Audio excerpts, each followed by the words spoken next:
Chat, how the frick are we doing? It is so good to see you today. I forgot I was going to shake my gamer subs. Chat, we got gamer subs today. I mean, it's going to be a good day. And, and. Finally, we're going to hit OP10 today, chat. I am not going to lie, last stream, I was kind of on the verge of a crash out, like, the entire time. Here, let's just go ahead and swap this. I was on the verge of a crash out almost the entire time. I just didn't vocalize it. I did, but, like, what I've learned is that I think I was wrong all these years when I've been like, the peak's not that bad. The peak is that bad, chat. The peak is that freaking bad, okay? I'm not gonna lie. Krieg, listen. You do the peak for 8 hours straight on Krieg, tell me not flak habbing at that point. So I'm not gonna lie, chat. We avoided flak habbing. But I'm thinking today, we might just freaking do it, okay? We might just do it. But to be fair, we only were doing that for, like, Dukino's mom and crap. I mean, what is this? I mean, look at this. Everyone look at your screen right now. Everyone look at your screen right now and be like, bro, the peak is so peak, bro. I love DigiPeak. Look at your screen. What do we have right here? We have an enemy who's impossible to hit, okay, who will heal the other people, and then an enemy entirely resistant to slag, meaning it takes 1/3 of the damage of every other enemy, and it's an ultimate, so it has like quadruple health. Chat, look at this. Look at your screen right now and tell me that you enjoy the peak, okay? And listen, back in OP8, I would have done it. Back in OP8, it was okay. But now it's just not. And really, Gearbox, welcome Shady Godblood. Gearbox really has the audacity to be like, let's see. Let's make them run through a gauntlet where they'll probably just run out of ammo on like half the bosses, unless they're using a B shield, okay? They'll just go ahead and run out of ammo on all the bosses. Now, let's make them do it 10 times. What about Scorch? Should we put him in there? Just one? It's like, oh, let's do 2. You know what? Let's do 2 of them. It's like, oh, true. Just normal HP, though? They're like, quadruple it and give it to the next Scorch, okay? And then they're like, you know what? Let's put Dukino's mom just there. Let's just throw her in. Let's buff her health up, too. That was everyone's complaint in the main game. They were like, man, Dukino's mom, like, too easy to kill, bro. I hate this crap, chat. All right, let me get my, See, I also didn't want to farm. Okay, you know what? If we're not going to flak hab, fine, Krieg, fine. We'll go farm. Since that's what you want to watch, we'll go farm new items. Is that what you wanted? Everyone say, thank you, Krieg. Also, Krieg, you're always in my chat. I apologize. I didn't know. I was watching the Deceptic stream the other night, and I saw you there the whole time. She was like, oh my gosh, that's him. That's my favorite blue name on Twitch. And then, let me put on a read only just because. But then I was looking at a bunch of the speedrun leaderboards. I didn't know you hold records. So, as a fellow record holder myself, I commend you. Okay, shut up, group. No. Oh, you're using a deeper. Shut up, man. Listen, if it weren't the peak, I wouldn't. But I'm mostly looking for a new flacker, I'm not gonna lie. Because we were using the flacker unironically. Also, KZMR, my new favorite math guy, thank you so much. Do we have any drama? Chat, we do have drama. Just not about YouTube. So, have over 500 hours on BL2, but never did the OP level Shady Goblin. I do not blame you. Okay. They're not too bad, and based off what, like, the experience of watching... Hello, Twinksis. Based off the experience of watching me, you'd think that, like, the OP levels are equivalent to, like, beating Contra, but, like, blindfolded. No. I will admit, chat, welcome Firescream, also Twinksis, welcome. I will admit, I'm not very good at the game, okay? But I never claimed to be. Ever since the start, my goal in life, or my goal on YouTube, has been to fill the void between the veteran player and the casual player, okay? Where it's like, I'll hit OP10, but I might flat hack Dukino's mom. I mean, it is what it is. Like, no way am I unironically fighting that, right?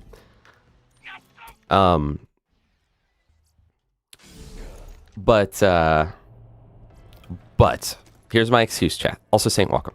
Here is my excuse. A, there's two actually. A, I mean we gotta do the peak how we gotta do it because nobody wants to watch me do the peak for 8 hours, except all of you that were here last stream. And B, Exhibit B, I'll take that. And then Exhibit B, I'm on read only. Read only enabled. Second thing, Krieg does have the hardest peak run out of all the characters. Okay, I've hit OP10 with all the characters, or at least OP8 with all of them. Not Gage. Hey. Before you clip me, not Gage, chat. Not Gage. And Krieg definitely has the hardest time. So I'm going to use that as my excuse. It is what it is. Favorite Krieg voice line? And better yet, Gucci, how about I do an impression of it? Hey, yo, I'm Krieg! Alright, so new flacker.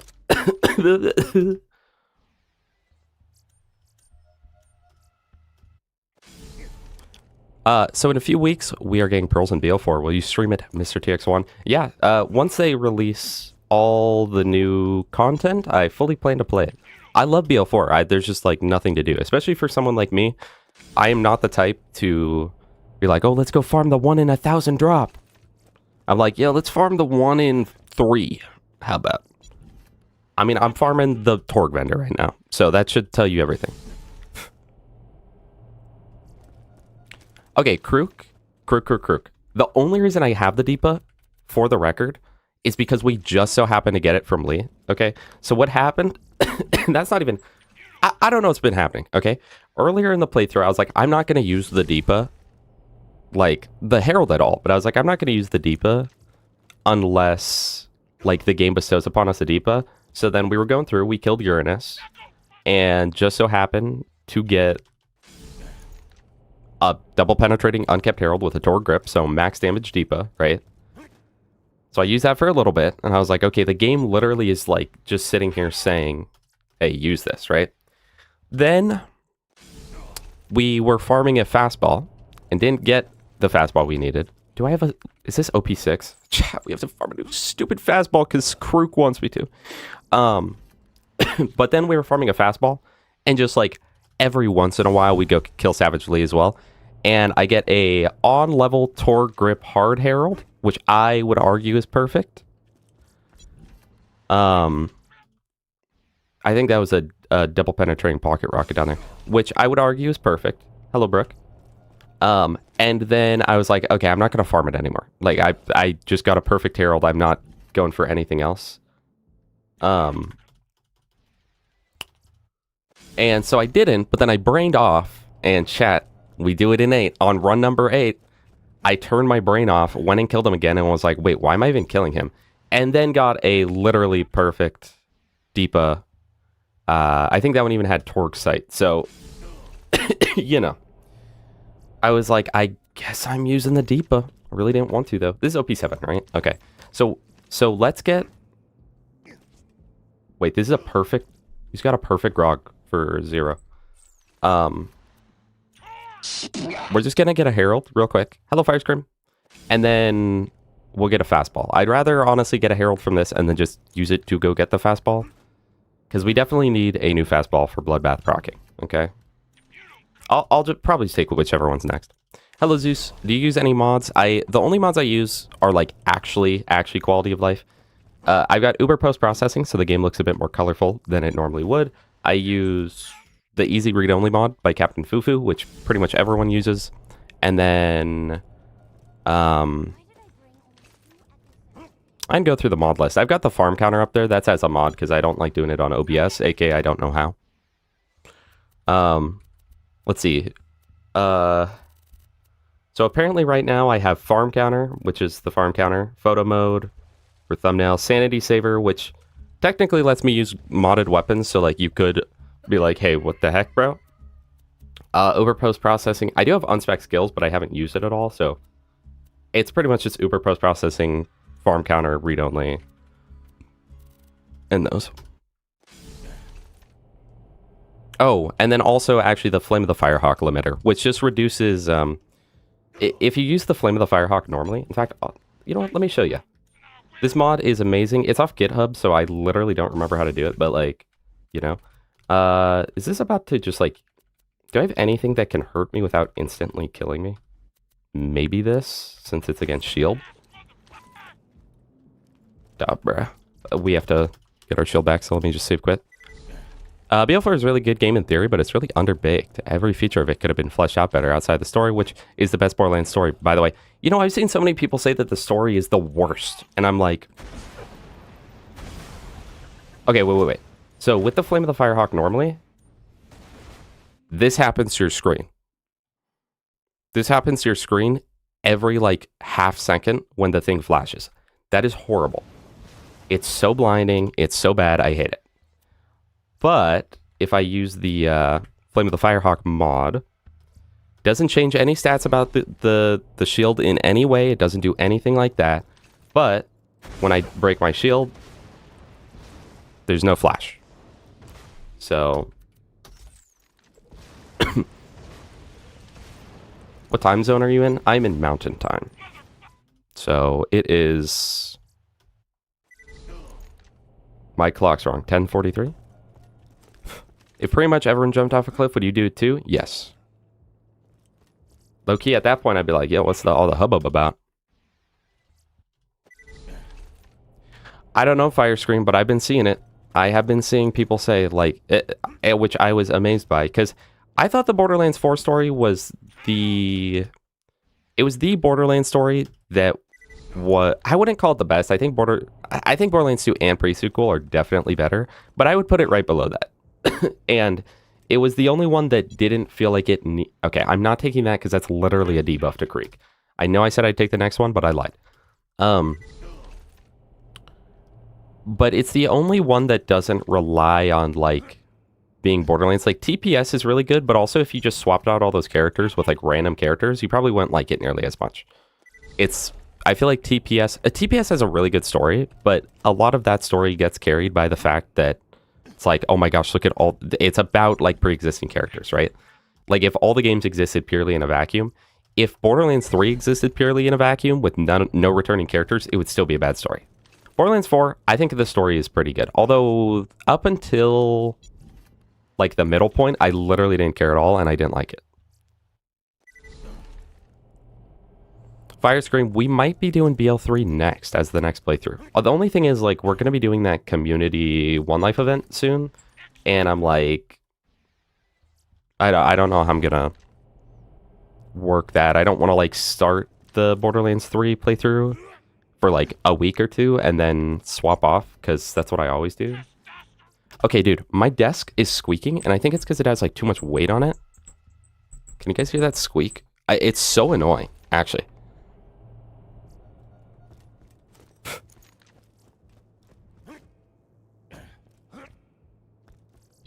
Haven't used any mods before, but would like to know some quality of life ones. Yeah, pretty much all those ones I said are like my favorites. Really like BL4. I think the current sentiment is too fueled by people just having had their time with the game and wanting more. I'm a Borderlands 1 enjoyer, though. Oh, although half the story is in the quest and item dialogues. You know, I think the Borderlands 1 story is interesting because if you just, like, are willing to deep dive into, like, reading the echoes and stuff, it's kind of interesting. I don't know. But outside of that, it's kind of, like, literally the worst ever. Yeah, you guys can hear that? I don't know why it does that. It's something with this leg over here. Or, like, where it connects to the table. I don't know. It's so annoying, though. Like, I'm about to tweak out. I think it might have to do with how much stuff I have on my desk. I don't know. Yeah, it's just a little mouse up there. My bad.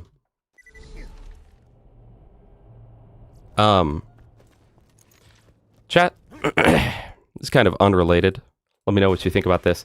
I was taking a shower Saturday morning and heard a extremely distinct just whistle outside of my curtain. Why the frick did this shake over there?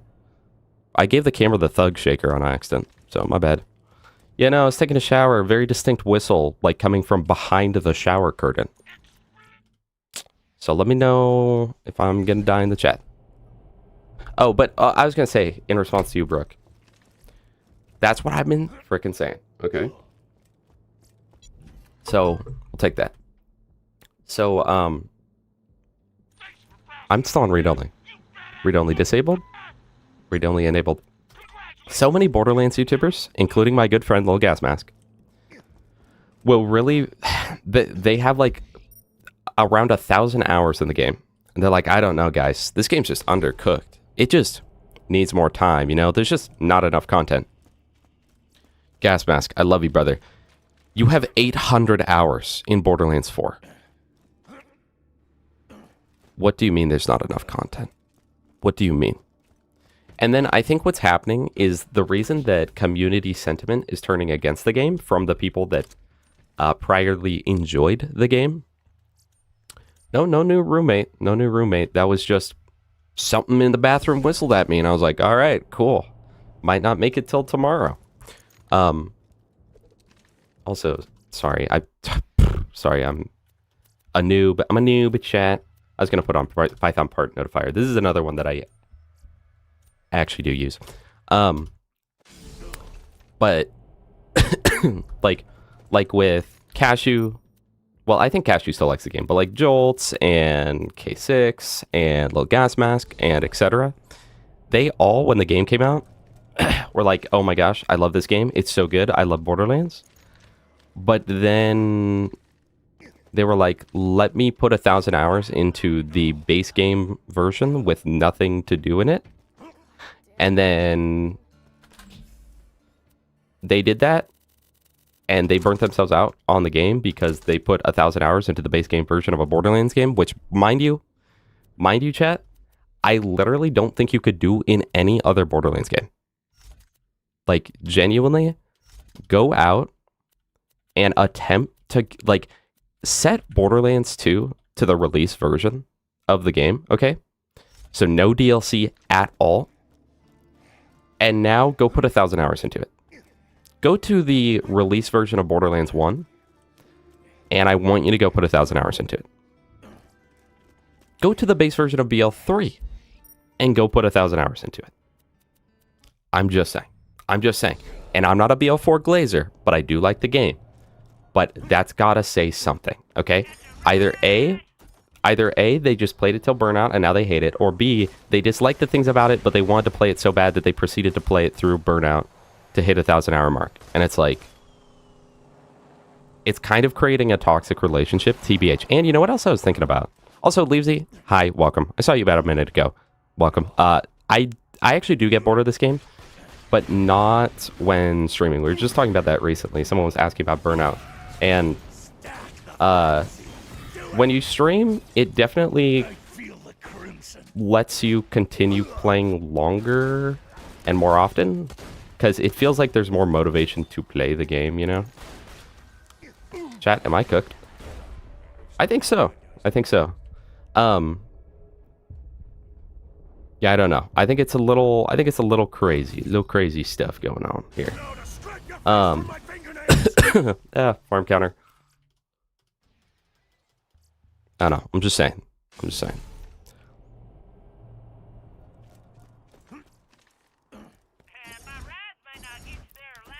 I mean, I don't even think you're totally wrong, Brooke. Base game BL2 was like, give it a good playthrough, hit level 50, and you're like, boom, I'm done. Frosty, welcome. PS Vita coming. Mom, can we get the Steam Deck? We have the Steam Deck at home. Hello, Phoenix Frost. How are you doing? I haven't even got 1,000 hours in BL2 with all the DLCs and way too many playthroughs.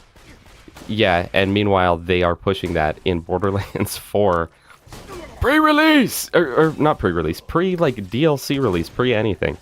It truly, truly amazes me at how much they are able to get out of it. Chat, why am I getting OP aided right now? I'm unironically getting the everything one-shots you. Chat, this farm is so bad right now.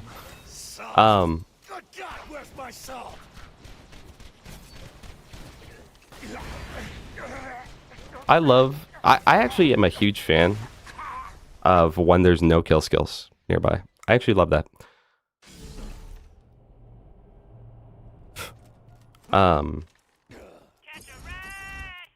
Anyway, but one thing that we were talking about on, I think, last stream is gamers just don't exist in the same way that they did before. I think part of why so many people have thousands of hours in like BL2 is because when the game came out, we were employed, had jobs, well, that obviously, you know, had school, things like that. I might have to, what if I just rocket spam this guy and set the game to read only? And then I won't lose rocket ammo. But, you know, we were in school or employed or etc.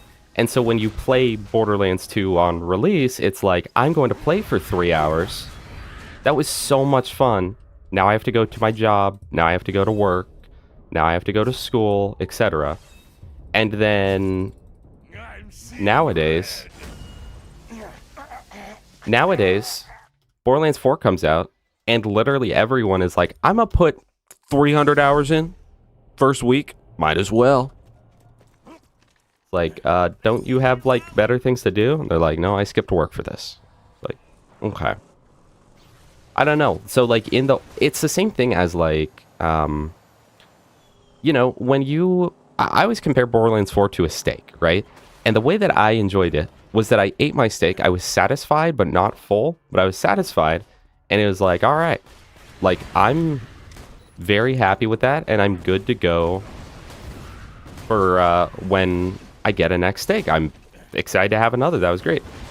But what I see a lot of Borderlands people doing is they are taking the steak.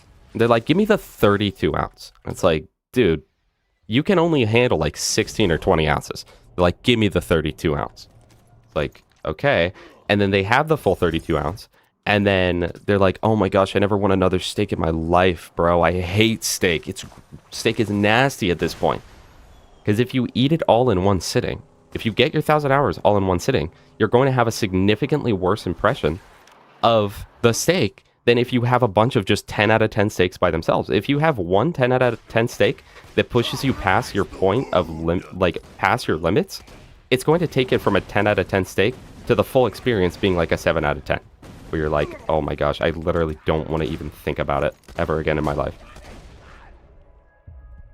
And in my opinion, that has happened with BL4. Granted, that's just a theory, a game theory.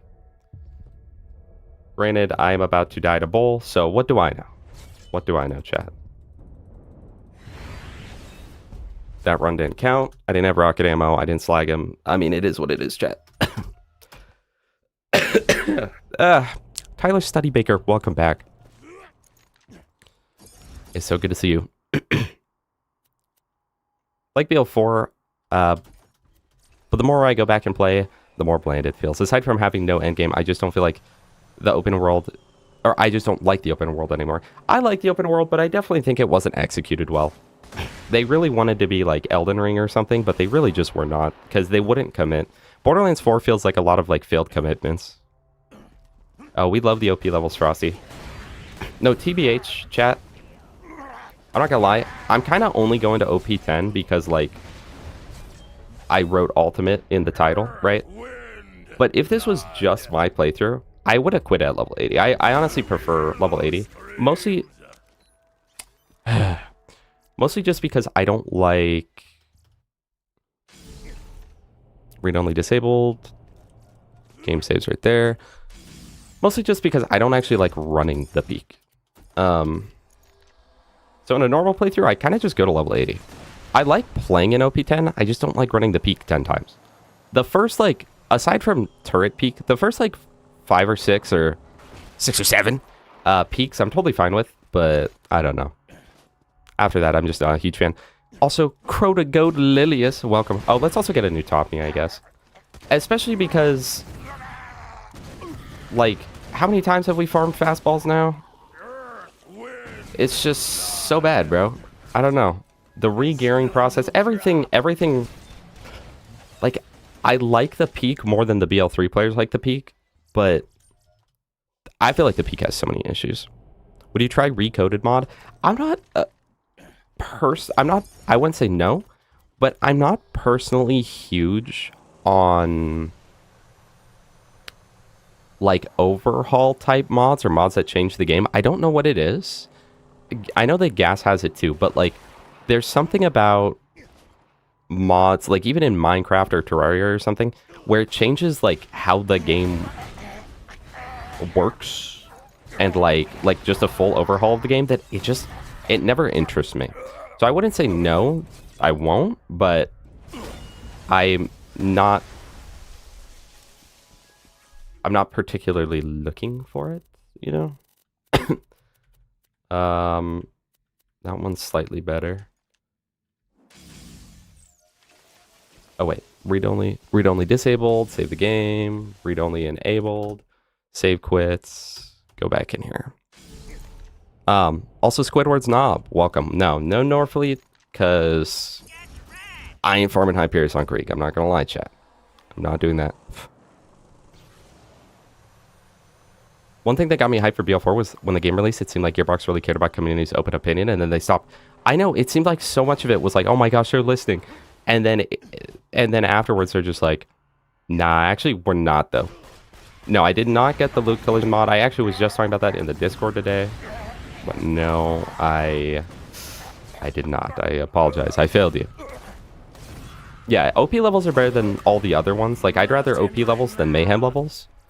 But it's not OP levels that are the problem, chat. For me.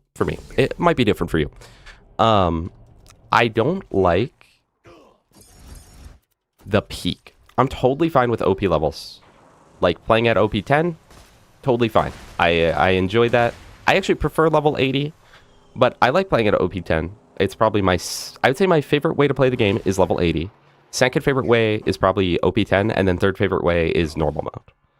And then TVHM isn't even on the list, to be honest. It didn't even make it on the list. TVHM sucks. I might die here. But yeah, no. For me, it's definitely the peak that is the issue, not the levels themselves. Because the peak is... No, man. The peak just doesn't feel greatly designed. I think that there's at least one checkpoint in the peak would be nice. We didn't need to do 10. Guys, level 72, OP8, if you didn't play in that time, you don't know what peak Borderlands gaming is like. Okay, that was the best time in Borderlands history to be alive. Hashman, welcome, so good to see you. Hey, I got Spow Raid watching your shorts, by the way, bro. Okay, we will take that. That is good enough. Read only, disabled, save, swap my shield now, so then it'll recharge on the save quit here, then get the Logan's gun out.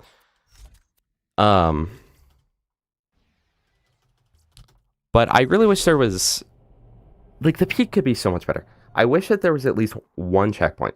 And I know there are some elitists out there who will say that they like that there's no checkpoints because it means it's a skill check. But also, like, it means that the, like, vast majority of the community just doesn't even get to participate in OP10 because they will never make it there because the peak is too difficult. Also, you fight literally the exact same enemies every time. Like, occasionally you'll be like, oh, you got nomads instead of skags, but it's like, other than that, you're always going to fight Scorch, you're always going to fight Black Queen with quadruple health, by the way. You're always going to fight John Borderlands, like Doc Mercy, Saturn, double Saturn, mind you. You're always going to fight double Saturn. Always going to fight Dukino's mom. Always going to fight Binary Boss. And honestly, that alone would make it better. If it's like, hey, I'm fighting the handsome sorcerer right now or something. But also, like, if on top of that, they had improved drop rates, because then going through the peak itself could gear you for the peak. It could be like, oh my gosh, I just got a conference call running the peak. If it was like all the bosses had maybe double drop rates, right? And then there's a reason to play the peak too. It's like, well, I want to farm a Hellfire. Should I do the save and quit, or should I run the peak and get the 20% drop chance? Or alternatively, another solution to that issue is just have gear scale with OP levels, which I would prefer because I don't think anyone... I mean, there are some people, obviously, like when I say I don't think anyone, I don't literally mean I don't think anyone, but most people do not seem to enjoy farming every like 2 to 3 OP levels. Correct me if I'm wrong. Especially when, like in my case, I got 2 perfect heralds, right? I got the hard herald with, I think that one even had a good sight too, didn't it? It was hard herald with a good sight and matching grip. That is entirely useless. I knew that it was going to be entirely useless because, well, so it's only OP4, so, and then immediately after that, we got a perfect Deepa with a Torque sight, so true Torque Deepa right there.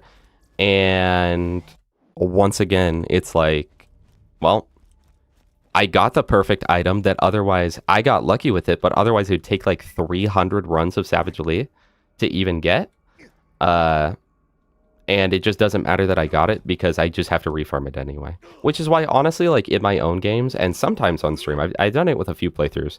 I'm trying to be as least cheaty with this one as possible, but with some of my other playthroughs, I've just been straight up like with the Gage playthrough, I think we were just leveling up our gear as we went up OP level because I was like, I don't want to refarm. And especially, it's especially bad for Gage because it's like, I'm not refarming a Twister, bro, every level. Javelin with good mag size. We might be able to Javelin up the peak a little bit. Yeah, the Iridium chests don't pay out. They don't get you good stuff. Like if the Iridium chests had closer drops to like these chests, although not as crazy, but if every like 10 Iridium chests you open, you got a legendary, it might be more worth it. But at that, also it's like I wish you got rewarded more, but also since you're in UVHM, like you can just farm the item that you actually want instead of scavenging like random items. I don't know. I just wish that the loot scaled with your level. Because a lot of times it's like, well, let me get geared up at level 80 to start the peak. But then that only lasts you for like 3 runs. And then it's like, well, let me go gear up again. $1 million idea, turn peak run into big Rogue-lite run. I would love that. I think that'd be so much better. Wait. Sloth. You just described Chaos Chambers. Hold on. Although I actually like that because Rogue-lite is a little different from Chaos Chambers in that you start with no gear every time, and it's just like how good you are at your character and using the resources you have. So if it was genuinely something like that, I actually think that would be kind of enjoyable. It's like, okay, can you make it through with this character? You have nothing, and it's kind of RNG is up to you on what loot you get, but it's always going to be beatable no matter what you get, you know? Hello, Jufi. Don't worry, we're talking very good about the peak today. We love it. Dude, literally. Okay. Yeah, Arms Race and Chaos Chambers mixed. Chat, what do we think about that? Mix Chaos Chambers with Arms Race for each OP level. What do we think? I would prefer it, and that would also be a workaround to the whole, like, having to re-gear option, because it's like, well, I don't even need to get gear because I'm provided gear during the peak.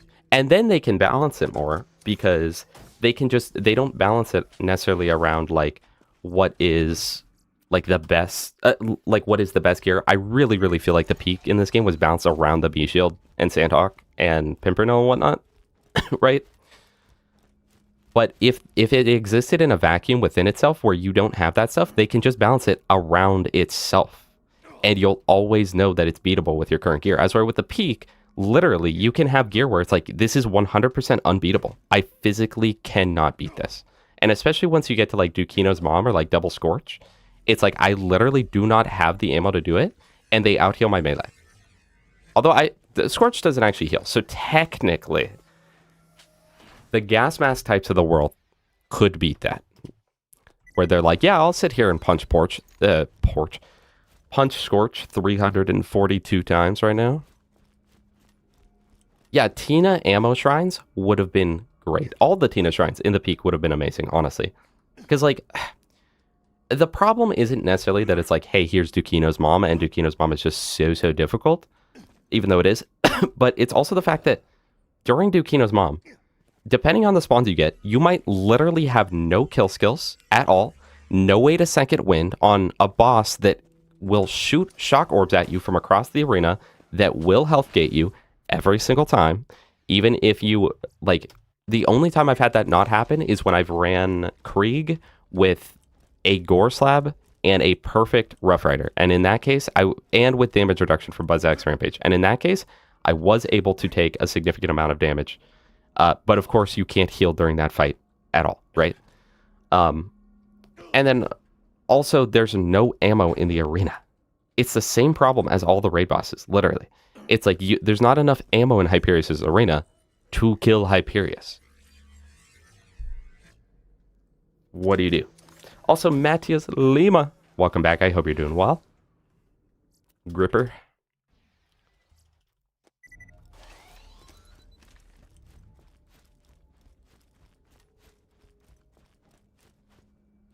Yeah, Sloth. Honestly, anything. Honestly, anything would be better, in my opinion, than what they have. And even just like minor changes to the peak. I really, really believe that there should be at least one checkpoint in the peak. Gas said right after the assassins. I would say at each vending machine. Because like Dukino's mom is so frustrating. You spend like 5 minutes getting to her in the peak, right? With a good setup, you spend like 5 minutes getting to her. Then you get there, she insta-kills you, and you get health gated. You're not able to swap fast enough to your grog nozzle because you're playing, you know, Maya or Gauge or someone that doesn't have swap speed. And then you get insta-killed, and then you have to run back through the entire thing again that you already know you can beat just to get to the boss once again. Versus if there was just a save station right there at the vending machine, it'd be like, okay, that's no problem. I died, let me go in and try it again. Let me go in and try it again. Let me go in and try it again. Let me try it this way. Let me try it that way. Let me do it this way. But you don't get that. Evergrim, welcome. Whiteout, welcome.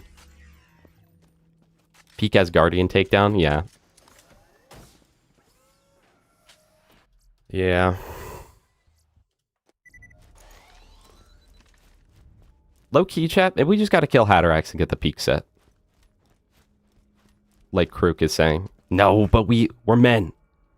Nothing against women. That's not sexist, but like, we're grown-up adults, okay, chat? We are Rugrats all grown up right now. Because, which, by the way, why'd they name it that? They're all like 12 in that show. Hold on. But we are grown up. We don't need no baby peak opener. That said, I'm only saying that because I'm not in the mood to fight Hatterax. I'll be real. If I was playing like Maya right now and I just one-shot him, I would do that. I would 100% just peak open. Right this second. 1 to 10, how OP is the peak opener? 9 out of 10. The only downside to the peak opener is that it runs through ammo really quickly. Other than that, it is broken. And especially for the peak, because if you use it with the easy mode shield, for anyone that doesn't know, I think it increases your fight for your life timer to 2 full minutes. So you can be down for 2 full minutes. Chat, do we just gotta do frickin'...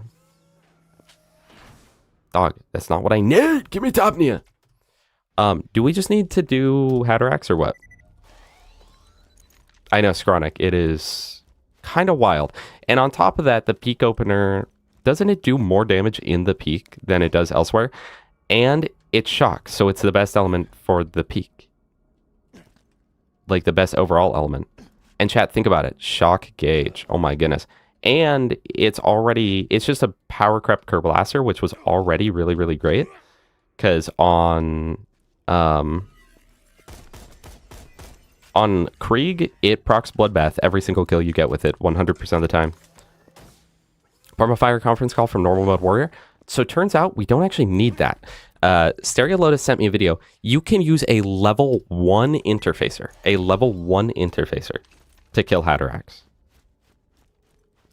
So I think what we would do is we would go get a Slag Crossfire, a Fire Practicable Interfacer at level 50, and then... Actually, I think that's all the gear we need. Oh, Fire Lady Fist. Either Fire Lady Fist or Fire Sandhawk, and then swap to the Lady Fist? I don't know, because I guess... I mean, chat... Krook.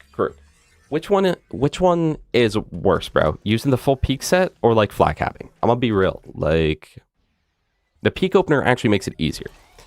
So, no, and think about this, chat. Think about this. Salvador can just exist, invincible, and kill everything.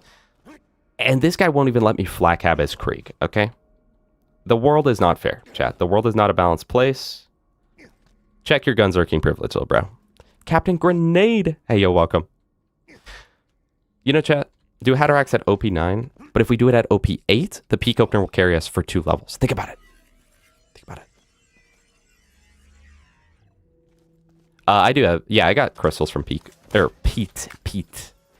the freaking Topney is at, chat? What the heck? Yeah, that's without the B shield. Stereo Lotus showed me level 1 interfacer, no B shield. And 1 face down. And I think we have the correct class mod. I think that he used a barbarian with fire rate, because you just need as many projectiles as possible. So I believe he used, yeah. I wonder if crit damage does anything there. So we would literally just follow his guide and try our best to do it, but I'm always really bad at backshotting him. That's always my number 1 issue.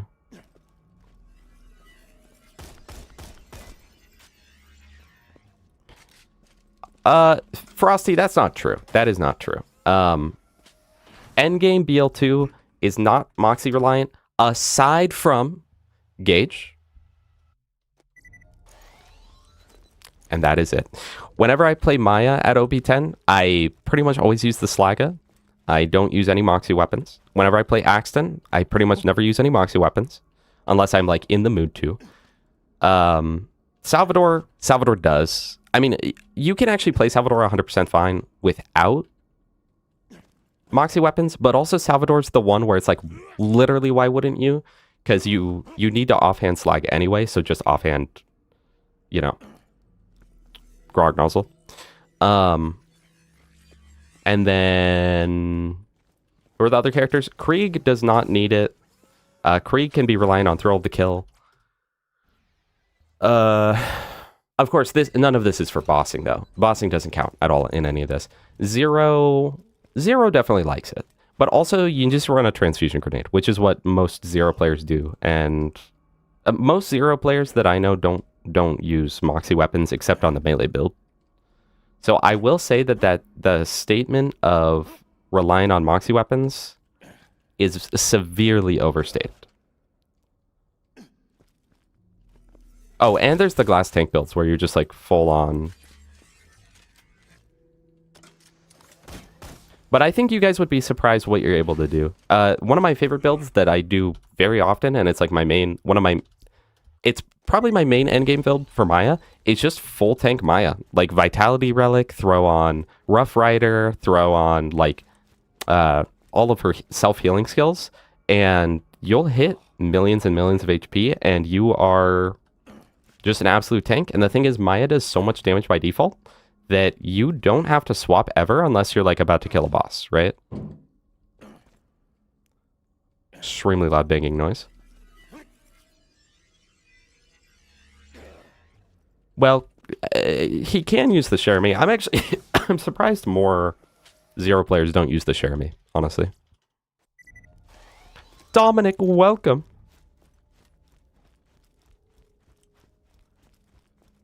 Yeah, I wish the toothpick was not fire locked, but this gun, I don't know why more people don't use it. It is genuinely so good.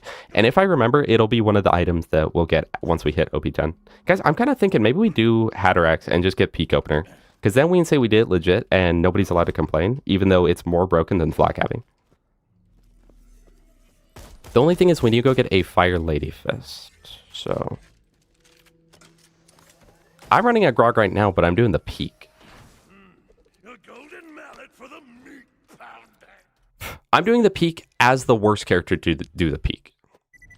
Oh, read-only enabled. But Krieg is the only character that I would say, or Krieg and Gage are the only two that I would say are like fully reliant on a grog in DigiPeak specifically. In DigiPeak specifically.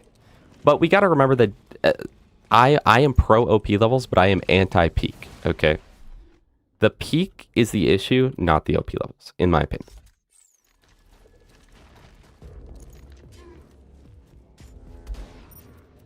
Well, maybe we should do a chat. Hold on. Let's change over to TVHM. Yeah, thank you, Topnia. What do we get on this? Bandit grip, TDR sight, bandit, whatever. It is what it is. It is what it is. Dang, we don't even have this unlocked. We have to go over here. Just abuse buck up? True.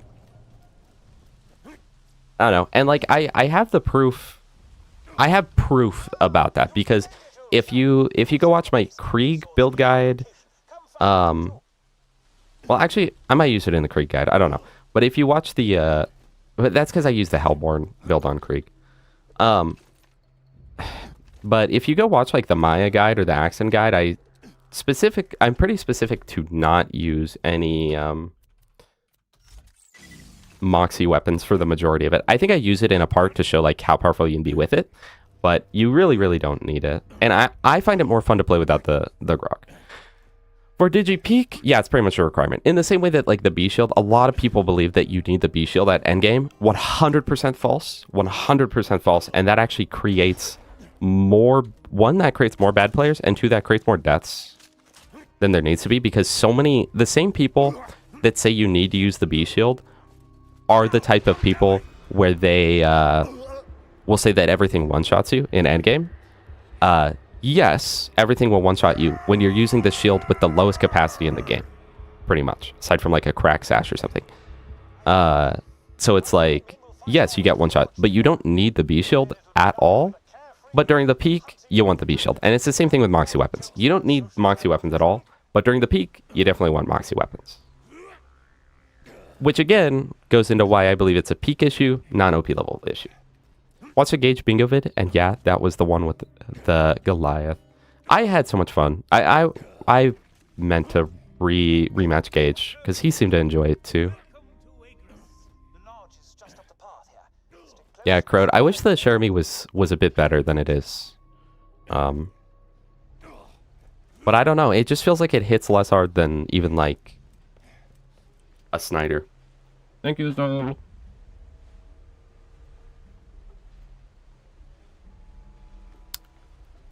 Walter Hartwell White. Maybe I'm just weird, but I don't do OP levels.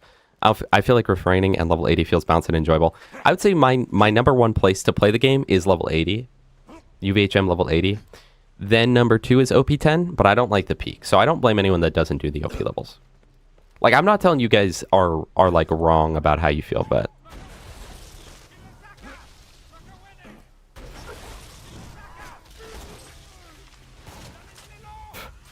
Frosty, this is specifically in the peak though.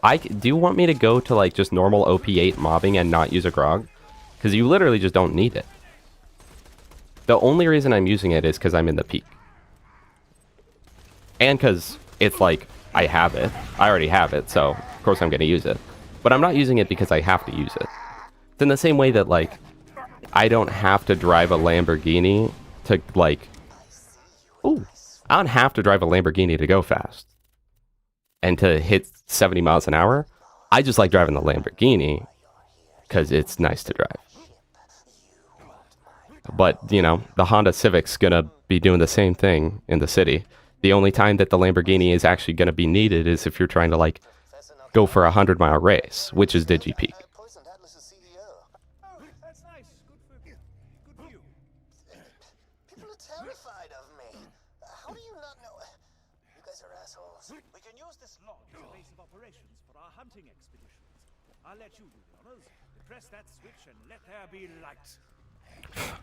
Ruby, okay, Grog is the Lamborghini, Ruby is a Civic, and then just using a Sligo or whatever, it's like Toyota Corolla.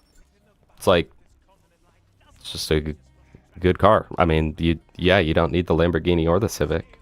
They're a bit nicer to have, but you don't need them. But then if you get into like the whole thing of like, well, not using Moxxi weapons hinders you, then it's like, I'm not normally one to say like, if you don't like it, don't use it. Because I think that that argument's often like pretty bad, honestly. But also in this case, it doesn't hinder you though. You just have to play different. The difference is you can't, and I am the type of player where I just run headfirst into everything, just brute force it, and then wonder why I get down all the time. But anytime I take off the Ruby or the Grog, you just adapt your playstyle a little bit. Play smarter, play better around your skills, and then also play better around like the environment. I feel like Borderlands was a game that was intended to, at least in some capacity, use some sort of like cover, even though they build none of it ever. The shield's gonna get stripped immediately. Oh well. Oh wait, I only needed that open. Hold on. This was the whole point of this. I don't know. Walter Hartwell White. Hey, I appreciate, or I'm happy that I was able to help you. Here we use the crit for healing. Panda, you are so right. You are so freaking right.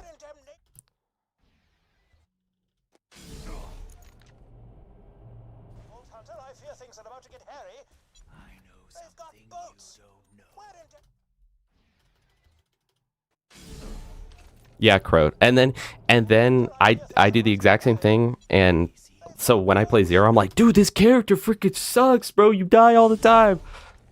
And then I really have to humble myself every time I play him, and I'm like, hold on. I'm trash. Hold on. Here we use Discord for healing. Trog, you are pushing a perma. Should I try to get Twister for Gage? Hey, if you do, I have a YouTube short on how to farm triple O effectively. I would recommend doing that. I also think that the Twister is one of the most overrated guns in the game. That said, it is sort of like, it's sort of like a rite of passage for a Gage player to get it, you know? So probably. Yeah, I agree with you, Firescream. Both Pearls and Seraphs are very much in the same category, where at least half of them are legit good, like in the category of good weapon, right? And then, do I need practicable? I feel like I do. I think I need like pretty much a perfect one. But Pearls and Seraphs are both in the category where about half of them are genuinely just like really good guns, no doubt about that. Then out of the remaining 50%, about 25% of them are like good with a build. And then the other, no, maybe like 30% are like good with a build, and then the remaining 20% are just straight up do not use this. Like it's possible to use, but don't use it. Ooh, wait, this might be good too. Hold on, am I read only? Read only enabled. We will take this, then we will go get the other things we need, and then we'll ask Stereo Lotus if he thinks this will work once he shows up to chat. Hopefully he does. Chat, do we prefer Leadstorm or Hail? I'm a Hail user. But that might be because I play Axton and Krieg, and they both get more damage out of the Hail than the Leadstorm, but almost every other character I think gets more damage out of the... I think every other character gets more damage out of the Leadstorm.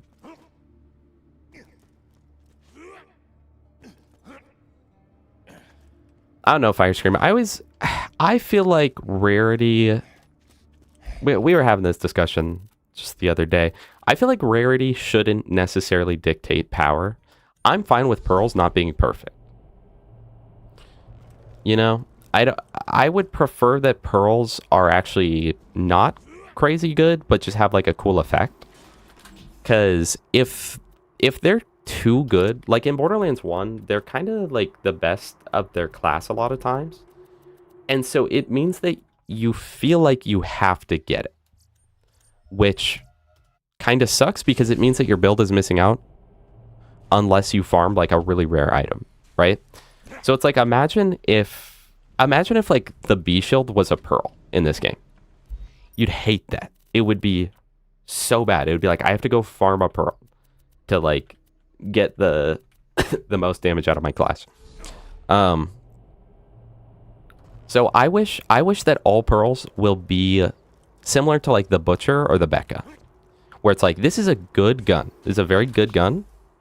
I don't necessarily want it on every character. I don't need it on every character. And it has drawbacks. But it's a very cool effect. It's an effect that I can't get anywhere else. Yeah, hail does take a while. That is a good point. Let's see. What was I getting next? I would need a fire lady fist and a bee shield. Also, I think I'd have to unspec my Krieg for Hatterax.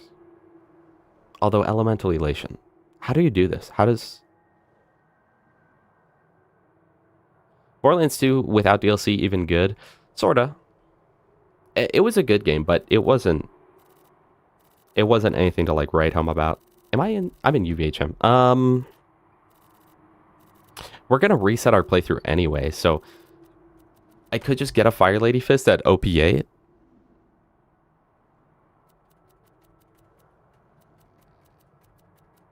Right?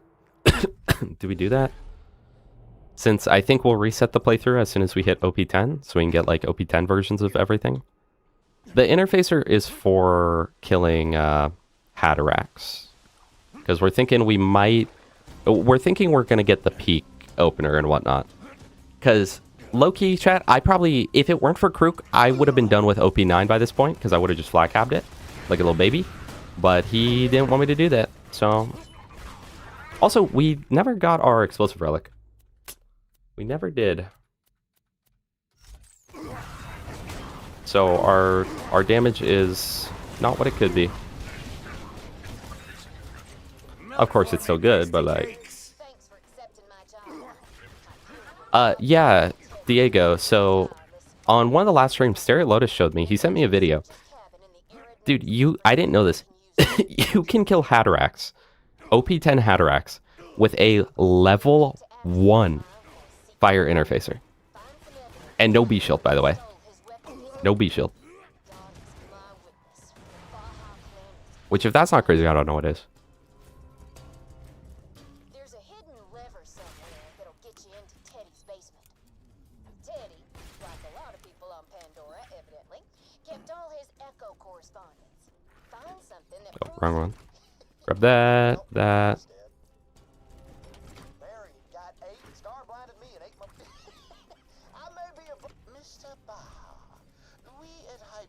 And then you can do a little bit of a skip here. It saves like 0.2 seconds. You open up one of these and then get ready to bulk collect. And then it'll bulk collect the blueprint out there without having to do the animation. How much better would this game be if there was an explosive bone? Infinitely. This game would go up 3 points. Yeah, I'm not a huge fan of Hatterax. I like that he's a boss that any character can beat. But I don't like that in order to do so, you need very specific gear.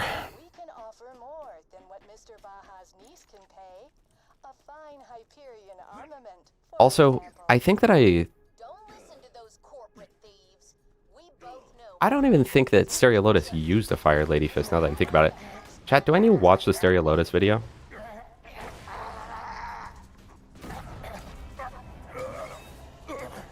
If you pick up both quests, you can dialogue skip it by using the other quest. Chat, my bad. No DLC, one life is completely viable. Yeah, that's probably very easy. And that's literally just make it to level 50 and beat the game. Let me open up Stereo Lotus's video that he had sent me. I'm pretty sure he says salutation 6-7. Here, can you guys... You guys can't hear it. I'll set it up so you can hear the audio. How about that? You can't see the video, but you'll be able to hear the audio.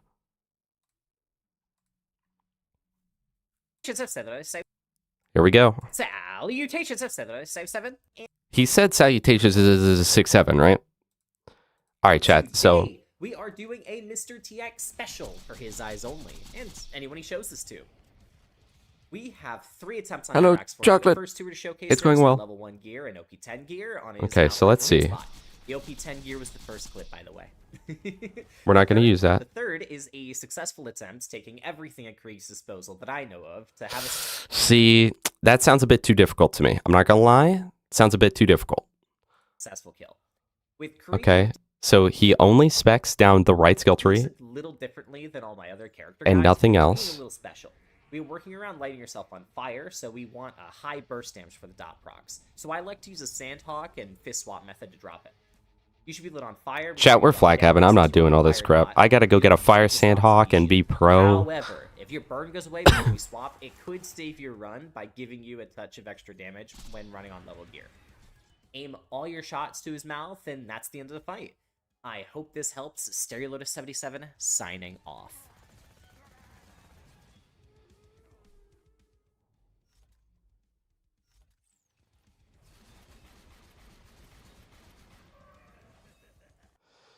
See, he makes it look so easy.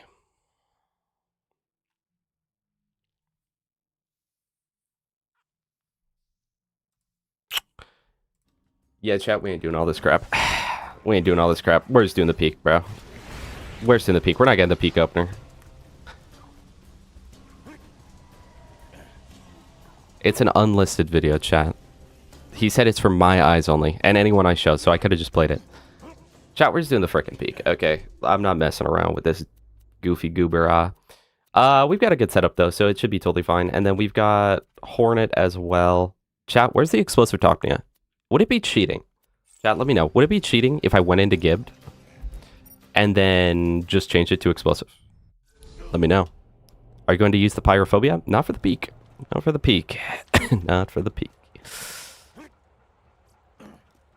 No, Dominic, no. If I fail, I'll do it. If I fail the peak horrifically, then I will go get a peak opener. Because that's what I apparently need. I'm that bad.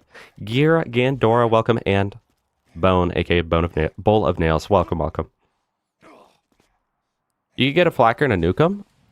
Dude, I was having that glitch. Dude, I had that glitch so many times. Every time I was shooting my flacker, it would swap to my nukem, chat.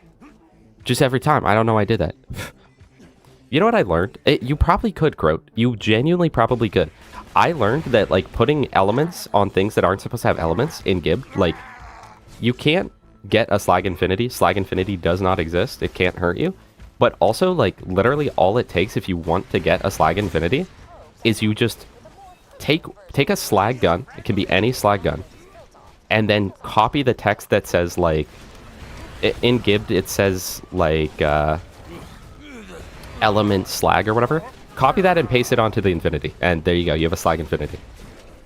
I was like, I didn't realize how ridiculously easy that was.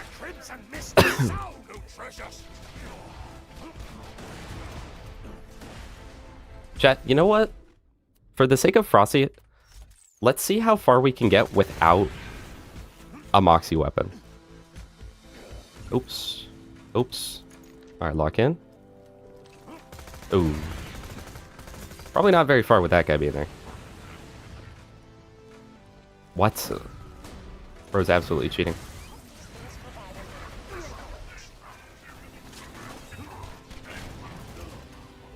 Chat, when using the Herald on Krieg, it's good to shoot at their feet. Reasoning being that it's more likely that you'll end up killing them with the actual grenade splash, and therefore you'll get bloodbath. So if you guys ever see me shooting at their feet and question that, that is why. Man, screw surveyors, though. Genuinely bane of my existence. I hate surveyors.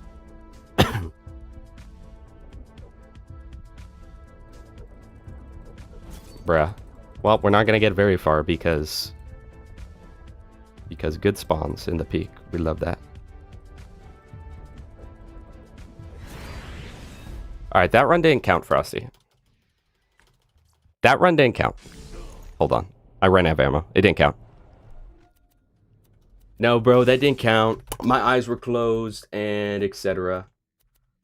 Watch me run it back. Watch me run it back. Bad luck. Bad luck. Didn't count. Do a prediction for if I fail. Guys, you know what? Is there a mod in here? Hunfry Fish! Oh my gosh! Welcome back. It's so good to see you. Feet fetish? Why would we talk about that? Also, Nicholas, welcome back. Okay, listen, that one didn't count, chat. Give me a second chance. Give me just one more run. I'm not asking for two. Not asking for 3. One more run. All right, chat. Let's start a prediction. We'll start up a prediction here. Start prediction. Oh, you know what? Okay. Do we beat the peak this run? Question mark. Outcome 1? Yes. Outcome 1? 2? No. Keep in mind, guys, I am going to be using the... I'll put a 1 minute on that, so you got to hurry up. Go quick. Also, once was a calming. Thank you so much for the follow. I appreciate that. Tangible fear. But electrical currents does indeed exist. But can it hurt you? No. Keep in mind on that vote, guys, I'm going to avoid using Moxxi weapons. But also for the sake of your guys' points, I will use it if I'm like really in a time of desperation, okay? And low-key, I'm a Flak Habdukino's mom, and you can't tell me otherwise. I'm sorry. You just can't. Yeah, that's true. I missed all my nades last time, so kind of unlucky. Okay. Well, we're dead, bro. Horrible spawn. One of the worst out there. But it's okay. We'll surely get an easier kill. We'll surely get something easier to kill.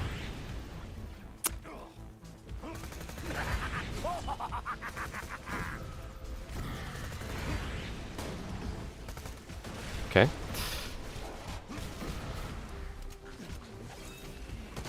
Bigger mag, better pain.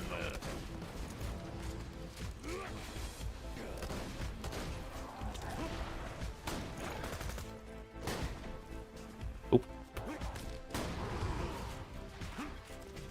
No blood explosion, that's fine.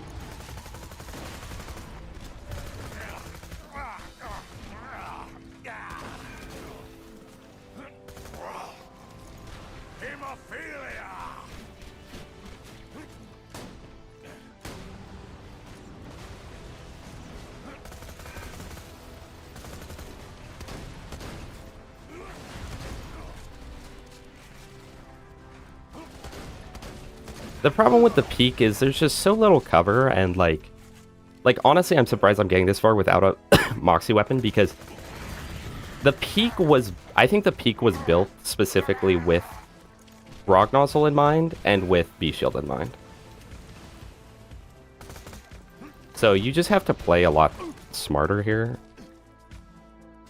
Ah, dude, and then I think these are like the underrated, one of the like worst enemies. I'm going to swap to the Grog here specifically because I'm fighting Centurions, which are borderline unkillable. Chat, did I lost my Grog Nozzle or what? Oh, it's at the top. Should have known. I'm gonna swap to for that because I do not like these enemies. I'm dead though. I'm not dead. I think that I never hear people talk about these guys. I hear them talk about like the Slag Centurions. These guys are just as bad, if not worse. They really are.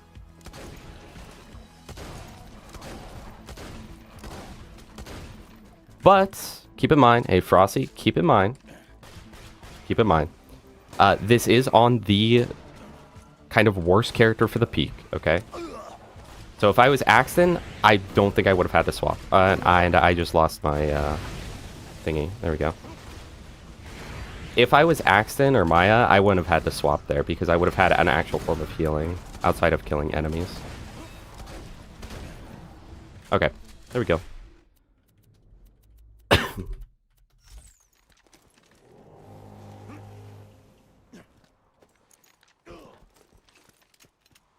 But that's another reason why I don't like the peak. Krieg is my favorite character, but Krieg is 100% reliant on getting kills. Either being kill skills for all of his damage, or kills for his actual healing. And the peak is not built for that.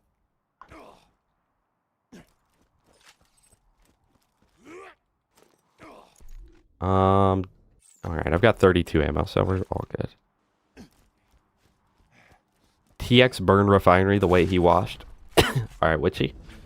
Witchy, when was the last time you made to OP10? I do heal with elemental damage. You're actually true. You're actually right. Hold on. You're actually right about that. But I don't really have anything to swap to. I could put on the Hornet. Let's see how much damage we do just with the Hornet. But I think we keep the Explosive Relic because of Bloodbath.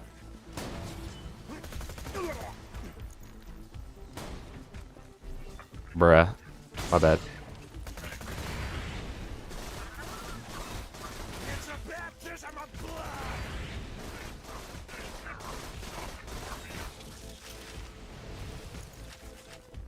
I hope these enemies do not catch you off guard. Honestly, Krieg is my easiest time in the peak. Krieg, you, like... I know that you want to rage bait right now.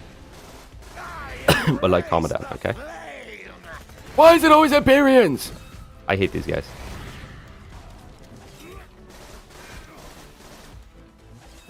Does anyone know, do these guys also have increased health over base game, like Scorch does?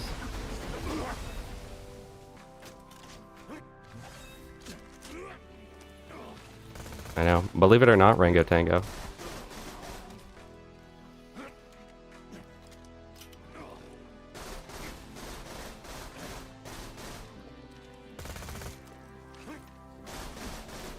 Alright, chat, we're above health gate.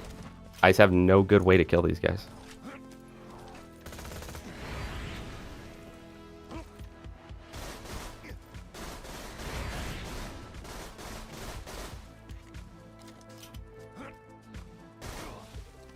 Boy, look at that damage, huh?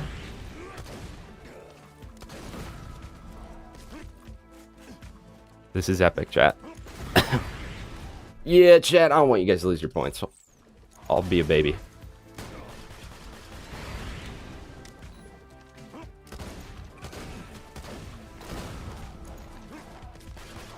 Low key, I'll be a baby here.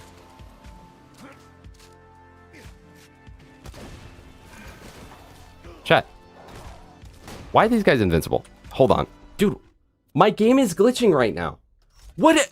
Chat, why did it just do that? Chat, why did it just do that? Hold on. You guys saw that? Why did it do that? And now every time I'm shooting my flacker... Wait, it's swapping to the Nukem. Why is it doing that? No, this is crazy, chat. What the frick?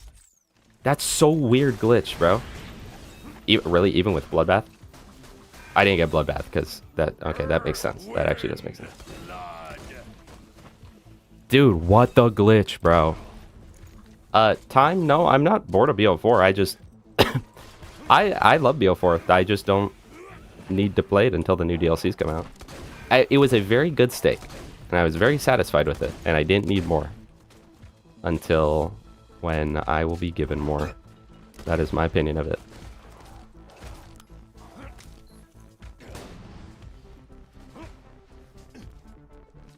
Yeah, we love BO4 here.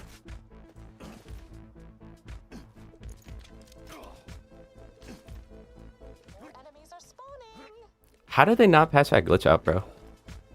Like, it's been how many years?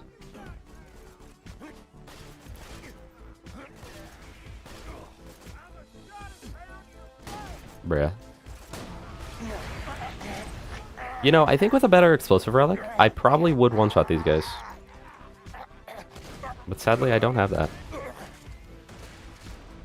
Also, people sleep on the Nukem, because keep in mind when I'm using the Nukem, like here, that's just full-on what the Nukem does. If you just literally swap to reset the fire rate. Ah, yes, Slag Centurion. Thank you so much.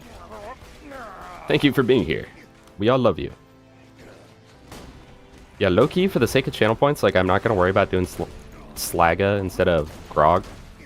I believe that it's possible on Krieg. Well, I know it's possible on Krieg. People have done it. But, it's definitely tough on Krieg. It's hard on Krieg. I don't think it's too bad on Axton, though.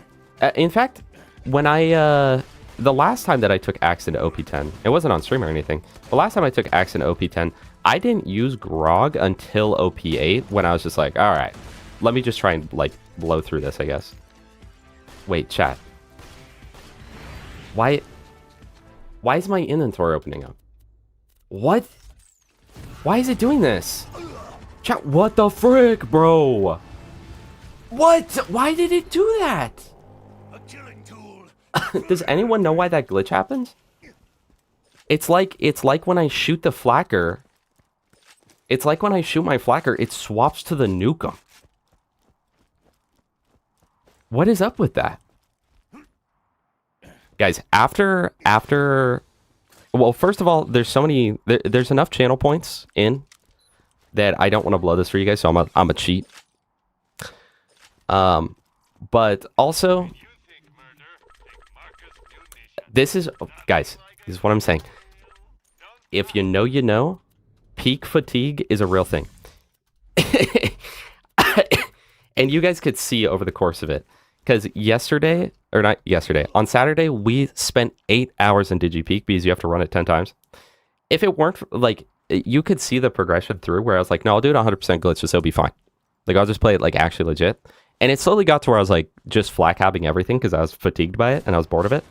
And if we hadn't already done that, and I didn't just want to get out of the peak, I'd probably try to be a little gas mask and do it better. But I really don't want to. Yeah, if someone can clip that and send that to Randy, ask him to fix that. Hey, Astolfo, have a great night. I hope you feel better, man. I really do.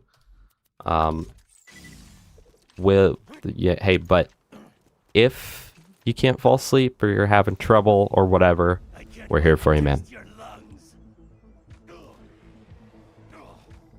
I'm just saying. Yeah, Randy would be like, oh, we need these enemies to have more HP. Wait, actual kill skills? Hold on. Wait, this might actually... Chat. Hear me out. We try to actually kill these guys. So, let's get out the pandemic. And then let's get out the Topnia. Now, chuck a pandemic. Chuck 2 pandemic. Chuck 3 pandemic. And now I'm going to have to immediately throw the fastball at him because health gate. Okay. Still getting stacks.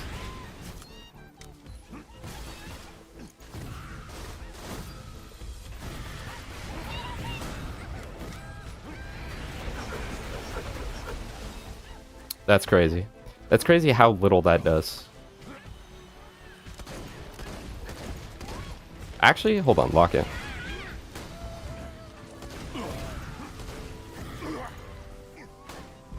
Wait. Hear me out. Wait, chat, this is crazy. Oh my gosh. What was up with that? My game bugged. Guys, listen. I know some of you are looking down on me right now. Not as in you died and like you're looking down from like the great above, but like low key, after playing the peak for 8 hours, I don't care. I don't care.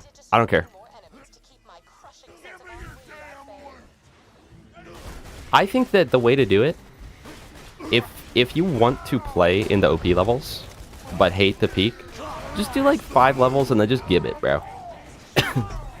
That's my preferred method normally. It's funny because I feel like with the peak, we've talked about so many like potential fixes for it, and literally, like they don't even need to do all of them. Just add a checkpoint and the peak is better. Or just make you have to do less peak runs and the peak is better. Have it be that OP5 is the max, the peak is better. Have it be that there's a checkpoint midway through, the peak is better.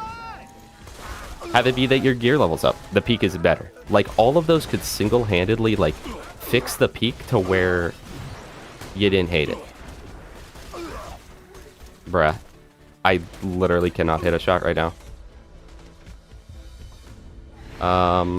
Might have to flat cap that guy.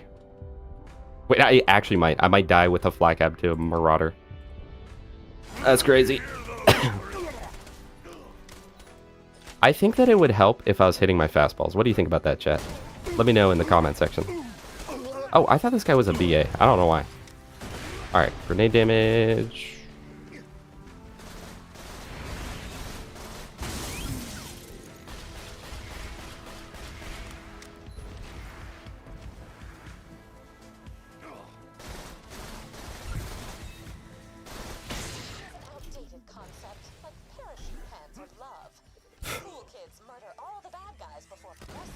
Saint, did you? I didn't mean. I promise you guys, I did not mean to flat cap that guy. I fully meant to do this. I had my fingers on the wrong keys. Remember that? Remember the run we had where we had our flat cab and then I accidentally held E while trying to weapon swap and got myself killed. So I died with the flat cab. That was really cool. Let's throw out a Betty because I have no ammo otherwise. Dude, the glitch is coming back. What the frick is up with this glitch?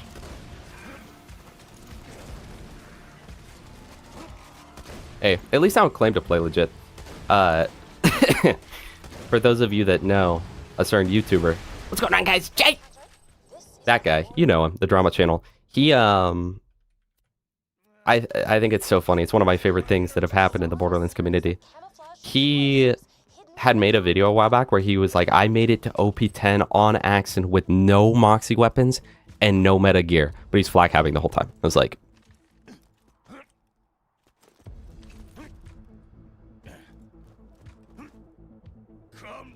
no meta gear, huh?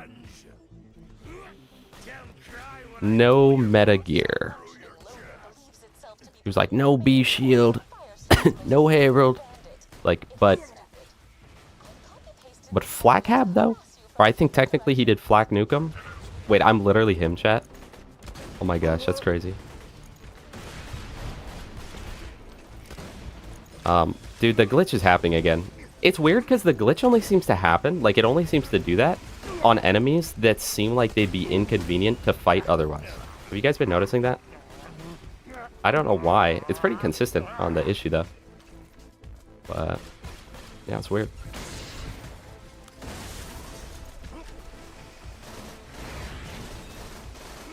Also, the audacity for there to be so many slag enemies in the peak, both the ones that are slag and therefore can't be slag, like the Centurion, or like the slag turret, which the slag turrets can be slagged, which I didn't realize at first. They can be slagged, but it's like, as if the peak was not bad enough, they were like, yeah, we want a way to slag you for 16 seconds straight. We think that that would be a good addition. It's like, okay, thank you. Thank you. Do you guys remember when people used to say that the Flacker was like one of the worst guns in the game? Even without the glitch, it's like a really good gun. Peak needs at least 2 Dukino's moms, said 5 minutes ago by Twinksys. Yeah, I think that's actually one of the biggest issues with it. As your weapon splits more than 2 bullets, more than the... just like that. No, chat, it's not meta though. It's not meta though.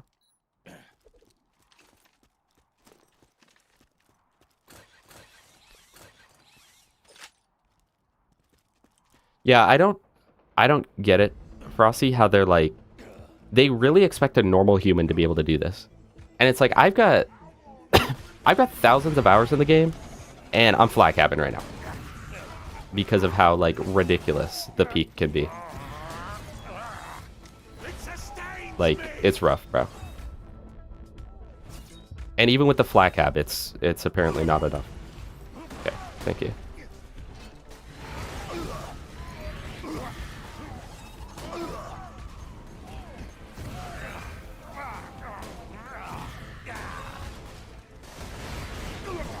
And then even beyond that, I'm still just using like really good gear, period. Even when I'm not black having. And it's still this tough. But, you know, I guess it's what they... I guess it's what they wanted.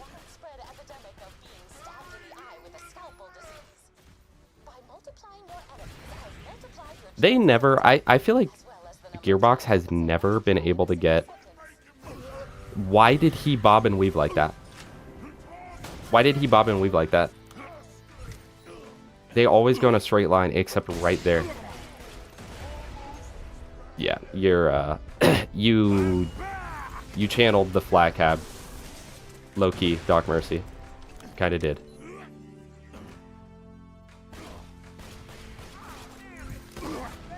That guy didn't do anything wrong. I didn't even flat cab him. I'm so sorry, man. You just caught a stray. Because of how I feel about the peak. But I was gonna say, even with all that, I still think this is the best of like the get to endgame out of the games. But honestly, Borderlands 4 was really, really close, in my opinion, with UVHM.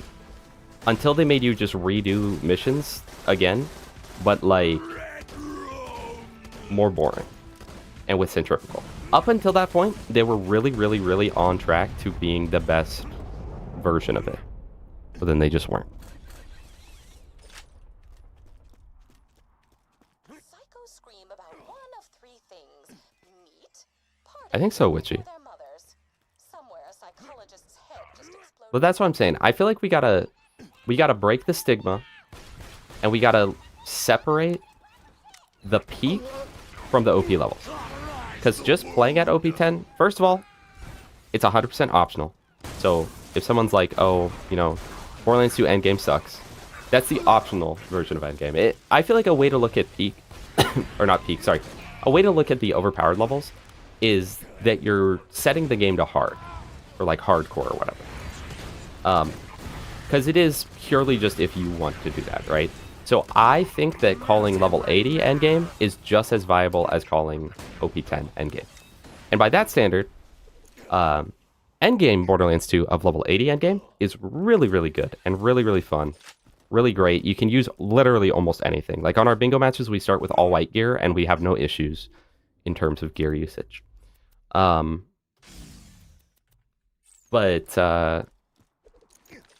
Yeah, anyway, the point was we should separate the peak from the OP levels because, like, in terms of discussion, because OP 10 by itself, outside of the OP levels, not bad. It is more tough. You just have to play smarter, not necessarily harder. And it does make some gear harder to use, but it is quite surprising how much you're still able to do with it. Hold on, lock in. It's very surprising how much you're still able to do at OP10. But that said, the peak is horrible, bro. And there are some people that actually really, really are just, they're like, yeah, I'm gonna run the peak 10 times. I'm so excited. But like, those people are crazy. They are lunatics, in my opinion. And I don't know how they exist in this world as they do, and yet they do.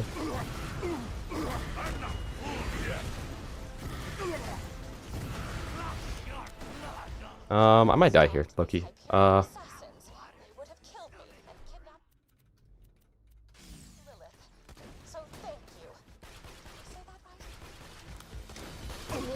what's the best way to deal with this right here?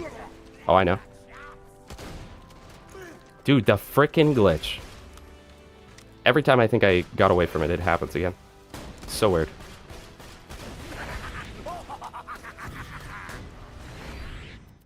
Now the problem is this guy fights back against the flat cab, so I actually just have to like do something different for him.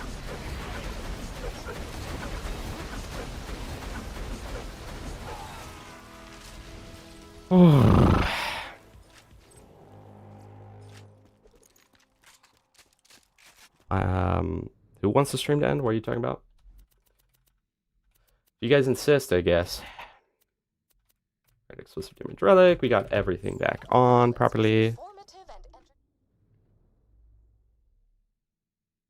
Yeah, I feel that way too, Nicholas. Level 80 is fun. I feel like on Krieg, you're actually a bit too powerful, though.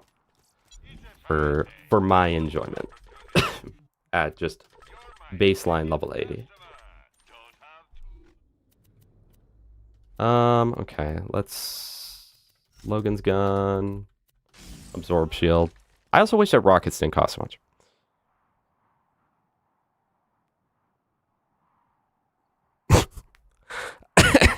I saw what was said 6 minutes ago. You should have to fight Dukino's mom and Dukino's dad's new girlfriend at the same time. Very true.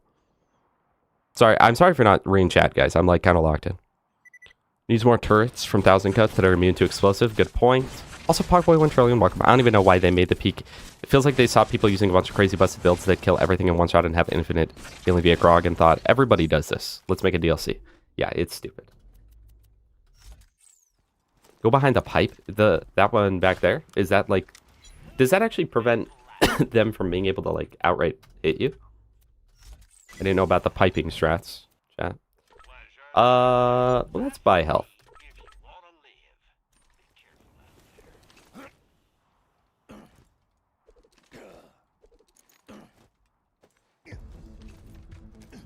What's the dog doing?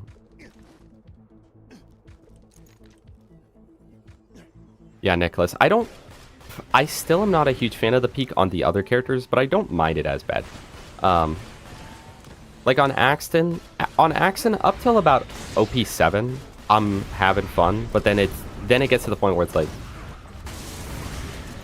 more peak, I guess. And that's what I'm talking about with peak fatigue, chat. But then the problem with the peak is then if you get like halfway through it and you're like OP5, then it's like, well, now I'm at a weird number. So like, I kind of gotta commit. So if I don't plan on committing to OP10, I literally just don't touch the OP levels.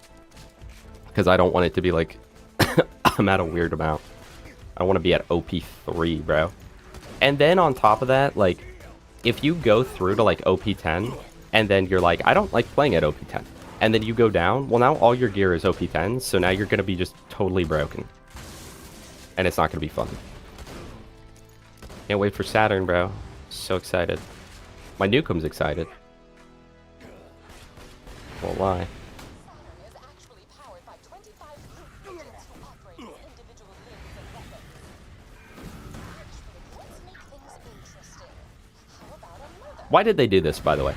This was already, like, what's funny is even before the peak existed, this was a boss that people already complained about.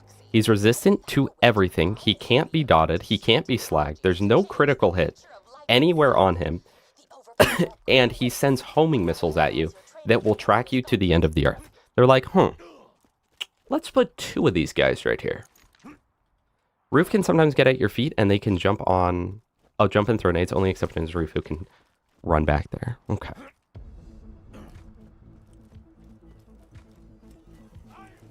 I don't know. OP8 was like... It was an amount that... I don't know people that actually... were like, man, I'm glad there's 8 of these. But at the same time, it wasn't like the worst thing ever. It was like, okay. Like, I don't know why we have to do 8 of these things, but like, I can handle it. OP10, when they came out with the free update, the free fun update, and then we're like, yeah, we're increasing the overpower level. That was so stupid. That was horrible. That was a mistake, in my opinion. Let's put back on the Herald for this area, I think.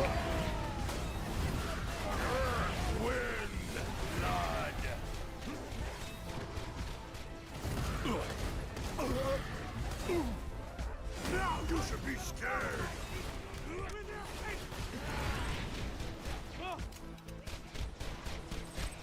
Bruh. Guys, I got a hankering to play Zero. I'm not gonna lie. And normally I don't play Zero. Really. No crit. Use Pain's Power. Vulture, welcome, and also so true. Also, Lael, welcome. I just saw you sent a message a couple minutes ago. How do you unlock that head? This might have been a community day thing. Well, thank you for reminding me. Someone else remind me after we're done with Peak. We need to change the name of the skin for the day. We didn't do it yesterday because I forgot. Or Saturday. Always got a flak burn in my back pocket on Krieg. Yeah. Yeah, if there's no bloodbath, like, I wouldn't say it's a Krieg issue. It's more a game design issue. They don't create things with kill skills in mind. When Krieg has kill skills, he can kill everything fine. When he doesn't have kill skills, we cannot kill anything. I'm going to throw out one pandemic, or one slag Betty, because I'm going to want to make sure that I have stacks. I'll actually check out 2 of them. So we'll do that. And then I see a surveyor. I embrace the flame.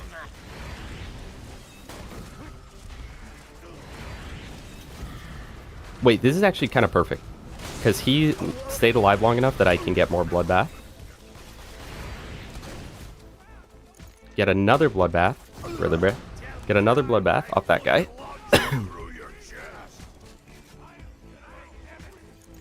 What the frick are these spawns? Okay. Lock in, I guess.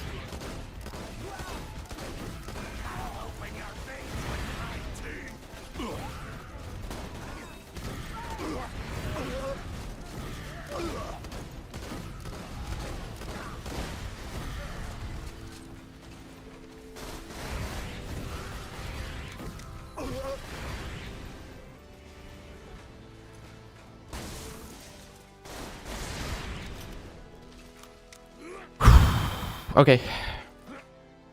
See, Trog, I think that for me, Zero at his peak is more fun than most of the other characters. But Zero's one of those characters that I can only play for like bursts at a time. So it's hard for me to go from like level 0 to like OP 10 with him because I get kind of bored. Just because his playstyles are a bit more specific. And so they're very fun, but also like, I don't know. But I really, really like Zero when I like him. And then when I'm not really enjoying him, I really am not enjoying him. I guess I'm just kind of quirky.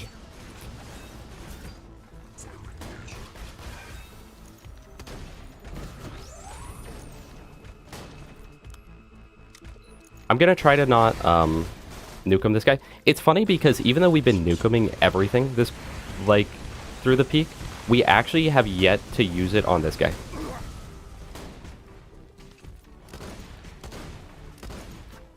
I just need to get his head turret low, which is that red health bar. And then I need to fastball. What? What? Nah. And now I don't have any nades. And there's no health anywhere. Well, new idea, chat. New idea. I know I just said I haven't done it yet, but like, hey, we're doing it now. Hey, we're doing it now. It is what it is. Sue me about it. So, Trog, I can do that in the One Life event, right? Sponge Main, hi, welcome. Hope you're doing good today. You know, guys, Krieg does have a way to do the glass tank build with a, I think it's with a salt meat or whatever. And very specific turtle shield, but it is possible. Feel about transferring gear through characters. A lot of people in Borderlands 2 are very elitist. That's why I'm like, I'm a lot more open to things. I'm like, bro, if I got a flag hab to get through the peak, sue me. I flag habbed. It is what it is, right? And the game specifically gives you a way to give gear to other characters. So I think it's 100% fair. Vocal Assassin. Welcome. This strat's One Life viable, right? You can just flag hab the boss. GG, chat. Oh, call the Gamba, by the way. Who would have guessed we won that while flag habbing? GG. Everyone voted no, because earlier we were dying with the flag hab, so. Wait, okay, good. 10k to Krook. You never doubted me. You never doubted me. Unforgiven, welcome. Bro's still coughing? Yeah, no, I am, and I took all the antibiotics that my doctor told me to take. It's not too bad anymore, but it's still there. Anyway, Unforgiven, welcome. Hey. Lawyers will be in touch. You're gonna sue? That's fair. Would you ever make a guide for the other Vault Hunters like you did with Maya and Axon? I did one for Krieg. Okay, I actually did 3 for Krieg. And the first one, I only spread 2 bits of misinfo. Roid shields do not increase your self-damage. And secondly, pain is power is bad 90% of the time. I may have... Okay, this is the last peak. This is the last peak, chat. So I think that all my gear is okay. If I really wanted, I could go get a new Flame of the Firehawk for the rats, and I could get a new Rough Rider. But other than that, let's get a Hornet. Let's get a new Hornet, and then I think we're good. The Hornet's just so easy to get that we'll get that. And then I think we should be okay. This peak is exactly the same as the last peak because the last 3 are all exactly the same. They didn't even do anything different. Rough Rider upgrades, see, but I'm like, I'm about to hit OP 10. Plus, half the stuff's a one-shotting me anyway, so. Because we're in the peak. We will do another prediction as well. You guys do it all the time in One Life? Okay, perfect, perfect. You ready to win this One Life? I support Flak Hab, but not Pimper Hab. True. True. Wait, oh, because Ropro's no purple torque rocket is better. I thought you were just gonna say because, like, you know, chat. Okay, here's what I'm going to do. Read only. That way I can just chuck nades and then not worry about the ammo costs.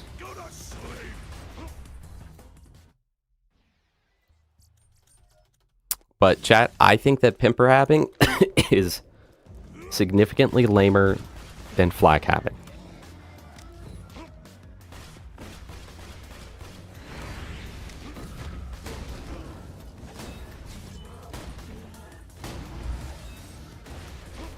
I mean, TBH, if it's on level, it's OP 9. Nope. Lowest possible level with accuracy prefix. I like Painter's power on very specific guns. But then beyond that, it's not good.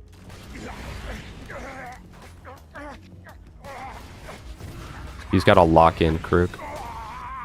I love Krieg. Krieg probably has like 60 to 70% of my total playtime on this game. But man, I don't enjoy the peak on him. I'm not, honestly, the only character I actually like the peak on is Axton. I think Axton on the peak is pretty fun. But then the other characters, it's always like, with Sal, it's like, bro, why do I even have to do this? Why do I have to prove that I can one-shot everything? I already know that I can. And then Maya's fine. Zero's fine. I don't know. I don't particularly care to do it on them.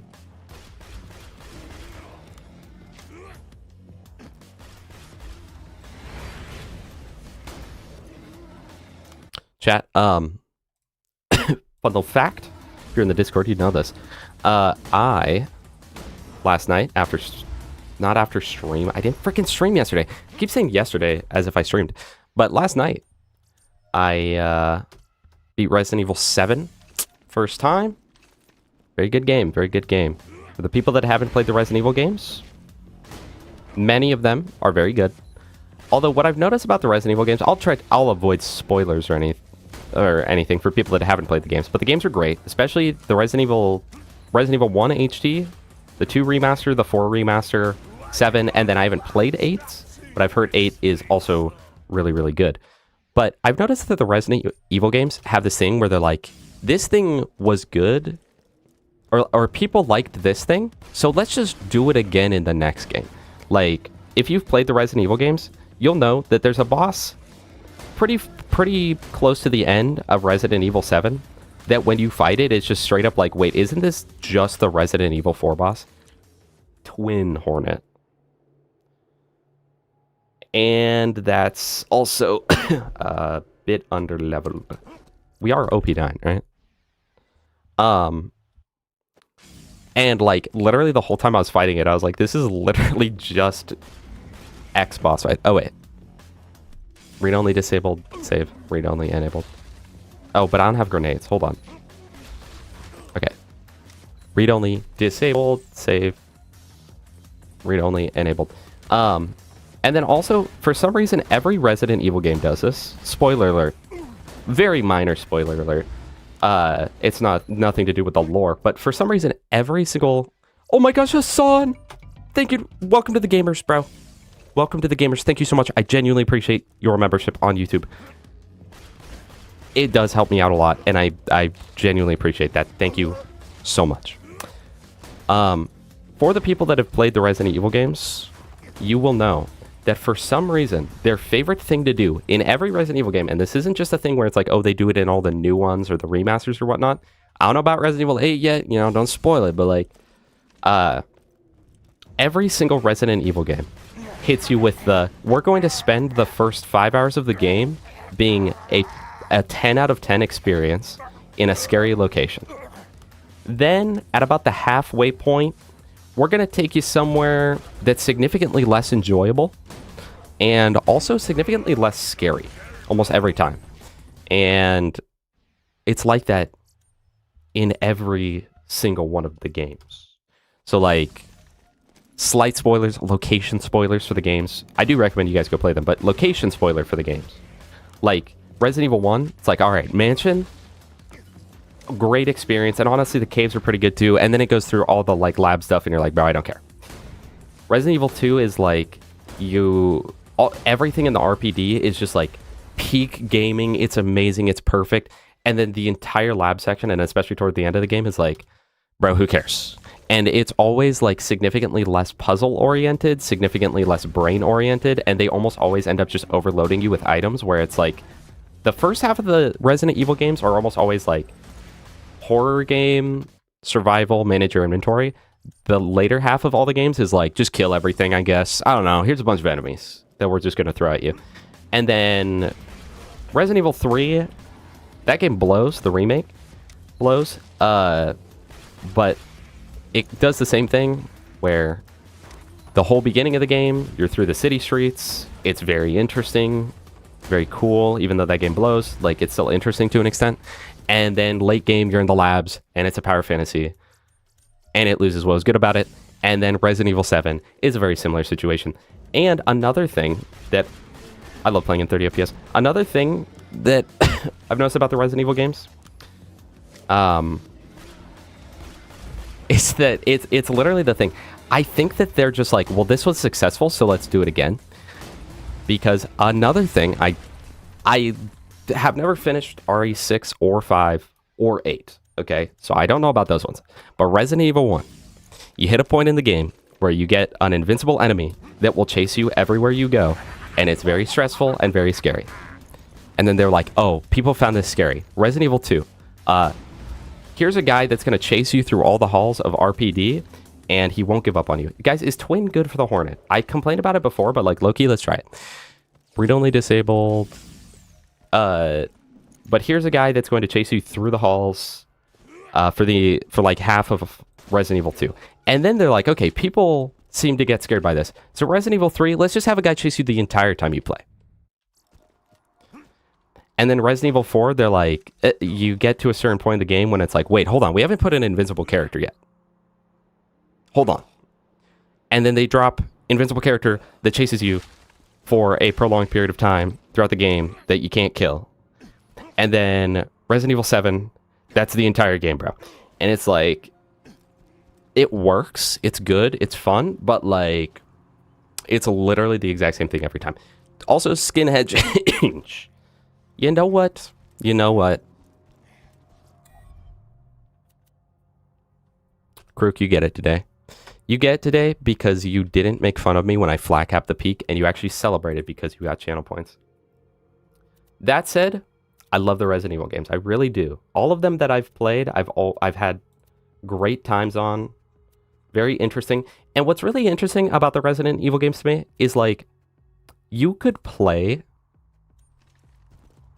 each of the Resident Evil games. Read-only disabled. You could play them, and aside from, like if you played Resident Evil, like, 2, and then played Resident Evil 3, you kind of wouldn't even know they're connected. TBH. You wouldn't even know they're in the series. Because, like, the games are so different, and, like, they follow very similar stories, and yet there's not, like, a ton of interconnectedness through the stories.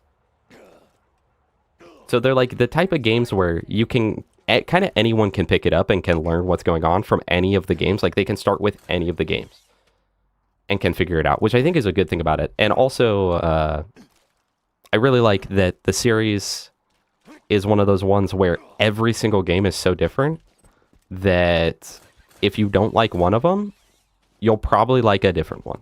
If you don't like third-person shooters, then you'll play Resident Evil 7 and you'll play Resident Evil 8. If you don't like first-person horror games and would prefer a third-person shooter, then you can play the 2 or 4 or 3 remasters.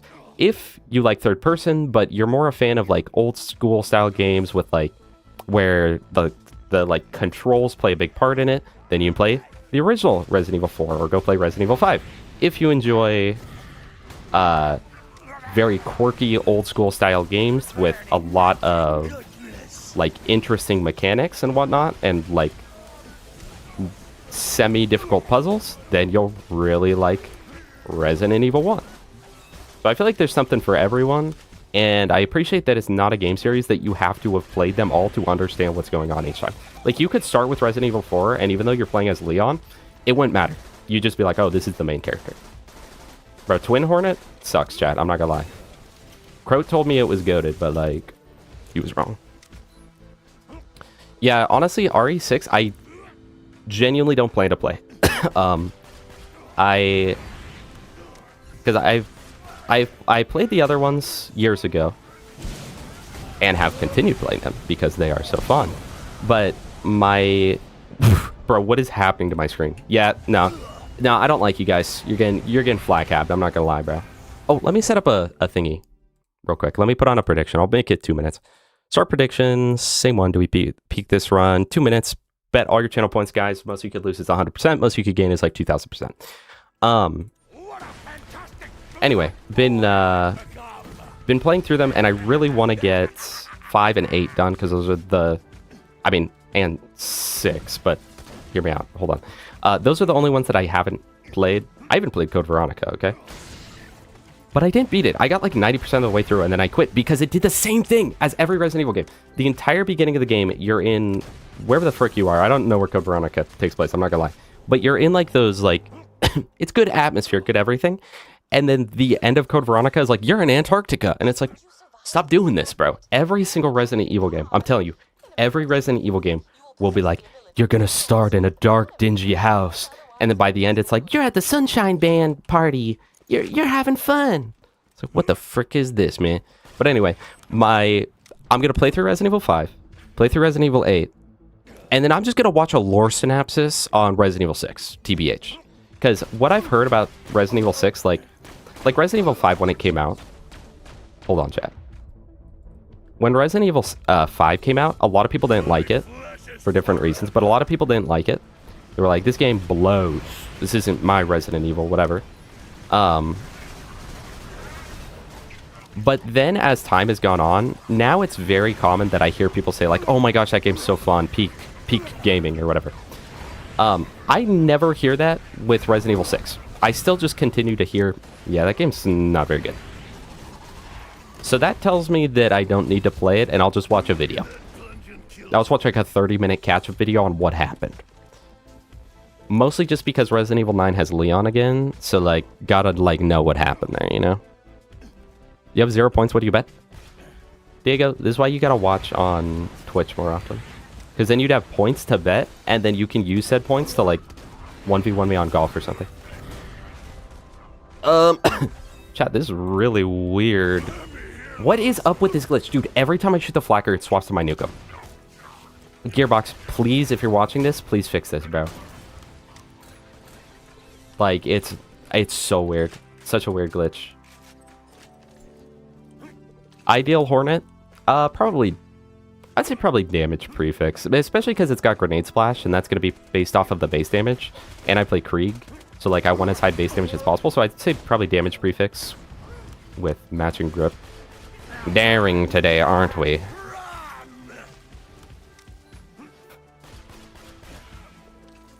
Let me guess, Craigie. A small fastball. I love a triple deeper deluxe. With a butcher, matching grip.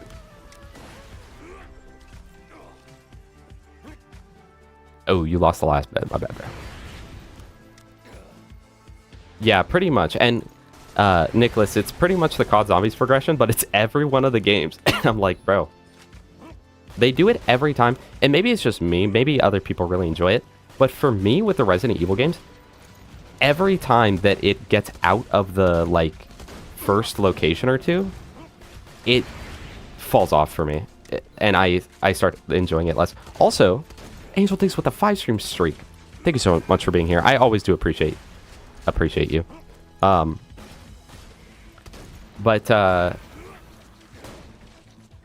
I don't know. I never really cared too much about it, and every time, once it gets to that point, it just feels so low stakes in comparison. And almost every almost every time, once you hit that endgame point, they get rid of like 90% of the puzzles, and the game just becomes run in a straight line through these areas almost every time. And I don't know. I'm just not a huge fan of when they do that. Also, another thing, chat, almost every Resident Evil game has like the same puzzles too. I was thinking about it because I'm trying to think. In Resident Evil 1, I can't remember what the first like main puzzle is. That you do a bunch of different puzzles, but it's essentially to open a doorway that progresses you through the rest of the game. Resident Evil 2, the entirety of the RPD section is to find 3 medallions that you put in to open a new doorway. And Resident Evil 7, the entirety of the main house is that you are getting 3 dog heads to escape to the next area. It's like, fair. Okay. That said, really great game. Resident Evil 7 was a great game. There was only like 3 things that I didn't like in it. And no, there's this one specific puzzle where the first time you do it, because you end up doing it twice, right? And the first time that you do it, it specifically says, there's like this little combo lock where you have to type in letters, right? And it specifically tells you on the first time, you need to go look for the password first. It doesn't even let you try a password, okay? So I got stuck on that on the second time, because on the second time, you actually have to skip doing other stuff and just go straight to the password. You have to do that. And yet, because of the fact that it told me before that you physically cannot do this right now, I just assumed you couldn't do it again, but the intended thing was to go do it again. And I described that really weird, but that was really stupid, honestly. And I remember I was frustrated at that because I was like, that's stupid because the game just told me a rule that they made and then said actually break that rule. And there was like there was 2 other spots in the game that did that same thing. And I did not like those parts. Aside from that, really great game, really peak game. And honestly, like, I had someone watching me play it. If I didn't, it was the type of game that I wouldn't have played because I am very scared of games. And so I felt extreme discomfort in my body the entire time I played it. It was definitely the scariest of the games. But chat, I was thinking about it. The Resident Evil games are some of those games, and this ties into other games too, so we can stop talking about Resident Evil, because they are the type of games that with every single one, I'm like, man, I wish I could play that for the first time again. Because they're always so good, but since they're puzzle-based games, it's like I can never experience it the way that I once did. As for like with Borderlands, like Borderlands 2, it's not the type of game where I'm like, man, I wish I could play it for the first time again.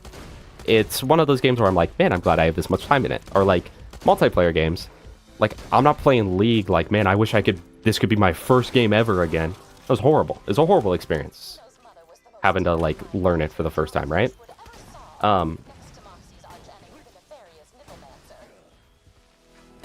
What'd you just say? But the Resident Evil games definitely are those, and same with the Souls games, honestly, where it's like, I wish I could go back and experience them for the first time again because they were so peak. Dude, you know it's bad when flak habbing is letting me down right now.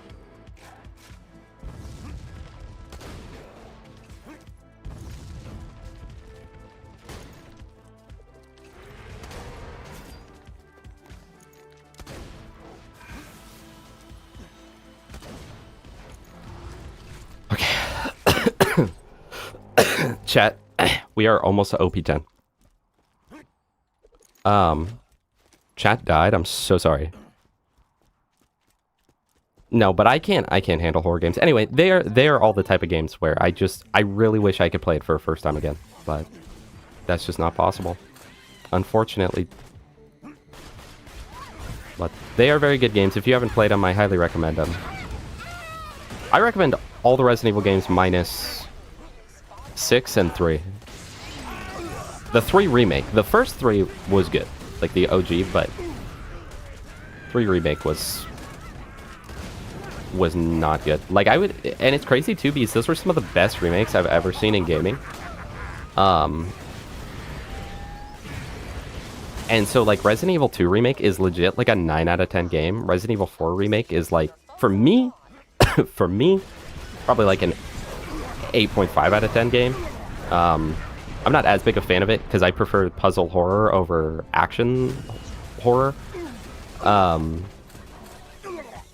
But then Resident Evil 3, I remember when I played the remaster for the first time, I literally was so disappointed in every way by that game. I think I'm gonna die here.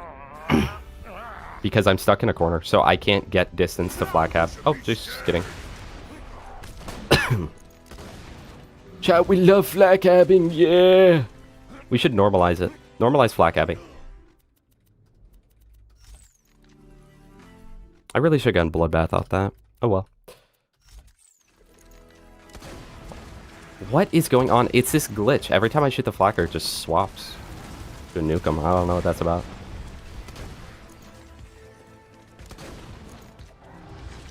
Any franchise that's already more than six or seven titles is just too intimidating to even try. Yeah, well, that's what I was saying earlier, though, about the Resident Evil games. You kind of don't have to have played any of them to get any of them. They somehow exist within a vacuum, but also don't. It's weird. Souls game, because after first experience, with them were really bad to the point where I almost never got into them. Wait, so you're saying that you wish you could have your first playthrough again because they were so bad? I might be misunderstanding you.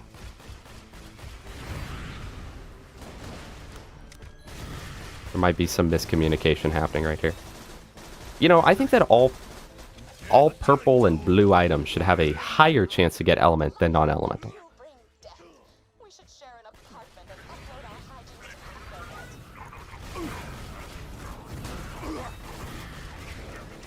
I need bloodbath.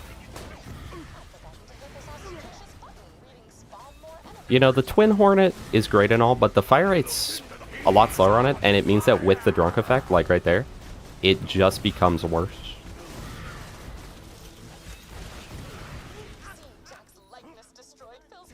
Hold on. Corrosive? Hold on. Lock in.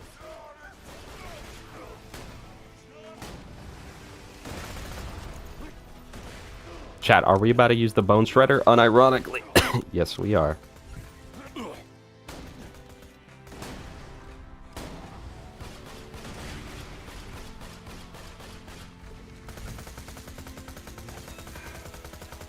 Hold on. Once his shield breaks, he'll die. Hold on. The colors! Get the colors! Yeah, let's put that Hornet back on. How about that? Do I just not need to kill the turrets that were on that thing? Because I definitely did not. I just went away. Okay. Cyberpunk was one of those. Yeah, Final Fantasy scares me. Final Fantasy definitely scares me. I don't know how easy it would be for me to get into those games, because it's like, here's 103 Final Fantasy games. I did not play Village yet, no, but I beat Resident Evil 7 last night. Killjoy. And it was a great game, but I was saying it, for some reason, every single Resident Evil game follows the exact same tropes as the other Resident Evil games, every single time. And I definitely noticed that with 7 pretty heavily, where it's like, spend first majority of the game doing puzzles in scary place, and then the entire like end of the game is like you are no longer in a very scary place, and there's kind of no puzzles, and instead you're just actually gonna kill a bunch of enemies, which I never like when the Resident Evil games do that, because for me, lock in. I don't know that the flak nuke kills him. Okay, for me, the beginnings of almost every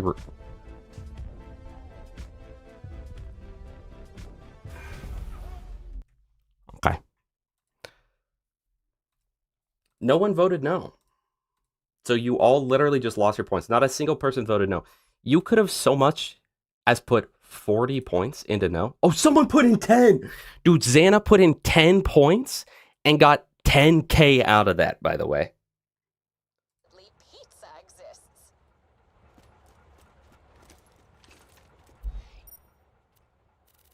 This is why you always gamble, chat. Always gamble. Hold on. Chat, I don't care what you say about me. I don't care what you say about me. I'm getting a new Nukem. GG. I am so sick and tired of the peak. I'm just playing it to beat it at this point. Okay? I don't care what I have to use. Flak hab, you literally just shoot the flak or swap to rocket launcher. I died flak habbing. It is what it is. Sorry, chat. Hydrate, I got you, bro.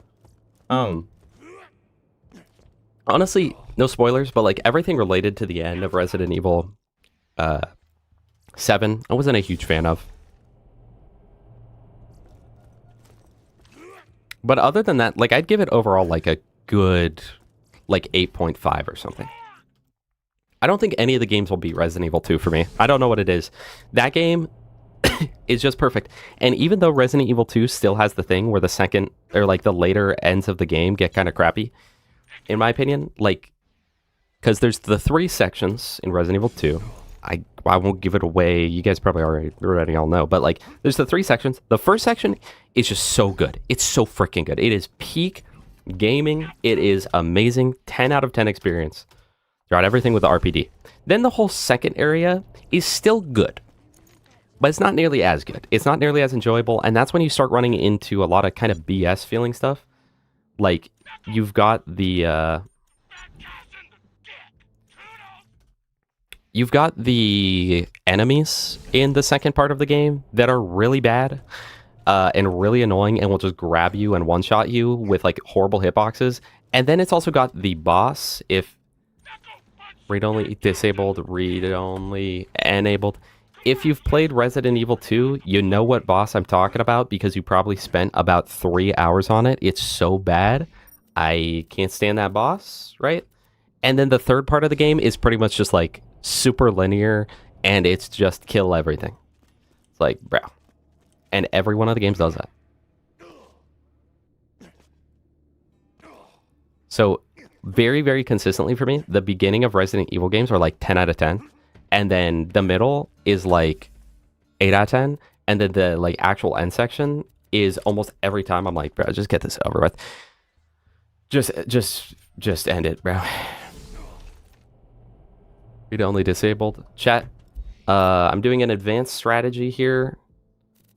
It's where you get a higher level Nukem to use the glitch harder. Void Vesper, hi. Did you go... Have you always gone by Void Vesper? If... I'm not gonna lie, you...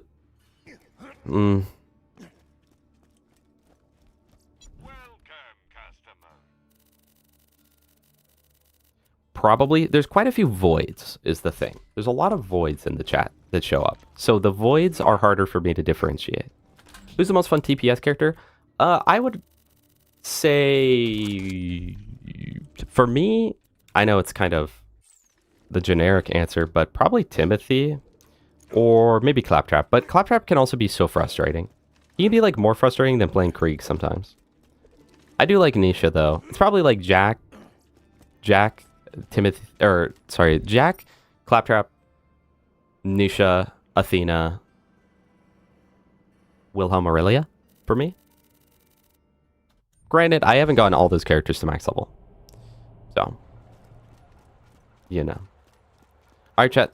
Let us run through this again. Keegan 2K kills. Welcome. Hello. Alright, chat. Starting prediction. Do we beat the peak this run? You got 2 minutes to submit it over on Twitch. The most you could gain is like 10,000 increase. Most you could lose is 100%. Keep in mind, we will be flag capping because we are fed up with this. We just want to beat this at this point. Because the thing is, I can't even unlock... Like, it's not even worth it to farm stuff because I'm just going to have to farm it next level.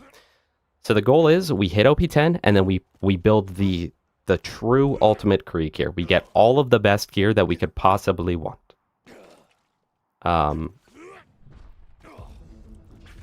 So I think that we'll get the gear that we're currently able to get, and then we'll reset the playthrough to get all of that stuff too. I think that sounds decent, right? Twitch chat, put all of your points in there, okay? All of you put in all of your points. Go all in. I know that you actually probably spent the majority of your points on that last one where you guys lost, but like, I love Slag Chance. Really do, really do. Alright, he shoots me, fireball, etc.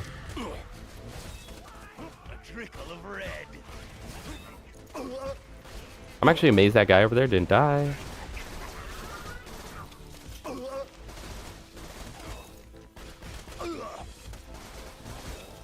You know, I almost wonder if originally they were like, oh no, never mind. That was gonna be dumb. Don't question me.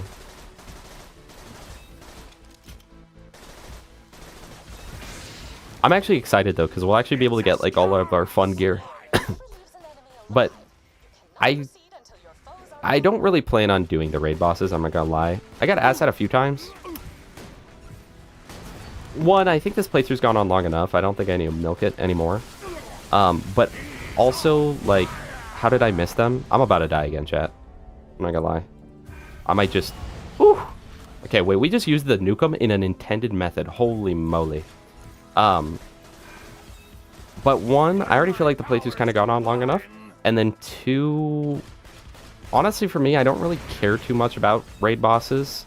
Half of them suck. Like, we'll probably do Hatterax and Pete, obviously, and try to do Terra as well. Though we might take a few shortcuts, because like for Terra, I really want a fire conference call. I might just take a conference call and swap it through the magic of Gib to be fire. But I won't make it like perfect or anything. But I might do that because otherwise it's just going to be like half the stream is me farming for a conference call or whatever. I'm not afraid to take a few little shortcuts. But normally whenever I play, literally, like once I get the gear, I'm like, all right, the character's done. The gear is just to get more gear for me. Also, Trog, I'm so sorry. I totally forgot to respond to you like 20 minutes ago. Yeah, I'm down for 2 games tomorrow. Also, chat, hey, anyone here? Bingo tomorrow. I don't know what time we're starting at. Trog, you said that someone wasn't able to until like 1 p.m. CST, I think. So if that's true, then around 1 p.m. CST, we'll be doing bingo chat. It's going to be another verse viewers. Who is it this time? It's Trog, Bad Deck Guy, McGilla, and Dark Elite, correct? Is that correct? I shouldn't have done that. I need a grenade kill. There we go. Keep in mind, this isn't flag cabbing. This right here is intended.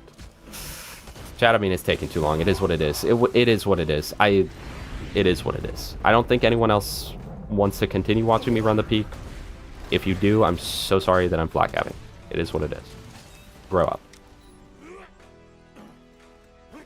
11:30 Mountain Standard Time. Okay, so not too far off when we normally stream, but that'll be tomorrow. We will be playing versus viewers in another bingo rematch. You know, I think that I'm not even going to title it as versus viewers at this point. I'm just going to title it their team name, because that's quite frankly all we ever do. I've been thinking about this, chat. What do you think about a stream in which... Oh, my bad. What do you think of a stream in which we fight a bunch of random viewers on bingo, and the stream does not end until someone beats me? So we could be at the 28-hour mark, and we got to play until someone beats me. And what I figure on that is, like, one, I'm not even that good. So, like, someone could easily beat that first round. Like, if Jufi rolled up into the chat, like, he'd probably just win. I'm not gonna lie. But, on top of that, eventually someone's bound to win, because I'll just be so fatigued out from streaming for 30 hours that at a certain point, it's like, you just get an insta-win. You have a lecture at 9 to 10:20, and it's important, I assume. Dub Wub. Favorite BL2 DLC? Probably Captain Scarlet? I don't know. I used to say Tina, but also, like, thematics. I would say thematics and thematics and story, I would say Tina, but actual, like, when you take into account gameplay, I don't really like the Tina gameplay. The bosses in it suck. Like, Four Kings Below. Handsome Dragon blows. There is some pretty good loot. Some loot I quite enjoy, but not a ton of it. I think the Ogre is overrated. Honestly, it's not too much better than just a Spitter. It's just got that special effect. The Orc is fun, and the Orc is very good. The magic grenades are very good, and obviously it has the Grog Nozzle. But also, like, you can just live without a Grog Nozzle. Just use the Ruby, or don't use a Moxxi weapon at all.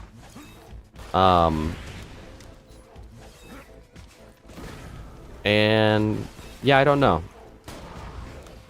The gameplay of it's just not perfect. So I'd probably say Scarlet, because Scarlet, I enjoy the gameplay of Scarlet. The story is okay. It's nothing like too crazy. I'm not writing home about it. And also it has like the best gear. So chat, what is up with this glitch? It's like I shoot my flacker and it just swaps to this Nukem. It's so weird. Mr. Jolt's Mask, welcome. Welcome. The Bingo Subathon. If we do Subathon, it'll just be Bingo Subathon. Modest, welcome back. Modest, you weren't here for the majority of the peak. Oh, no, you were. You were. Although I think you kind of dipped out like halfway through. Yeah, we're just flak nukeming at this point. Because we are definitely fatigued. I believe that I could beat the peak without it, but it would require farming even more gear. And we literally already did a full, like 8.5 hour stream just of doing peak. So I can't be bothered at this point. This is the last OP level though. You guys gotta believe me, I have gone Krieg to OP 8 without flak habbing. I don't know if I've done it to OP 10 without, because I don't often go to OP 10 nowadays. Last time I did on Krieg, I might have flak habbed, I don't know.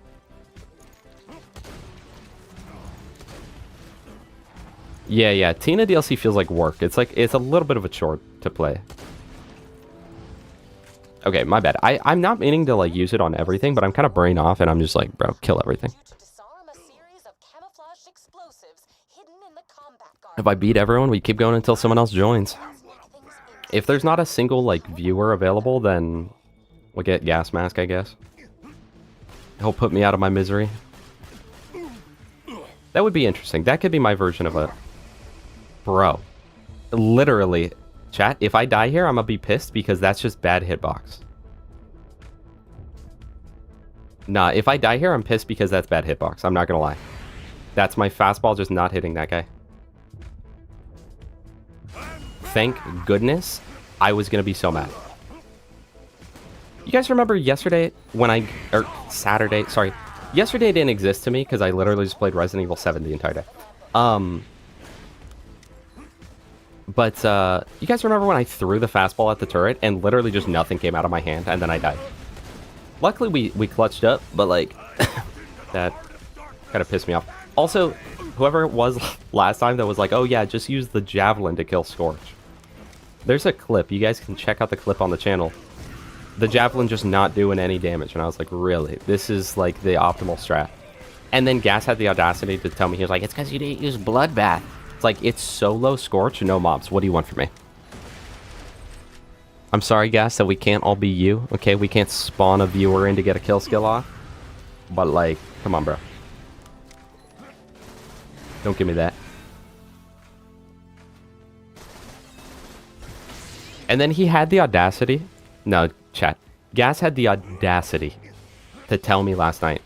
He was like, if you want to kill Scorch, just use the Lady Fist. And I was like, do I not spec delusional damage because I'm Krieg? And he was like, no, don't even use a B shield. Just go in circles with the Lady Fist. And I'm like, doing that strat will take 5 minutes to kill her anyway, bro.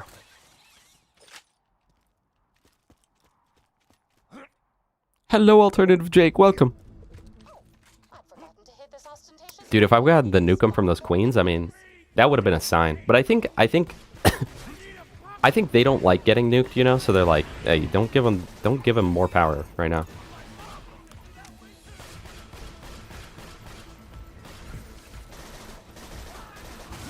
Chat, no, just think about it.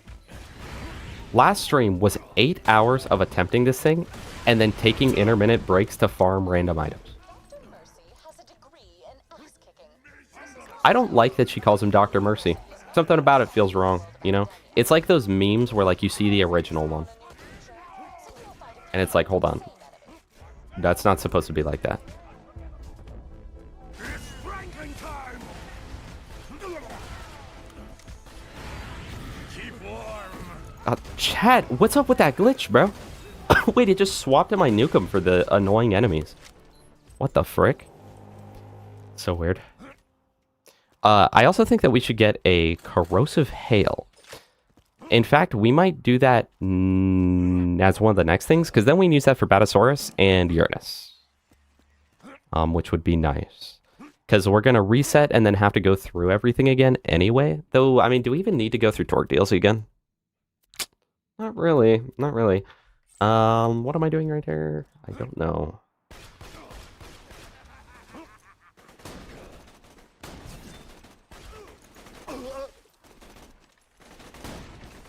Bruh. Let me just drop 100 grenades on this guy.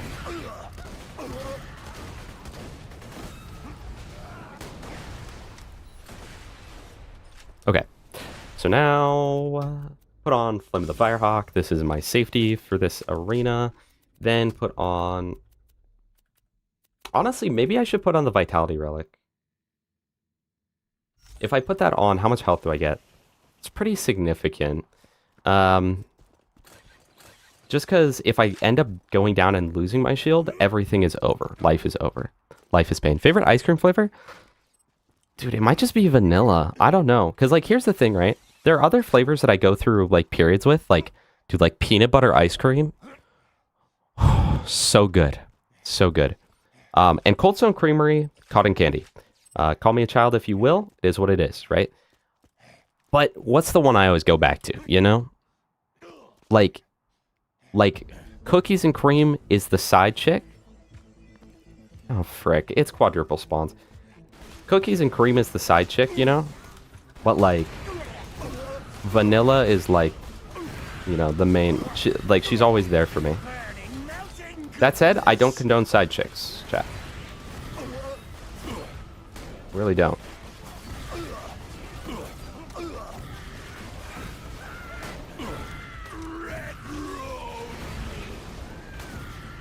I think that once I can get these guys' shield down, it should be fine. And then I really... See, I can't pause because I'm gonna break my health gate. But if I put on that shock Topnia we got, that would be... Where's the Topnia? Oh, corrosive Topnia, rather.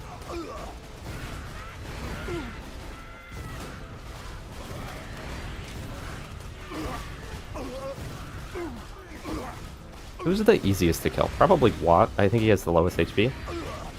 But I don't have that. Okay.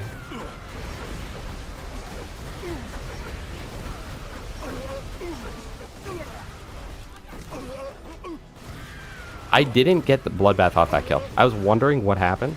I didn't get Bloodbath off of it. So he must have died to something else. Something goofy.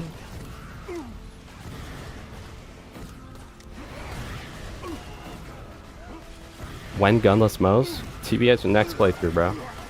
Maybe I should have gotten a new Flame of the Firehawk. I was like, nah, I don't need it. But look how much damage we're doing to these guys. Like, I think it would have been better with it.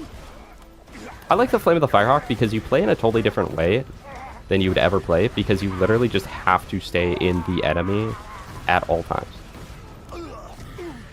Alright, get him down to fastball.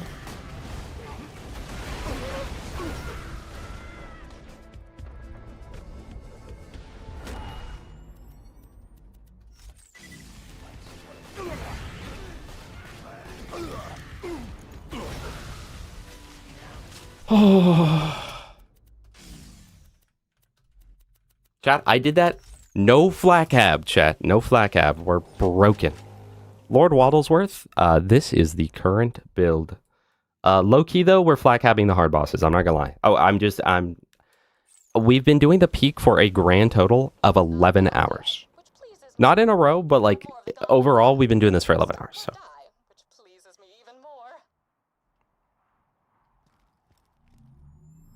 Have you played Arc Raiders? No, I have not. Sorry, guys. I'm not reading chat because I'm, like, very locked in. Do Saturn legit this run, Diego? I know that you want to earn your channel points, but no.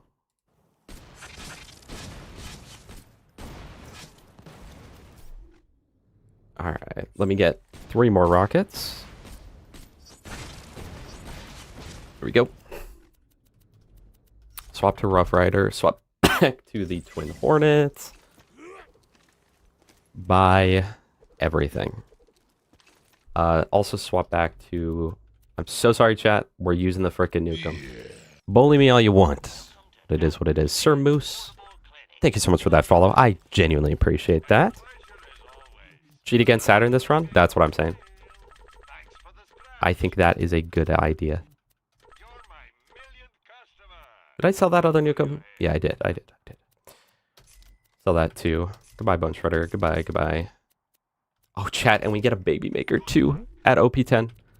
Okay, let's put back on the Explosive Relic. Also, we need a new Explosive Relic, which we'll probably farm the train for, or we just do home movies, because we have access to home movies. What are the things that we should do now before we go to OP, before we reset the playthrough? Home movies for Explosive Relic. The Hail, ideally, we get now, because we already have it unlocked, and it'll be helpful for other things. I guess B-Shield, but that one is really quick to get, even when we swap. Oh, maybe Slag Ruby. Decent Slag Ruby.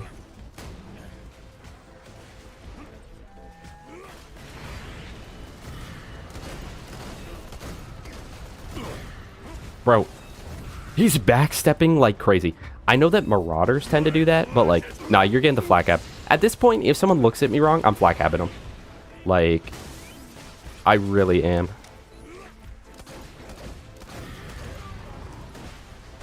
Hey, if they treat me right, I'll treat them right. You should have thought about it. Okay, Rabbit Skag, you're getting flak cap, bro. You looked at me wrong. I mean, what can I say? You looked at me wrong. GG. You should have known. Whoa. Why is this guy not dying? They buff Saturn this patch or what?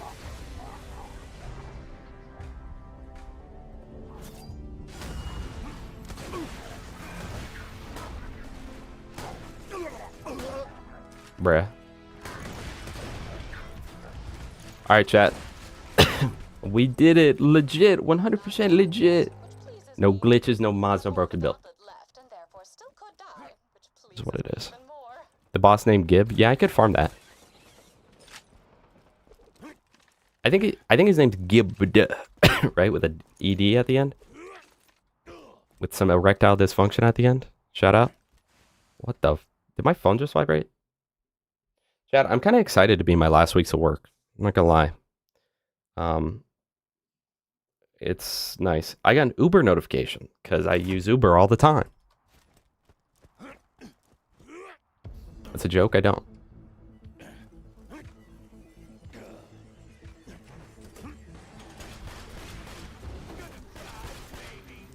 You gonna cry, baby? Okay. See, dude, there's something about here where it just sucks up your fastballs. This is where it happened last time too. Chat, low key. You're caught in the woods and you hear a voice whisper your name from like a cave. What do? I'm flak cabbing it. Like, I'm not even gonna check what's in there.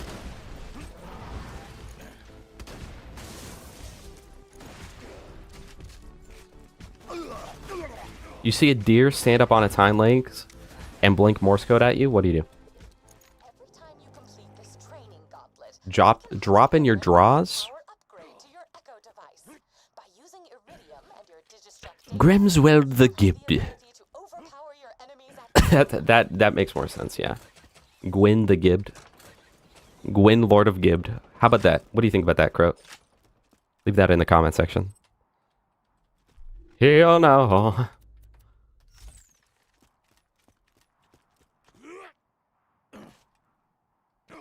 There you go. Hey, alright, you cool. You passed the vibe check.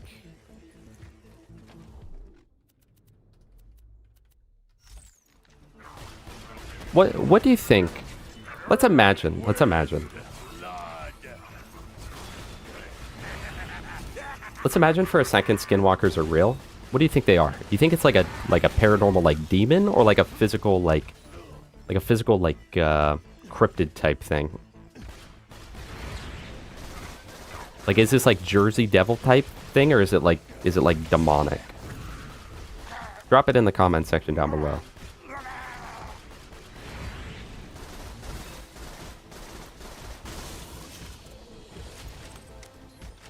Pimp Sandhawk, hail, new fastball. Well, I'm going to reset the playthrough anyway, and I haven't gone to the Pimp and Sandhawk, so I figure I'll do that after the playthrough reset, right?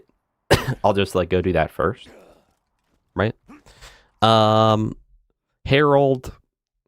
We'll do all the Torque Vendor farming. New fastball, all elements.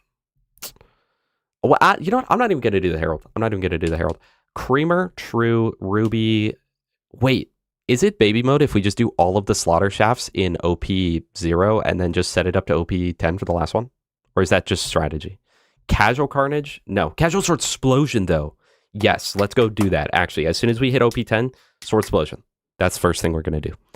Nukem Flacker. I won't do flak habbing anymore for the rest of the playthrough, by the way. It was just for this. Just want that to be known. Rough Rider, Flame of the Firehawk. Okay, Flame of the Firehawk first, then Sword Explosion. Grendelcom. What Grendelcom would I get for Krieg? Because I've been thinking about that. I genuinely don't know what I would get on Krieg because he's one of the few characters where his legendary class mods are kind of just better than the defaults. Oh my gosh! Angel Days with 1,000 bits! Scream, man, you are so welcome. Thank you. Low Pride Unicorn. Pride Month coming up, chat. April. If you know, you know. Thank you so much, Angel Days. I really, really, really, really, really, really, really appreciate that. And this isn't baiting out more, but especially with the fact that I have officially put in my 2 weeks at my job, it means more than it already meant, and it already meant so much. So thank you. I do appreciate you deeply. Thank you. We will do... I am not resetting it 3 times for all elements, chat. We are stash farming like crazy. Well, let's go get... So we'll get Sword Explosion, Flame of the Firehawk. Someone write this down. Write this down, chat. Nah, he's looking at me wrong. Chat. GG. I hate you! I never want to see you again! Get away! We did 100% legit, and that's true. I never do want to see that person again. Okay. Write this down. So we need... Write that down. Duh. Yeah. Patrick playing tic-tac-toe. One train of thought. What am I saying? Joe Mother. Sword Explosion. Okay. Flame of the Firehawk, Sword Explosion. Explosive Relic. Write those down. And then... Antopnius. Or our Javelin.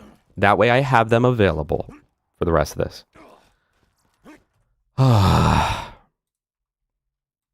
We won the peak. We won.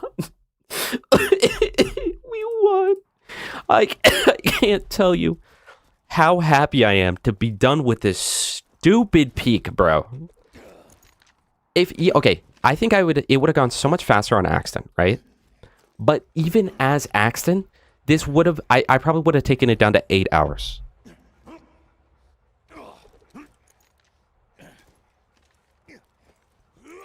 Also, to the Skinwalker question, I see you guys actually answer that. I think this stuff is usually more interesting in fiction perspective if it's biological, not paranormal. I kind of agree, but it also kind of depends on the thing, I guess. I like the idea of outerworldly stuff. And Angel Days with another 500 bits. Seriously, thank you so much. I cannot tell you how much I appreciate you. But Angel, like, low-key, you kind of give me a little bit of anxiety when you're in chat, because I'm like, I don't... Like, I appreciate your money very much, but at the same time, like, I don't want you giving me all your money. But I really appreciate you. I genuinely, bottom of my heart, all the way to the bottom of my heart, down through through gut, lower intestine, everything down to my toes, okay? I appreciate you. I really do. New Heartbreaker, yes. Let's go. Let's do all the mission items first that we are, like, at. Ace Buzzard. Ace Buzzard, take a peep. We frickin' did it. It took Flak having about 5 of the runs, but, like, we did it. I don't care. Nobody can say that we didn't, okay? So let's go. Let's get our true Flame of the Firehawk. What is the best Flame of the Firehawk that's not inflammable, by the way? Does anyone know that? And then also, let's... Alright, Slimothy, you didn't have to say it like that. I just saw what you said. Oh, I forgot you're just cheesing it. Alright, man. Why'd I go to Three Horns Divide? No, my brain is in the wrong instincts right now. Sell that. Alright, and you know what else, chat? We are getting rid of the Grog Nozzle. No, we aren't, because, like... Hold on. I was gonna say let's stop using it, but also we're doing Hellborn build with the Flame of the Firehawk, so, like, we kind of have to. Also, goodbye, Crotolilius. 3 minutes ago, I'm so sorry, you said bye. I'm really bad at reading chat sometime, I'm not gonna lie. Alkaline because longest dot. So true, Helllord. So true. Okay. We'd only disabled. And chat, we won't have to redo this mission a single... We will not have to do it even so much as one more time for the entire rest of the run. I'm so excited. Everything is coming together. Can this reach all the way down there? Because it, like, splits, but then, like, what happens to the split bullets? No. Oh, also, I want a new toothpick. There's so many things. I should really just write it down.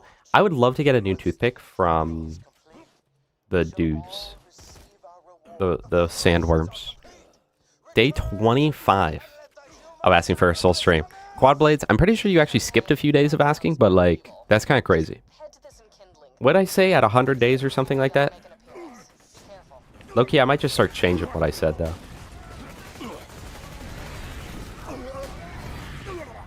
I might actually just put on Vitality Relic, honestly. Give me more health. And then, oh, and we need that Launcher Relic. And we need a new Rough Rider, but we'll get the Rough Rider after we get the Flame of the Firehawk. It's put on something that can proc Bloodbath. I guess just a Herald. Even though, like, I kind of don't want to use it. Like, we'll use it. I don't even have to kill these guys, so I don't know why I am. More Bloodbath. You're not doing 200? Okay, well then how about 300? 300 days.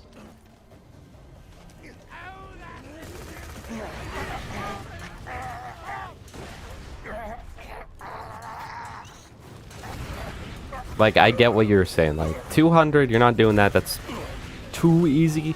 Sort of like gibbing it in, honestly. Chat, I mean, think about it. All I did was exploit the game's mechanics of how the flacker works. So, like, in a way, literally all of my peak runs were 100% legit. And I legitimately did do them. The peak is legitimately over. So, think about it. Think about it, absorb it, etc.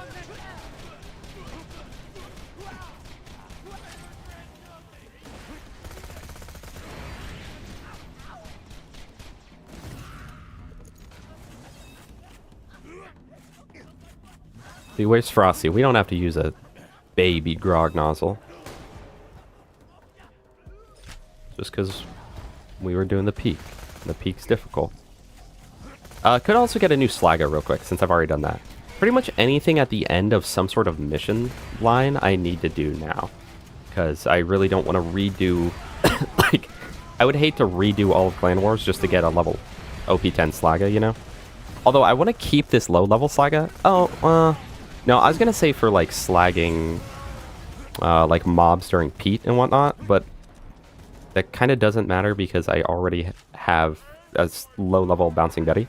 We also could get a low-level Stormfront, but that one's kind of an annoying farm, and technically on average, according to the lore, it'll take about 17 minutes to get one, assuming that we actually followed the laws of probability, which, considering it's 100% just luck and RNG that could literally never happen. Like, okay, this is a good way to put the argument, right? Because I always argue with Gas about whether or not should farm the Stormfront. But the thing is, right, technically, with any gun, like a Herald, there's a chance that you literally never get it in your entire life, and that it never drops, right? Even though the laws of probability would say otherwise, it's possible. And with the Rats, since it's a 2.5% chance, it's significantly higher. It's significantly higher of a chance that that would happen. Right? Where you literally never get it. If you saved quit here, would the cultists just auto die? Or like, would you unironically have to come back just to kill like 3 cultists? Also, I don't even think we have all the upgrades on this character.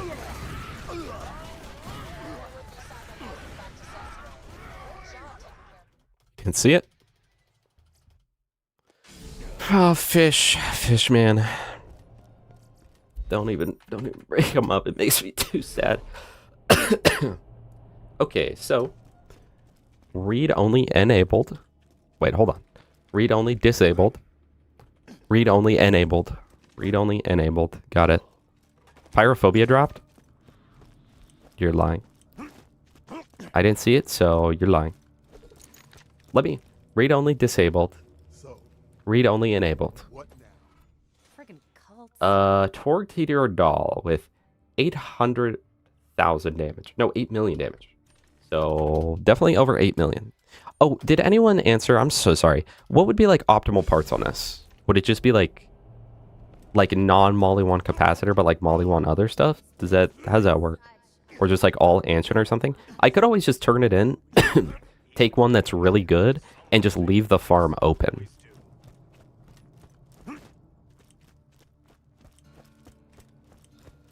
Yeah, Michael, I saw that too. I reached out to him. I think he's really burnt out. I think he's tired of playing Borderlands, and I think he's tired of his channel because his channel is very much like a personal type channel. It's almost like a Let's Play channel in a way, and that unfortunately doesn't really get views nowadays, and I think that's kind of getting to him. No, and Fish's chat is literally so mean. I'm not gonna lie, like... Friggin' cults. I'm not gonna lie. I definitely, even though he, like, has kind of thick skin and is like, oh, I make fun of them too, I think that if his chat was nice to him, he probably wouldn't be in such a bad state. I'm not gonna lie. Hatchman, on his last stream, when he was, like... sounded very depressed and whatnot, someone in there, I think it was Goose something, said, was like, what'd he say? Someone was saying something about, like, something's dropping in 2027, and this guy was like, oh, he's not even gonna make it to 2027, crying, laughing emoji.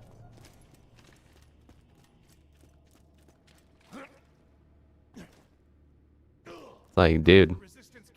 Yeah. I wonder why he doesn't want to stream. You know? Hello, Minchip. It is going well. We finally hit OP10. Hyperion Pangolin. That's what? Is Hyperion +2 or just +1? That's pretty good, right? Chat? Let's put that in the bank. Is that good? What's actually, no, here's what I'll do. I'll go to Loot Lemon. Yeah, I kind of hate Fishman's chat. I'm not gonna lie. They're so mean to him. And I don't think they realize that, like, even when someone has thick skin, when it's every stream just getting made fun of, it doesn't feel good. 1.6 million is max damage on this thing.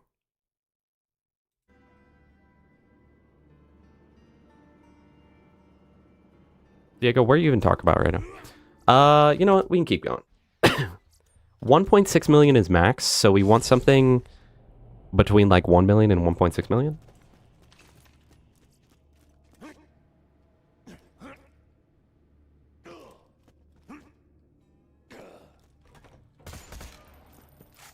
And then, like, I don't know. People just dogpile on him way too hard, and it's like, they obviously enjoy watching him because they sit there every stream and are like a diehard fan of him, but it's like, you don't realize that you're pushing him away. I have been the person that's had this happen before, where I've like made a lot of like jokes at another person's expense, and I thought it was just being all funny and whatnot. You might have gone auto-modded Diego because it doesn't even show up in chat. And normally I would see message deleted. So you probably just got auto-modded. But like I've been the one that's done that before, where I've had friends that I've made a lot of jokes at their expense, not realizing that it was actually like affecting them and hurting them. But it was, and I ended up learning that by them being like, dude, I don't want to be your friend anymore. I was like, I'm so sorry. I literally didn't know that I was actually like doing that to you. I apologize. Blah, blah, blah. And I don't think people realize that. That's literally all of Fishman's chatters. It's like, just be mean to him because they're like, oh, he can take it. Oh, he engages with it, so it's probably fine. But I don't know. And that's not just saying that his chat is the reason that like his mental health is going down or whatever. Because there's obviously a bunch of other stuff, but it doesn't help. It doesn't help. But at the same time, like, I'm not trying to say Fish's chat is the reason that he feels depressed right now or whatever. It's that it does not help with how he's already feeling. Teeter Hyperion, that one is like the same damage as the last. Yeah, Piper. I've had a long my family's had a long running history of it. So very prone to mental health issues. And like, I don't know. You guys can make fun of me all you want. That's totally fine. But like his chat goes to a different level. His chat goes to a different level of making fun of it. You guys will be like, oh, blah, blah, blah. You know, baby Krieg can't beat Peak without flat cap. It's like, true. Or it'll be like, hey, TX can't wait for the next video upload in 8 months. True. But like Fish's chat, like we were saying, you weren't, I don't think you were here at the time, Piper. Because Fishman, I love Fishman. I really, really do. I want to do more stuff with Fishman. He's one of my favorite people like to watch. Every time I go into his stream, I end up sucked in. Because something about him, he's just interesting, right? But his last stream, he was definitely having like a bad time. Right? And he was having a very bad time. Sounded depressed, right? Low-key was like making some remarks that are like very concerning. And this dude's chat has the audacity, because someone's like, oh yeah, blah, blah, blah is dropping in 2027. And someone in this chat has the audacity to be like, Fish won't even make it to 2027, crying, laughing emoji. And it's like, you claim to be his fan, you show up for all his streams, and yet you're essentially saying like, yeah, this guy's going to kill himself. It's like, bro, imagine how you would feel when that, like, if that actually happens. And you can know that, like, one of the last things you said to him was, yeah, he's killing himself. And I'm not, I don't know if Fish is going to do that or anything. I pray not. But it's like, bro. And even in the worst case scenario, like, if you guys, even if I wasn't talking all the press, if you guys insinuated I was going to kill myself, I'd be like, what is wrong with you? I don't think they were talking about his channel, because everyone in that chat was talking, maybe they were talking about his channel, but even that would be bad, because he was going on about how his channel's dying and he hates doing all that, right? Or like he's hating how it's going, and like apparently he's having to like find actual jobs because he can no longer afford to live off YouTube because it's just not doing too well for him anymore. So even in like the best case scenario where they're talking about his channel's not going to make it to 2027, that's still not good. I was like, guys, I have $40,000 in medical bills that I have to pay, and I can't afford it. I don't have healthcare.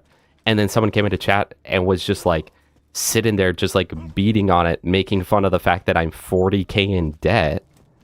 I'd be like, what the frick is wrong with you, dude? I can't say for a fact. To me, I thought they were saying that Fish as a person is not making it to 2027. That's what I thought, especially based off the context of what they were talking about and what chat was talking about, and chat being like, hey, this is like actually really concerning to me. So I don't know. But you're right, Santa. They might have been talking about the channel. even if they were, it's like, why are you guys so mean to your favorite YouTuber? I'm not 40k in debt, Vulture. Guys, I am not 40k in debt. Don't worry. I am actually, I think I'm totally debt free right now. I might owe my mechanic some money, but also my mechanic's really nice. And like, low key, he kind of just let me off with like not paying like $5,000 in stuff before. So like, I appreciate him. I'm not in any sort of debt. That's why I was able to quit my job.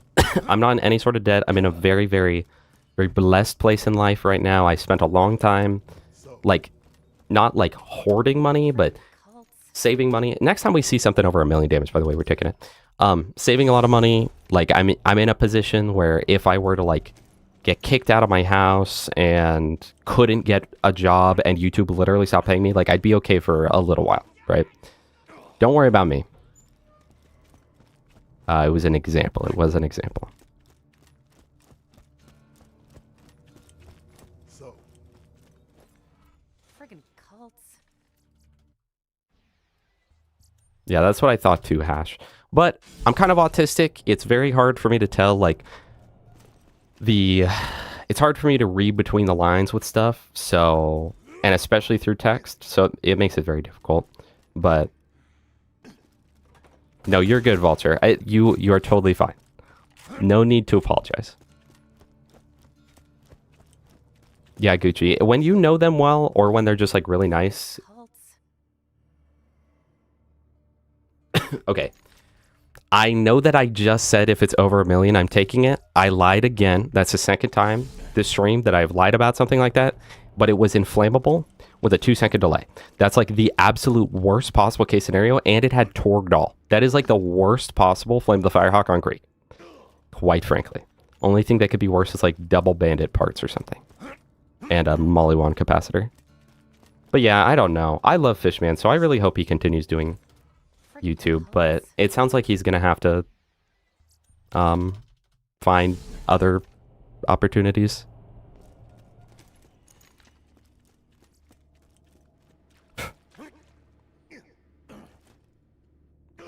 Yeah, my mechanic has always been nice. I think that my dad owes him thousands of dollars from like literally 8 or 9 years ago, about 6 or 7 years ago, and he's just like, we'll figure it out, you know, eventually. It's whatever.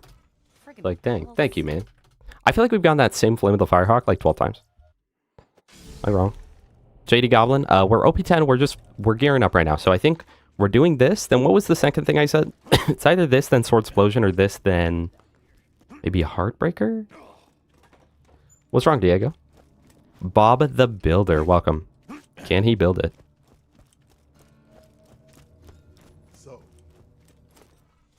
Guys, don't you love car trouble? That's always good. It's always good. Hey, chat, that's part why I quit my job. Because I was like, hey, my battery's dead, but I'll be about 5 minutes late to work. My battery's dead. Literally can't drive, but I'll only be about 5 minutes late to work, right? And then he says to me, this is becoming a habit. If you, like, repetitive tardiness will be punished and disciplinary action will be taken. I was like, well, good thing I'm not late normally. In fact, I am almost always on time, or maybe literally 1 or 2 minutes late. I was like, bro, I know, Trog. Also, the fact that I put in my 2 weeks, and one of our other best employees also happened to put in his 2 weeks, and one of my other coworkers, I think, is about to put in his 2 weeks. So it's like, surely the owner will see a connection that just as soon as we got a new manager, we all of a sudden lost everyone. 6-7 in the big 2-6 or 2-7.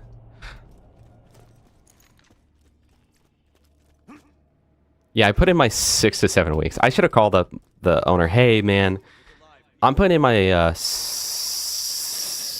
good 6 or 7 week notice. Just yeah, we're scamming the mechanic. No, it's always due to him. We'll be like, hey, we can't, like, can we get on a payment plan or whatever? And he's like, yeah, we'll do that. And then he just never like proceeds through with it, and he's like, you guys are fine, just take it, bro. Also, Bob the Builder, we are currently getting a new Flame of the Firehawk. And then Diego, you were the one that said it. Flame of the Firehawk, Sword Explosion, And what was the third? Explosive relic? Is that the order of operations here? Friggin' cults. Bro, this cannot be that rare. Anything over 1 mil damage without inflammable, let me speak that into life, okay? Over 1 million damage without inflammable, we'll just go ahead and put in the stash and we'll take it.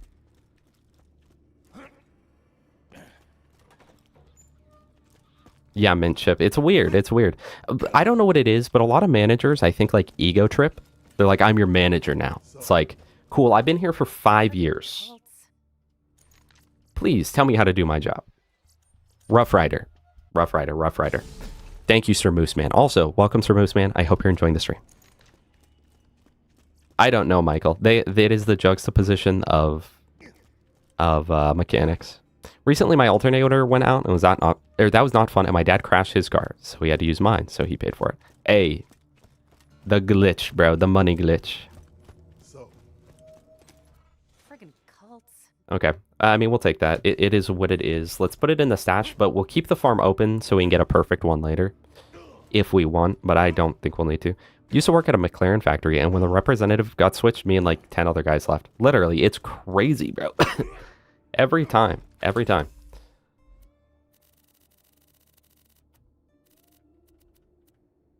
it's like, most of the time, people are not asking for much. They're just asking that, like, you respect them as if they've worked there longer than you have, because they have worked there longer than you have.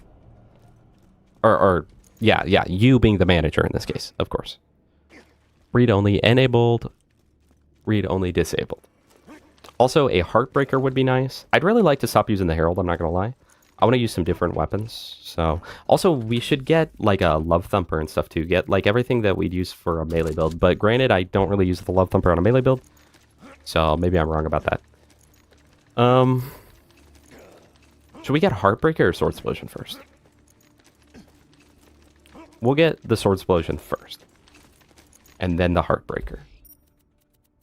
What are the chances of a perfect Sword Explosion? It's pretty high.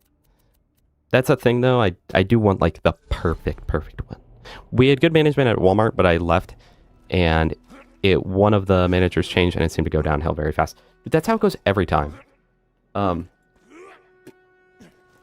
my dad's old job, everyone loved it. He, like, everyone that he worked with loved it, and everyone that, like, totally disabled, and, like, everything that he, or, like, all the people that, like, interacted with his job and whatnot loved it. They would show up all the time for, like, what he did, all that, and then they kind of secretly hired people to replace him for seemingly no reason, and ever since then, it got so bad that they pretty much shut down what my dad was doing prior, because, like, the new people were so bad. And so, like, everyone just stopped attending that, everyone stopped going to that, and it just became bad every time there's new management, because everyone that goes into management has this ego. Also, Hashman, goodbye. Thank you so much for being here. Everyone has this, like, or it seems like every new manager has this ego of, like, I manage you. You don't manage me. But it's like, if they just went in, and the best managers I've had have gone in not thinking that they know everything, but being like, I'm ready to learn everything. Please teach me how to do this. I want to know how to do this.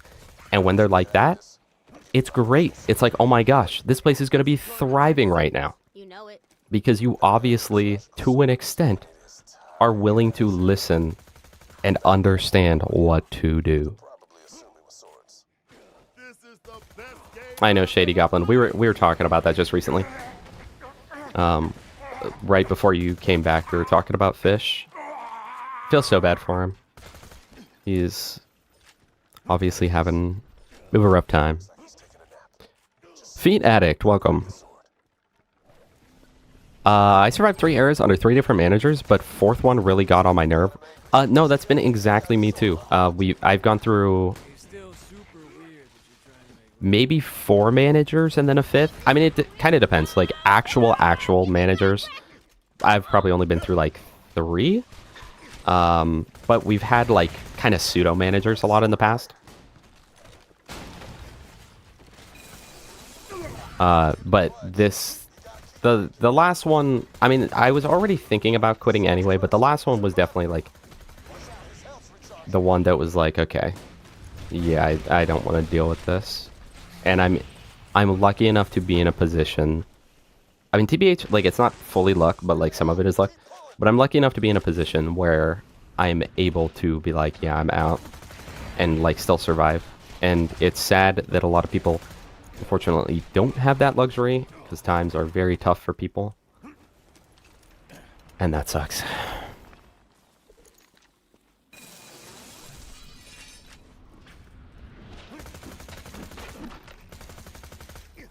It's like 1 in 40 to 60 for... I should specify, because that's something about the sword explosion, right?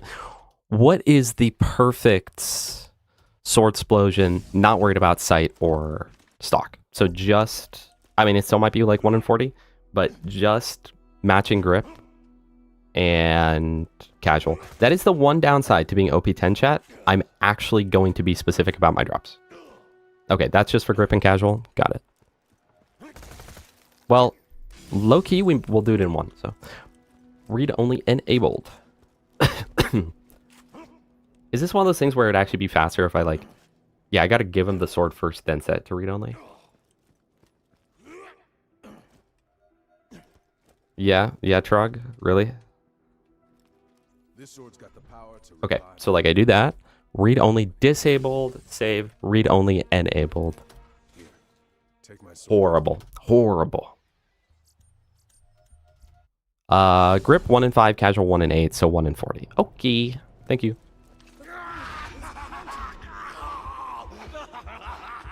Oh! Fishman just got an Arc Survival Evolved. This is freaking awesome. Here,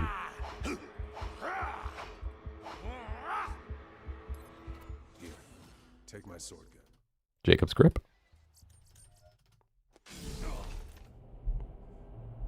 Last time I worked at Walmart, we got SWAT raided because FBI got intel because apparently our manager and a few employees were doing tax fraud. Nicholas, we are OP10, so we're farming perfect or almost perfect versions of everything. I'm not even going to leave this farm open because, like... Well, I guess we didn't need to leave the Flame of the Firehawk farm open either. Jacob's casual, max damage. You might be onto something. I think I'll just take Torg, though. But, yes, I see that, and especially on Krieg. The only thing is, if I don't have stacks, that low mag and kind of bad reload is going to be annoying. Here, take my sword gun. Here, take my sword gun. No, Arc can't be helping, Loki.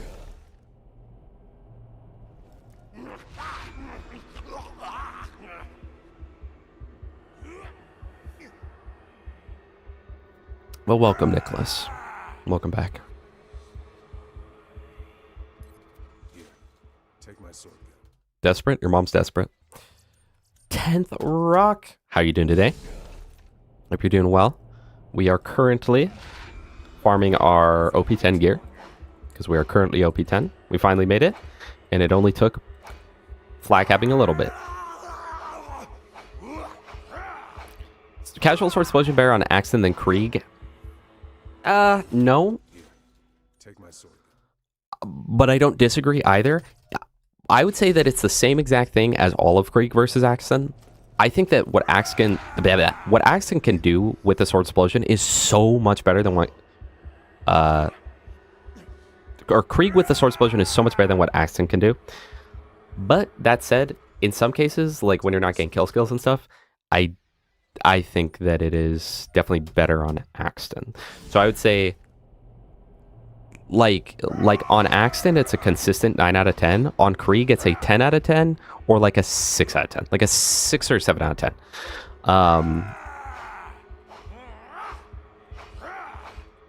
No, not even 6 out of 10 because it'll always proc Bloodbath. I don't know. I think Krieg because on Axton, it's always going to be 9, but on Krieg, it ranges from a 10 to like an 8. What, Diego? Feeling kind of bad.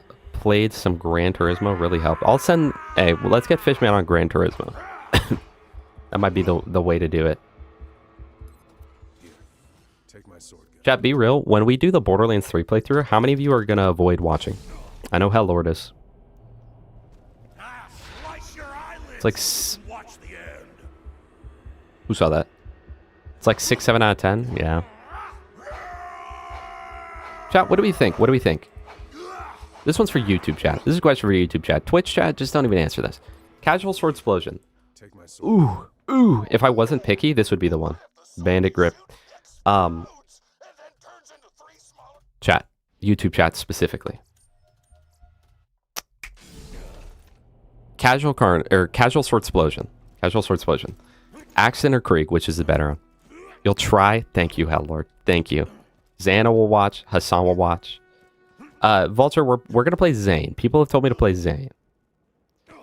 So, you guys, speaking of Minecraft, Diego, Hytale came out recently, right? And I saw a bunch of videos that were like, is this the Minecraft killer? This game's gonna kill Minecraft. You have got to be dense in the head, okay? You gotta have like spyware brain if you really think that Hytale is gonna kill Minecraft, okay? And then the people that were coping were like, look, Hytale has 3 million players on release.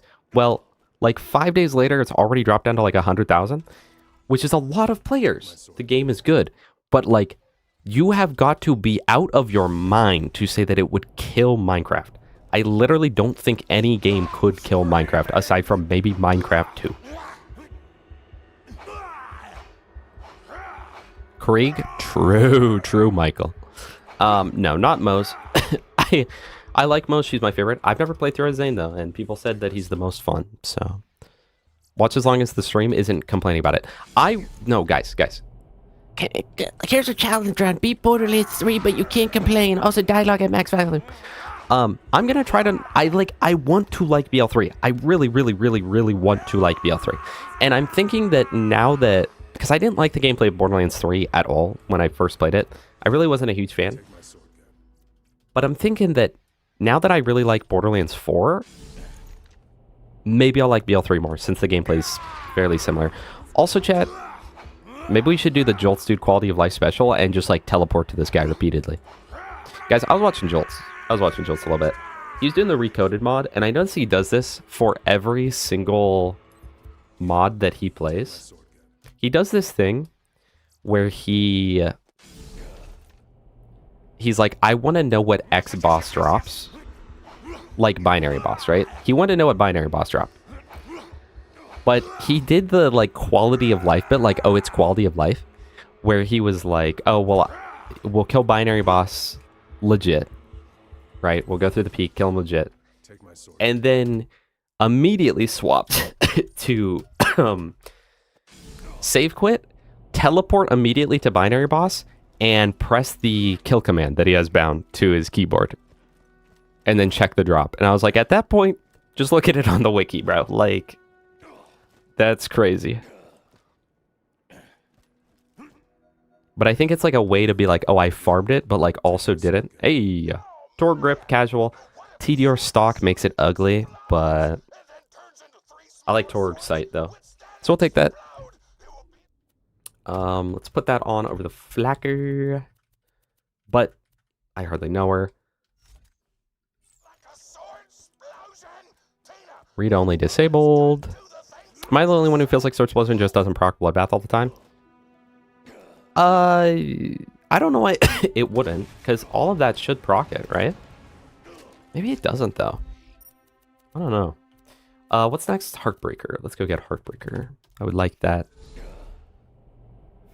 Yeah, Minecraft is literally just its own thing. But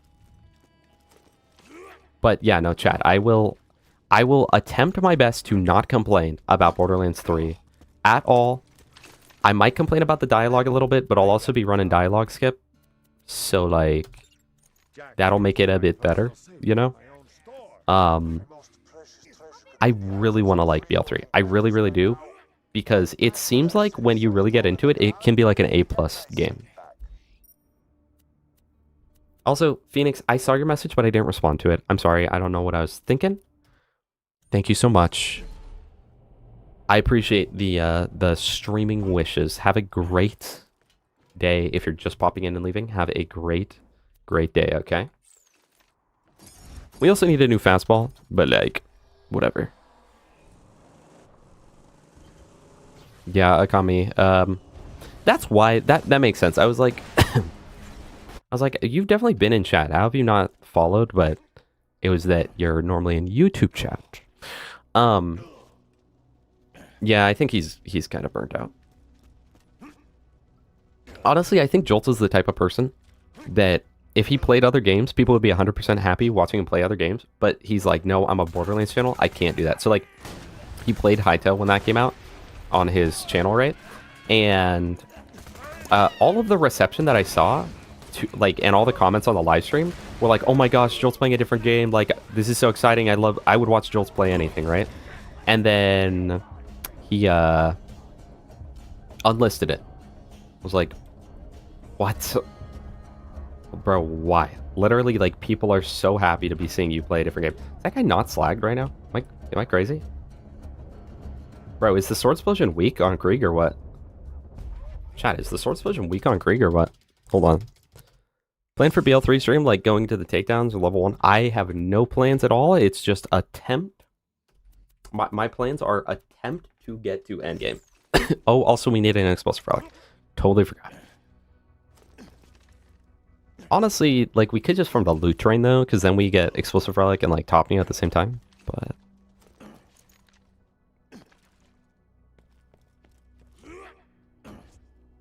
Without dialogue, for now, it's the best content-wise. Yeah, you just gotta take that small little dialogue out. Let's see... Wait, did that not proc Bloodbath, or does it just not visually show it?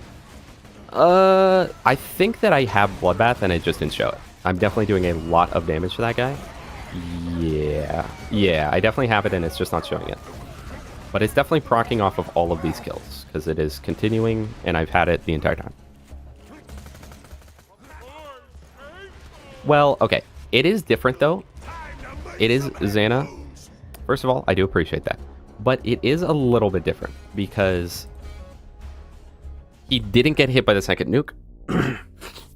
It is a little bit different, because Jolts has, like, almost 1 million followers, so, like, if he were to do something different that only reached 10% of his audience, like, he'd still get 80,000 views on it, as where if I did that, I'd get, like, 4,000 views. Which isn't, like, sustainable at all. But I do appreciate that. But I've definitely found that whenever I do variety type streams, views are definitely significantly lower, but there are some real ones in here that stick around for those. But that doesn't mean you're not a real one if you don't, though. Like, low-key. Just means you're not interested in some of the other games I play, and that's fine. But, yeah, I don't know. One day it'd be cool to be able to do just, like, variety and whatnot. But until then. But that's kind of... Okay, that's kind of my plan. I'm not even going to lie to you right now. It's kind of my plan with Bingo. Dude, I'm playing so horrible right now. It's kind of my plan with Bingo. Let me know what you guys think about this. I'm thinking that... Because I've got a few Borderlands 2 videos right now. Or Borderlands videos, not Borderlands 2 specific. But I've got Borderlands 4 Bingo that I'm currently working on. Then the Borderlands 2, like, experiment, like, guess the pictures, whatnot. And then the Borderlands 2 minigame one. And then after that... Terraria Bingo. Versus Jolts.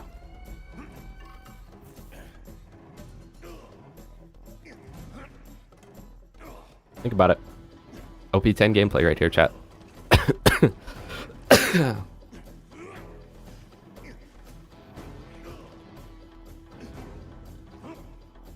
I've got a thing for Cowboys. Think you might do a Nisha playthrough? I don't know, chat. I can only do like one TPS playthrough every 2 years. Like, I love TPS, but like, it's like in Borderlands 2, you do a playthrough of the game. 1, the game's a perfect length. 2, you do a playthrough of the game, and you do a bunch of side content along the way. Then in the second playthrough, you do the different side content you didn't do. Then in UVHM, you kind of do an XP farm and do all the DLCs and do DigiPeak and etc. TPS is like, play the main game. Now TVHM, play the main game. Like, well, I do Claptrap DLC, I guess. So I do Claptrap DLC. And then next playthrough, do the main game again. And Claptrap DLC. It's just the same thing every time. So I find TPS very repetitive. And for that reason, I don't really see myself doing another TPS playthrough anytime soon. Is this guy invincible, chat? I think he is. Oh my goodness! Get away! I don't think I've ever seen these guys in action. What the? Bro, where's the damage, chat? Watch this. We're about to lock in. That's the wrong one. This is so bad. Video on the bingo tournament? Yeah, whenever we actually do that. This is kind of awful, but mostly awesome. Nice 0 damage. Thank you, bro. Krieg, no kill skills. Let's go. I love it. I actually think Krieg's at his best when there's no kill skills around. TBH.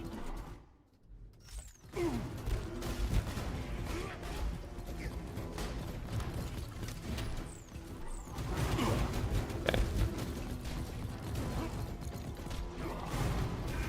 This is horrible. Why is this, like, so bad right now? Oh, yeah, wait. I literally have Fastball Lady Fist. You're actually 100% right. I just died.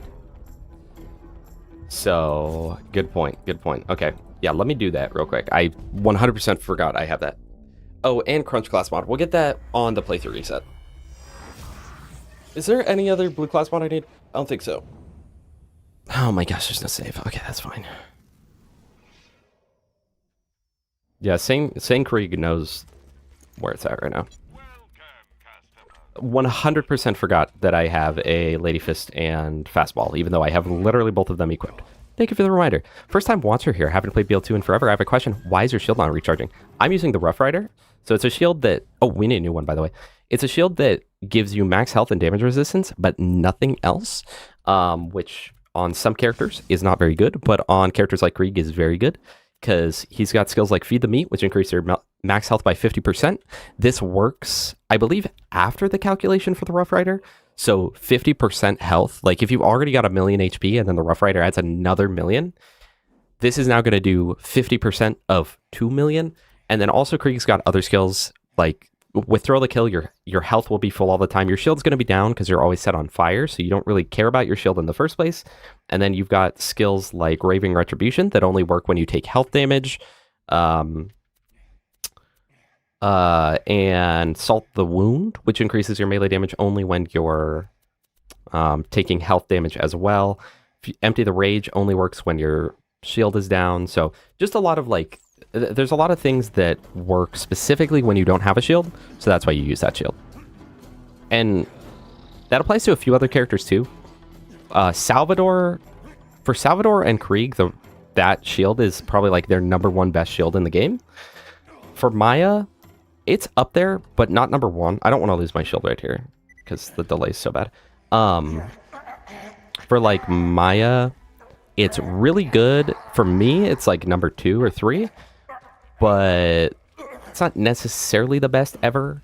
And then you've got the other characters like Axton wants his shield up. He doesn't synergize well with the Rough Rider. Zero doesn't do well with the Rough Rider. And Gage certainly does not.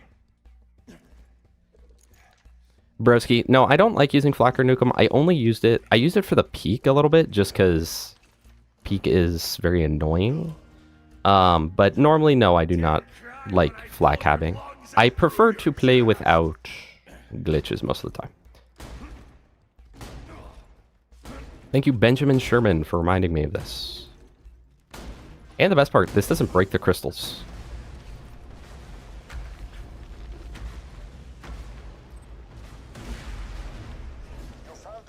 Alright, beautiful. Take those. Save quit before I die. Go here. High guard, Fire Scream. Are you talking about Hightail? Because we were just talking about that a little bit earlier. Yeah, we need to go grab our crunch, Benjamin. Once we do the playthrough reset and head through, we'll we'll grab that. Although that's going to be for some very specific builds. Read only enabled. Hold on. Read only disabled. Read only enabled. Also, I set my game to 30 FPS. All right, read only enabled. We are going to get a little specific with this. I'm looking for Hyperion grip with the vertical grip attachment. High guard is the new hero shooter. Is that's not the one that was done by the Titanfall people, is it? No, high guard. Google it. My bad, bro. My bad. Fair enough. I never played Krieg. Sounds like he's fun to max his skills. Krieg is like the most fun character in the game at his high points. But the thing is, he's extremely momentum based. So like, when you get into the flow of combat, he's probably the best mobbing character in the game and is crazy with what he can do. And even against bosses, he has some of the highest potential in the entire game. But when you're not in your momentum and you're not in the flow, or like you end up dropping like a kill skill or something, it's horrible. It is horrible. It's crazy because when Krieg's not locked in, he's like a 5 out of 10 character in terms of power. When he is locked in, he's like a 10 out of 10 in terms of power. It's very, very, very, very fun, very high risk, very high reward. And he has my favorite melee build too. The 0 melee build's fun, but it's very gear reliant in comparison. As where Krieg, literally grab an adaptive shield or the Rough Rider, and you don't need a single other thing. You can beat the game easy. Aside from a few bosses. I mean, Bunker's going to be like annoying and whatnot, but you know. Thanks, sugar. I've been meaning to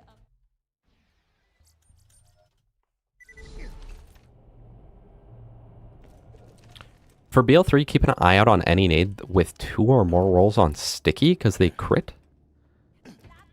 Okay. I didn't know that. It's weird. Thanks, sugar. I've been meaning to Yeah, Fire Scream. But I would say that's more a problem with how they designed the game than how they designed Krieg, you know? I don't know why, and especially in the peak, there's no kill skills, like, ever. All of the enemies are just, like, super, super hard to kill one after another. And then especially, like, during Dukino's mom and stuff, it just gets worse. But I'm telling you guys, every single boss in this game would be infinitely better to fight with 2 things. 1, a way to regen ammo during the fight. Like, think about Hyperius or Vora.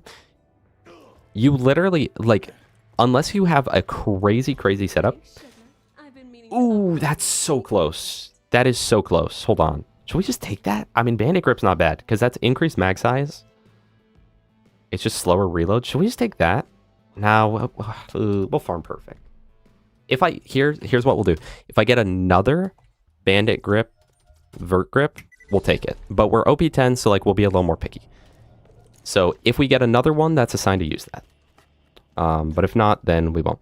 Anyway, like Hyperius and Vora, if you don't do enough damage, you literally, due to the fact you can't get ammo, it's literally impossible to beat those bosses, right? And with it's the same thing with Dukino's mom in the peak. If you don't have enough damage to kill her, too bad. You don't have enough ammo. It's literally not possible at that point, unless you stand there with a grog and just melee him to death. But that's literally going to take you 10 or 15 minutes. Well, actually, probably significantly longer than that. So it's like it's not viable. And then if every boss also had mobs in the arena, because then characters like Krieg can consistently keep his kill skills up. Krieg and Axon both can keep their kill skills up and be doing more damage and surviving better the whole time. But also it adds another layer to the combat of it because you're having to pay attention to the mobs. So I feel like it would increase the skill ceiling and skill floor, honestly, of each of the fights, and yet it would allow you to do so much more. I will tell you, RPD. First of all, is that Raccoon City Police Department or not RPD like that?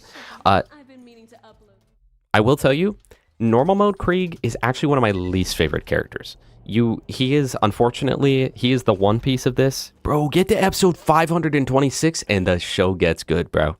That's kind of Krieg.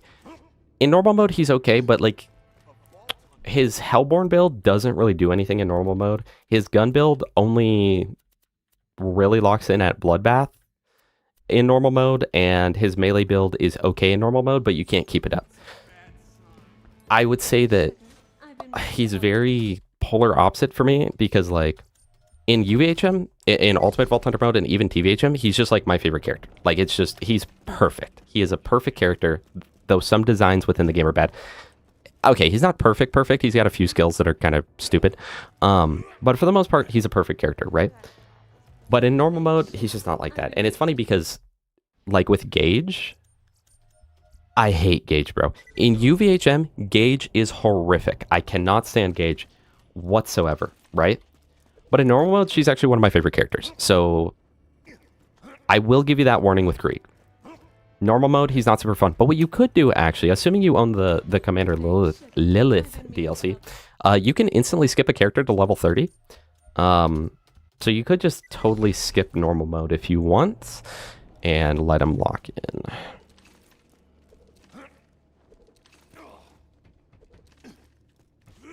I know, from Gage to Krieg. My guess is that they actually had Gage designed before they released this game. And then they were like, hold on. Let's just never update her.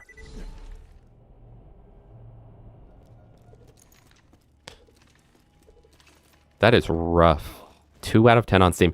Wait, guys, is that the one that was made by, like that they had released at the Game Awards, where it was like, from the people who brought you Titanfall, and everyone was like, Titanfall 3! Titanfall 3! And then it was like a new hero shooter nobody asked for. Do you think the game is better at level 80 or with OP levels? In my opinion, when I'm not on stream, 90% of my playthroughs end at level 80. And I just play in level 80. I think it's more fun in level 80. I prefer the balance of level 80. Because regardless of what people will tell you, level 80 is not bad. If you just know how to play it, it's not bad at all. It's, in a lot of ways, easier. Like, baseline UVHM is great because even though it's so much harder than normal mode, it allows you to hit potentials where you're actually more powerful than you ever were in normal mode, and you don't really get that in OP10. OP10 kind of negates that and just makes it more challenging and gets rid of the, like, you are more powerful. So, I don't know. A lot of, like, elitists and veterans will be like, you didn't beat your playthrough because you didn't hit OP10. Don't listen to that. You don't have to play that at all. If you don't want to do the OP levels, just don't do them, you know? You can try them out if you want, try DigiPeak, and if you're like, this isn't for me, then just don't do it. They are 100% optional. I think the game's more fun at level 80. We always do bingo at level 80. Yeah, I don't know. Fire Scream, I went on about a 15-minute tangent one day about Gage, and that was like full crash out. That ended our playthrough. Like, it was so bad because I got so... Well, one, I was already like bugged of playing her, right? Because we were doing DigiPika's. I was already so bugged of playing her, and then I just started thinking more and more about the character. So I had about a 15-minute crash out, and then that's when we swapped to playing Krieg. That's when we swapped to this playthrough. So, because someone paid me to just swap to Krieg. Also, my name is Yesent. Love Resident Evil, but technically came from RPD and MW3. Is this the OG MW3? You know, I didn't used to like Axton back in the day, but now I love him. For me, it's like Krieg, Axton, then probably Maya, Zero, Sal Gage, or Gage Sal. I don't know. It depends on which mode we're talking. But pretty much in every mode, I'm not a huge fan of Sal. Pretty consistently. Chad, I was just talking about this with a friend last night. I know that OG MW2 is like the game that everyone thinks about when they're like peak Call of Duty. MW3 is better, guys. OG MW3 was better than OG MW2. Not gonna lie. Jacob's Grip. Nope. Zeus, I'm not a huge fan of the power fantasy of Sal and the brain off gameplay. Because, like, I think the deputy build is more fun than his other builds, but you literally one-shot everything, and, like, if you really want, you can just do the classic Herald in one hand, Grog in the other, and you can kind of just beat anything. Like, you can even beat raid bosses as Sal with just that. Fire Scream, if you play on PC, you can get Commander mod, which allows you to speed up the game. That's what I normally do when I have to stack. I just speed up the game 32 times, and it lets you get 400 stacks in like 1 minute. But at the same time, I know what Diego's saying, where Sal is capable of doing like literally almost any build in the game, and that can make him fun.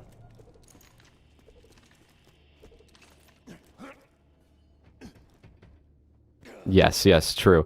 The Gauge makes shotguns, Jacob shotguns, more enjoyable. So we do have to celebrate her for that.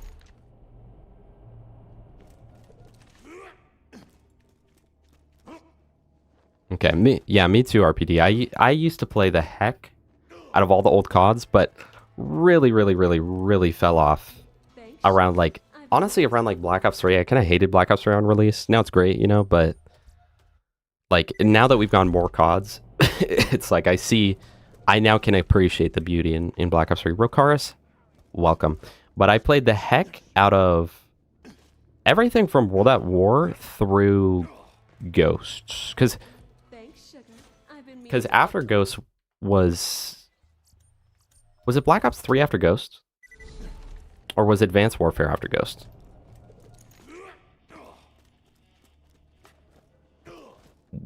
Because I think I played up till Ghosts. I played the heck out of them, and then that's when I fell out. I tried liking Black Ops 3 on release, but I just didn't like it that much on release. Now I love the game. Now it's great, but like, I release definitely wasn't a fan.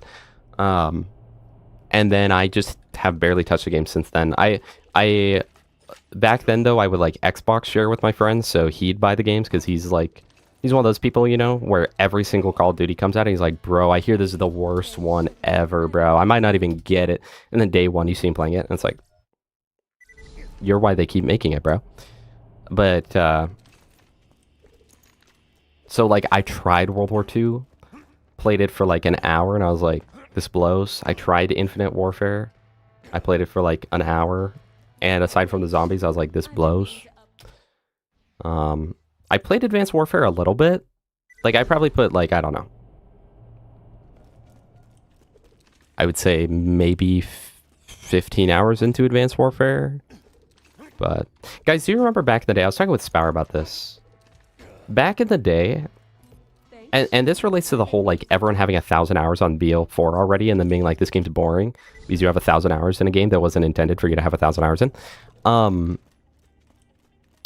Back in the day, if you guys remember, like, when I was younger, it was like, dude, you think you like Halo? I have 200 hours in it. And it was mind blown. And nowadays, just because like everyone just bed rots gaming, that's like the most rookie numbers of all time. If you don't have at least 1,000 hours in a game, just don't even mention it, bro. Just don't even say it. Like, you'll get made fun of. It's like, really? You only have 600 hours? So you're new, right? So you must be like new to the game, right? Also, Lokoi, welcome back. It is so good to see you again. Last COD game I properly grinded was MW 2019. Then it was ruined by Warzone updates. Oh, actually, you know what the most recent one that I grinded was? It was when they came out with COD 4 Remaster, which was really good. I really enjoyed that. Okay, maybe I should have taken the bandit grip on TBH. I should have at least stashed it. Always had rich friends the game share off of. That's how I played BL2 for the first time. Let's go. Yeah, it's always nice when you've got the friend that you can just leech, you know? Oh, why did my dad text me? This is either really important or not. Thanks, sugar. I've been meaning to upload these to the Echo. That's funny. We were talking about mechanics, and it's actually about the mechanic.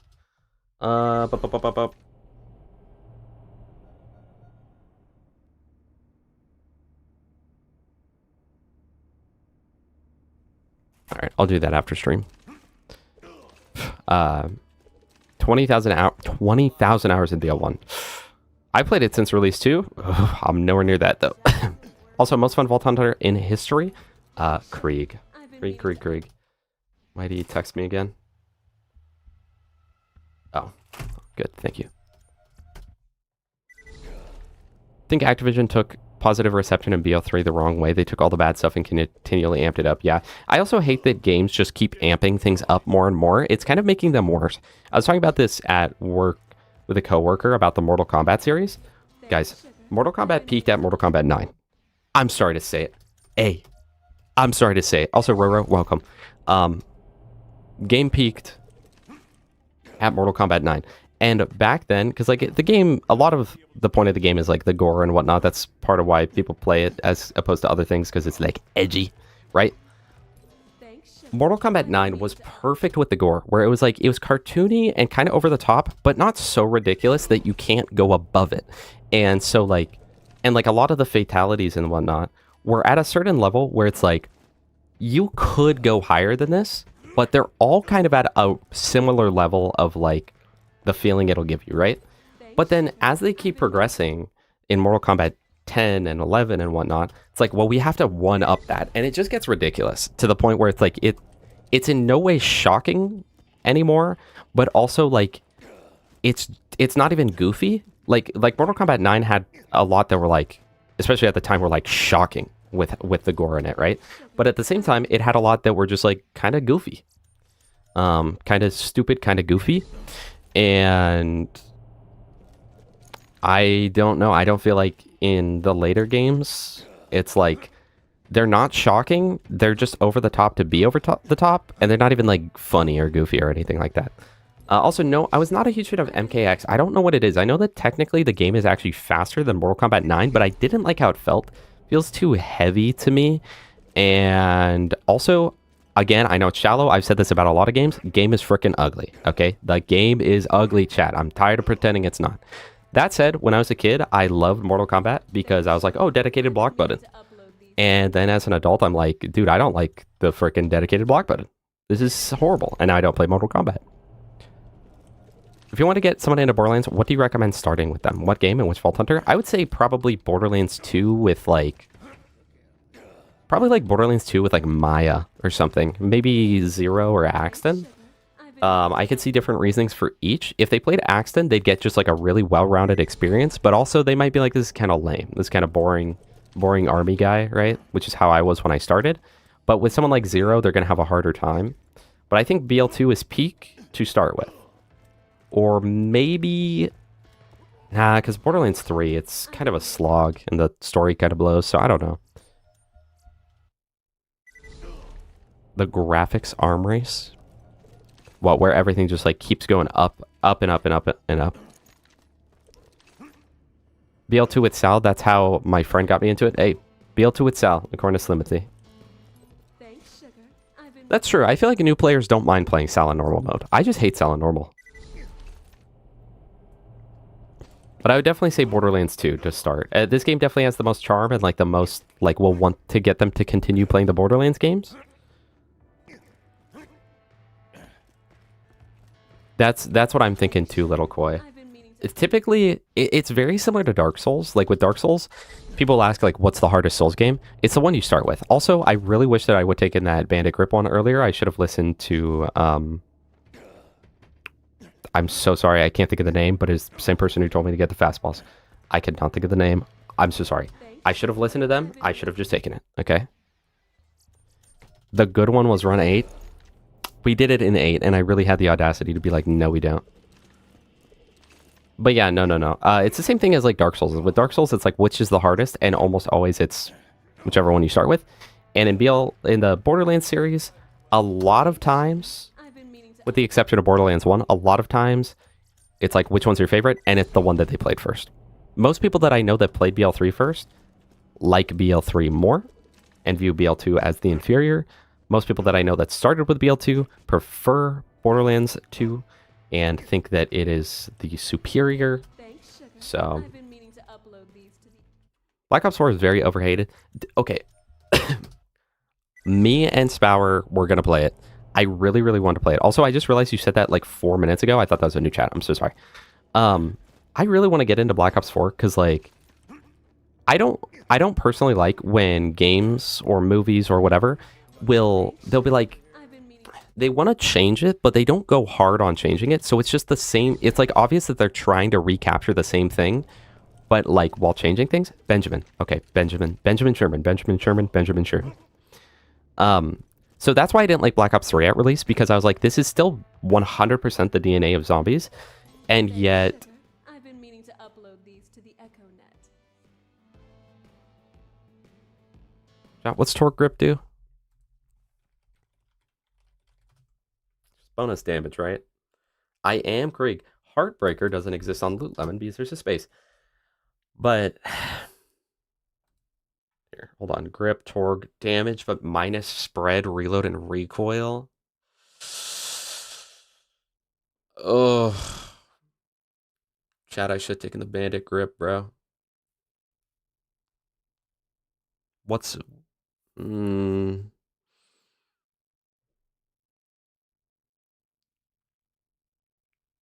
save it and keep going?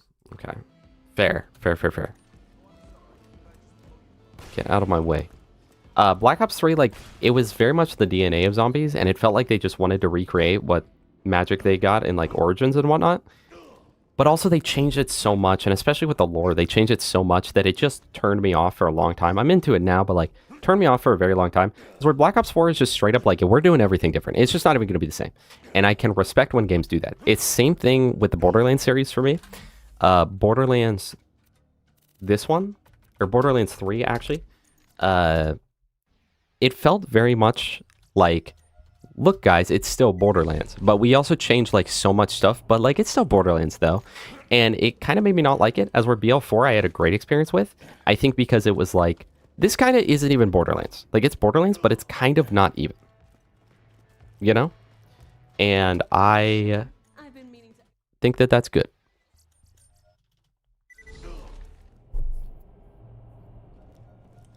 Put the fries in the bag, little bro. And so, like, you guys know what I'm saying? Is using mods in BL2 count as cheating? Nah. I mean, it depends on the mod. If you're like just teleporting everywhere and like insta killing everything, I would say yes. But if you're just using, like, I'm using mods right now. I'm using the read only mod. I'm using farm counter. I've got Python part notifier. I wouldn't count that as cheating. It's like playing with training wheels. And a lot of it just saves a lot of time. Like read only farming. I can't believe there are people in the community that look down on read-only farming. Like, if I wanted 4 different Sandhawks, for instance, brochures, I would have to play through over half of the Scarlet DLC, or about half through the Scarlet DLC. Grab it, hope that I get a correct element. Let's say I get a fire one.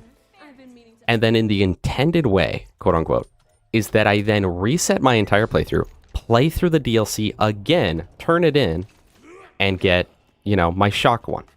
Then I have to reset the playthrough, play through the DLC again, turn it in, and guess what? I got a fire one. I didn't get corrosive like I wanted, so now I have to reset the playthrough and do it again. So it saves a lot of that by using mods. It was completely backwards for me. Tales from the Borderlands, TPS, BL2, BL3, BL4, BL1 never made the cut. Sorry, BL1. Is this in terms of how much you like them or the play order? You might be the person that has mentioned before you started with Tales from the Borderlands, which is crazy. Also, hydrate. I got you, bro. I must just dump my gamer subs everywhere. Yeah, Trog. I think that they could just remaster Black Ops 1 and everyone would be happy. Also, yes, my girlfriend, once again, the Borderlands series with me, so I was curious what you thought. I'd say BL2 Maya. Stand by my opinion that the Borderlands 2 part weightage system is one of the worst aspects of the game. I don't like part weighting. I'm not a huge fan of how that works. You know, I don't want to be able to craft weapons, but I would like the ability to be able to, and I think the weapon parts mod is like this, but I don't like playing with mods, so like, you know, where it's like I could get a vertical grip Heartbreaker, and I could get a Hyperion grip, like crit Heartbreaker, and if I could destroy one to get the part off the other, I would like that. Because you would still have to farm for all the versions of the gun that you want to combine. So it doesn't negate the farming aspect, it just makes it so it's not just full RNG, you know? Do you think with all the content and adjustments, BO4 can become better than 2? I truly believe that if Borderlands 4's DLCs are as high of quality or better than 90% of the DLCs they put out throughout history, absolutely, I think it'll be the best in the entire series on like a more objective standpoint. I know that it's all subjective, but like subjectively, for me, Borderlands 3 is like a D tier game. But I know that more objectively, it's like an A tier game. It's a good game. I just don't like it, right? I feel like Borderlands 4, if it comes out with content that is as good as they've previously done, and even if it's just as good as the main game of Borderlands 4, I think it would be objectively up in like A tier, you know? Again, I know it's subjective, but you guys know what I'm saying. It's the same thing as like there's subjective beauty, but also like there are certain people who are like objectively attractive, where 95% of the human population will look at them and be like, wow, that person's very attractive. The other 5% might be like, it's overrated. It's like, technically it's subjective, but they're objectively beautiful. That's how I'm feeling about BO4. And like, think about it, right? They're very similar to the Soul series, where their DLCs are often the best content in the game. With the exception of the Torg DLC in this game, all of the DLCs are really good, and I'm even including Fight for Sanctuary. The only things with Fight for Sanctuary are that it came with baggage that wasn't because of the DLC. Like, the level cap was not because of the DLC. The unbalance of OP10 was not because of the DLC. It just so happened that they decided to tag it along in it, but it's not that like the actual DLC content was like that.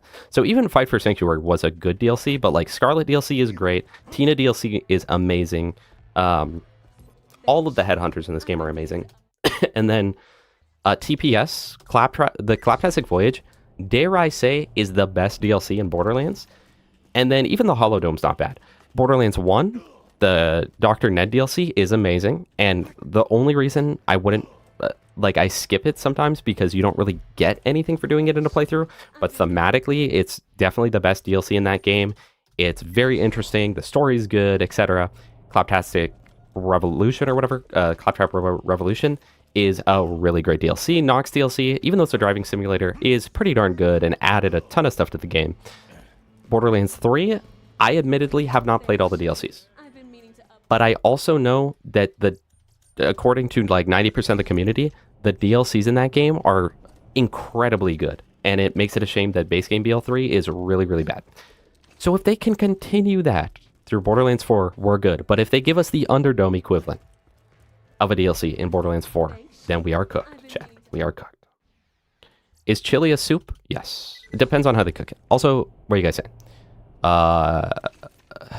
Definitely to many devs, changing the core of games but keeping the skin the same to get people to buy it due to nostalgia or enjoyment of the previous game, if that makes sense. Yeah.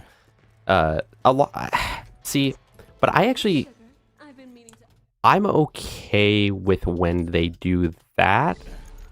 I don't like when they half change it. You know, they're like, we're going to keep 90% of the body intact, but we're going to make some really bad changes to like the whole head and the arms.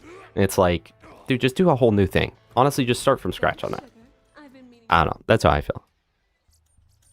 You don't like the Hammerlock Headhunter or the Hammerlock DLC? Because both of those get a little bit of hate. If you're talking about Wham Bam Island, I really like Wham Bam. And it's the only DLC that adds a raid boss. Or the only Headhunter, rather, that adds a raid boss. Fight for Hammerlock. We're combining DLCs right now. Hammerlock's Big Game Hunt. Chat, I'll die on this hill. It's not that bad of a DLC. And it's quick enough that even if you don't like it, you can beat it in like an hour and a half, even if you're not that good at the game. So at worst, it's bearable. At best, you enjoy it. And I enjoy it. I think it's a pretty good DLC. I just wish that the weapons are better balanced in there. All DLCs in BL3 are peak except for the Krieg DLC is mid at best. Don't say that. But even then, as someone that doesn't like BL3, I really like the Krieg DLC. So I actually didn't like the Handsome Jackpot though. I don't think I ever beat it because I was like, I just don't care. Thanks, sugar. I've been meaning to upload. Here's one thing I'm thinking, Slimothy. I've heard some people be like, you know, by this time, Borderlands 2 had Captain Scarlet and Torg DLC out. So what's up with BL4? And I could be wrong, but based off the way that they've talked about BL4, like the DLC, the LE DLC, it sounds like it's going to be a full nother map. And like, essentially the Shadow of the Erd Tree equivalent for BL4. I could be wrong, I don't know, but based off the way that they've talked about it, it sounds like it could be, you know, even like 50% of the size of base game. And that would be a very big DLC, so it's like, if we wait double time but get double the content, then I would say that's worth it. Also, we should have taken the Bandit Grip Heartbreaker. I'm so sorry, Benjamin. You were right. But also, here's one thing. When people say, well, the Torg DLC and the Scarlet DLC were out by then. Chat, the Torg DLC is the worst DLC in Borderlands 2. And I'm tired of pretending it's not. I really am. I really am, chat. It is the worst DLC. Yeah, I feel like the Fight for Sanctuary is pretty lazy. I mostly just don't like the power creep in it. But I didn't think it was a bad DLC. I think if it didn't come with so many issues, people would overall, it would have been like decent reception. I think it would have been pretty much on par with like Hammerlock or Scarlet, where it's like, oh, this is a nice addition to the game. I'm glad we have more content, but it wouldn't be like, this is the best DLC, like what was up with like Tina DLC when that came out. If Lilith DLC could have set up Hector as a main villain, I don't know why they even brought in Hector. They were like, hey, here's this big, really bad villain. Actually, he doesn't exist. It's like walnuts, banana, cayenne, cinnamon, and raisins in my yogurt. Is that soup? TBH? Yeah, a little bit.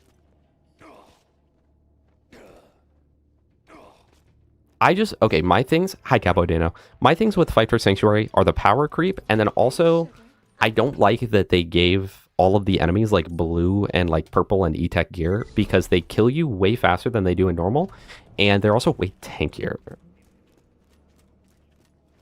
I don't know. Level 40, I love grinding, but at this age, I'm getting lazy and have no patience to travel all around the map over again, so I use teleport mods often. That's fine. Cheating in... Oh my gosh! You got it! Let's freaking go, dude. That is perfect. That is perfect. Absolutely perfect. Farm 84. Chat, we do it in 80. So... read only disabled. Let's go ahead and save this. It's because Cowboy Dano showed up.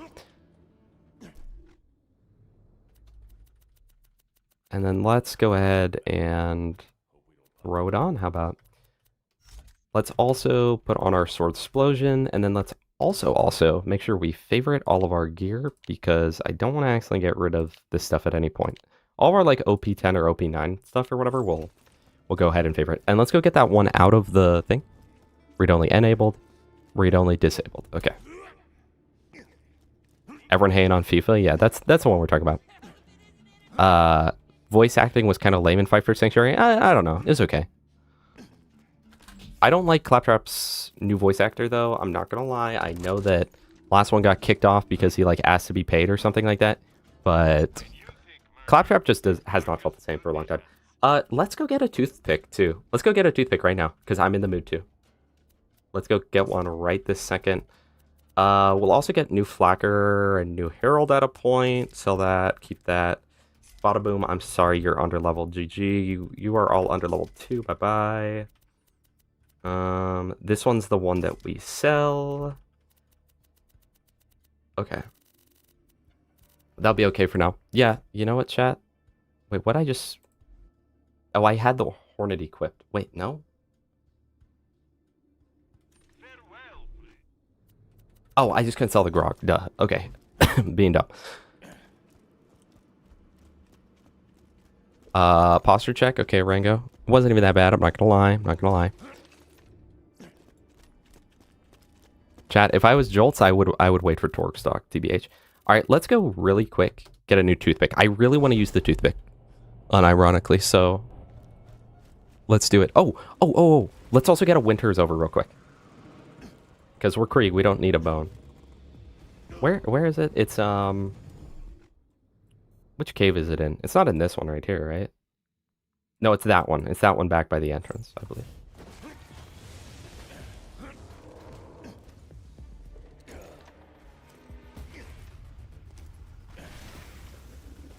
New Claptrap actor sounds good in 4. Yeah. Fight for Sanctuary in 3. I wasn't sold on the performance in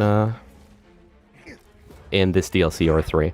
BO4, it's fine though. TBH, I would have taken Jack Black over what we got with this DLC, no offense. But if I'm not mistaken, wasn't Claptrap essentially like fired? I thought that it was like he was asking for something pretty like normal. And then they were like, no. But I could be wrong. I want to hear you scream. Winter's over. Looks about halfway done to you. GG, bro. Can we ban this guy? He's too funny. Yo, thank you, Bandit Recruit. Holy moly. You guys clutching up. Okay. That's so underleveled. Really? That's just worse than my bone, bruh. I forgot I even got a bone. Alright, never mind. We don't need the Winter's over. I forgot we have a bone. Normally, I don't get the bone on Krieg. Get out of my way. Okay. So, farm counter, read-only enabled. Totally. Yeah, okay. That's fine. We are looking for the toothpick. Don't really care about the retainer. Though, maybe we should get a retainer because it would make the Hatterax fight a little easier, but I'm not going to seek it out necessarily.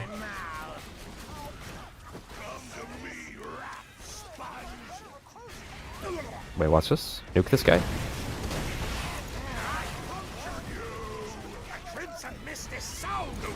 I mean, we'll take it. We're on read only, so it's okay.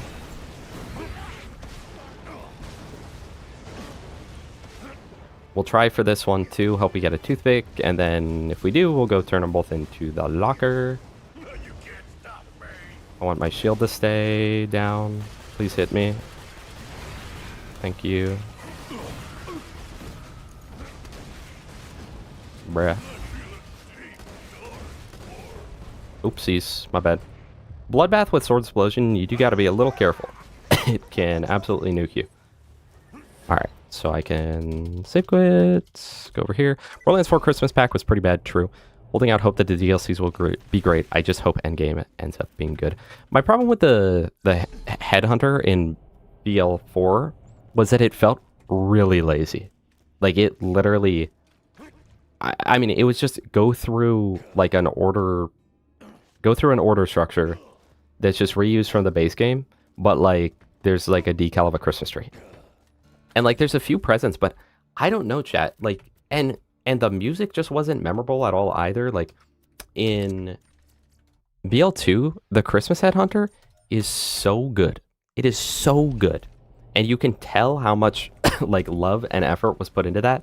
It feels like Christmas every time you go into it. There's no question at all about like what that DLC is.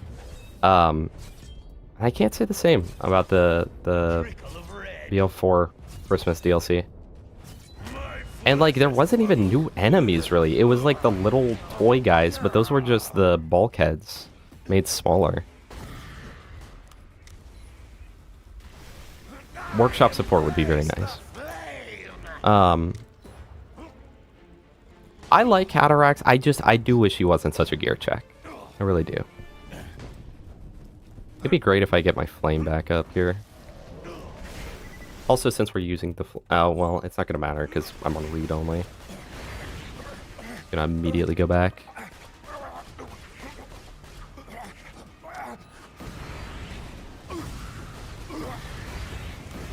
How rare is it to get natural spawn psycho loot midget? Because I got one from the cowboy loot spawn. I don't know actually.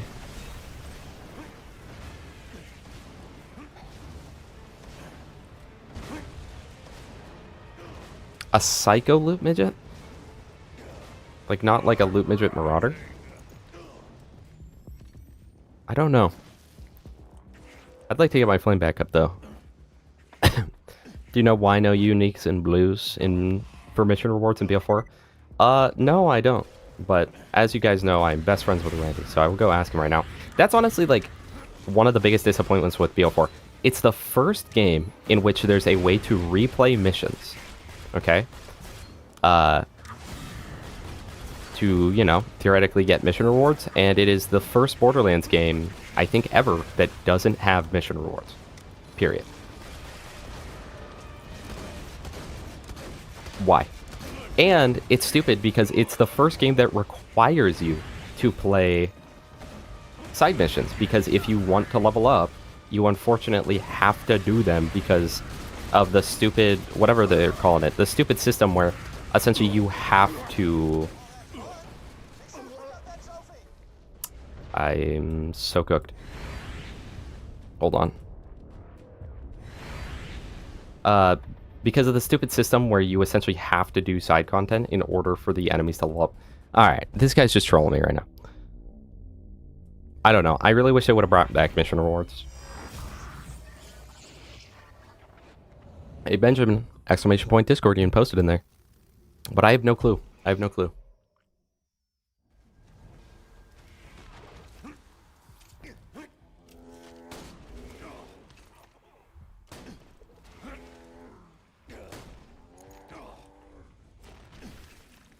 Yeah, Borderlands 2, everything's an Easter egg in this game. BO4 just, like, feels like it barely has any. And, yeah, uniques. I definitely think that they should have kept uniques in the game. I think that they are great. And the thing is, uniques in this game create a way to get gear that's on level, or, like, on par with legendaries, but it's always on level. And it's always got a dedicated source that you know you can just easily go get it without having to, like, farm it or go kill a super tough boss or anything. It's like, oh, I'll just do that mission. Alright, toothpick, saving quits.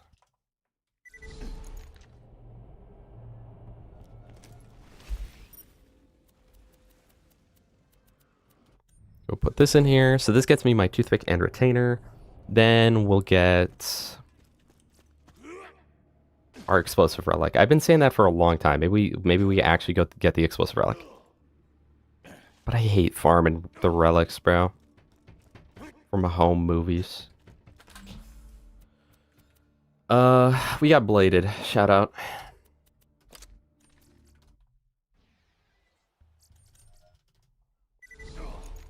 Read only disabled. Go to Sanctuary, sell off the old one before I grab the new one.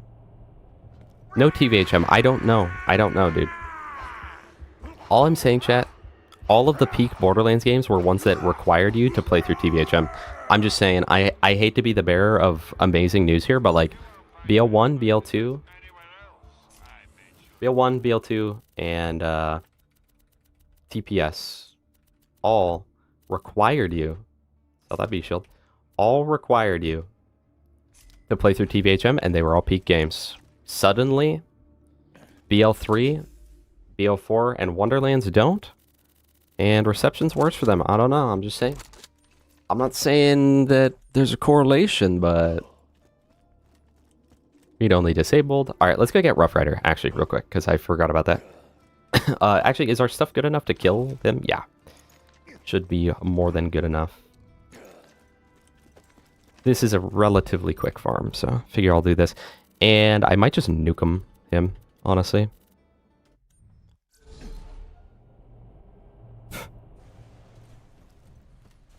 Now that said, okay, I know it's controversial.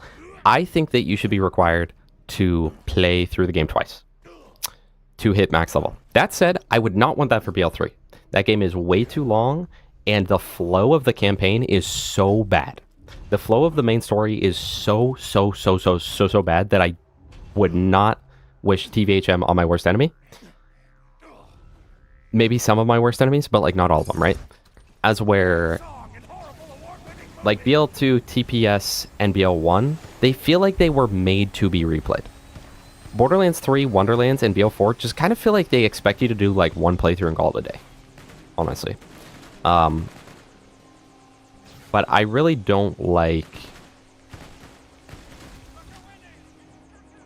I'm not a huge fan of the game just scaling to your level, and I think that hurts BL4. I know it's controversial, chat. I know it's controversial. But I feel like... I'll check the Discord in 1 second, Benjamin.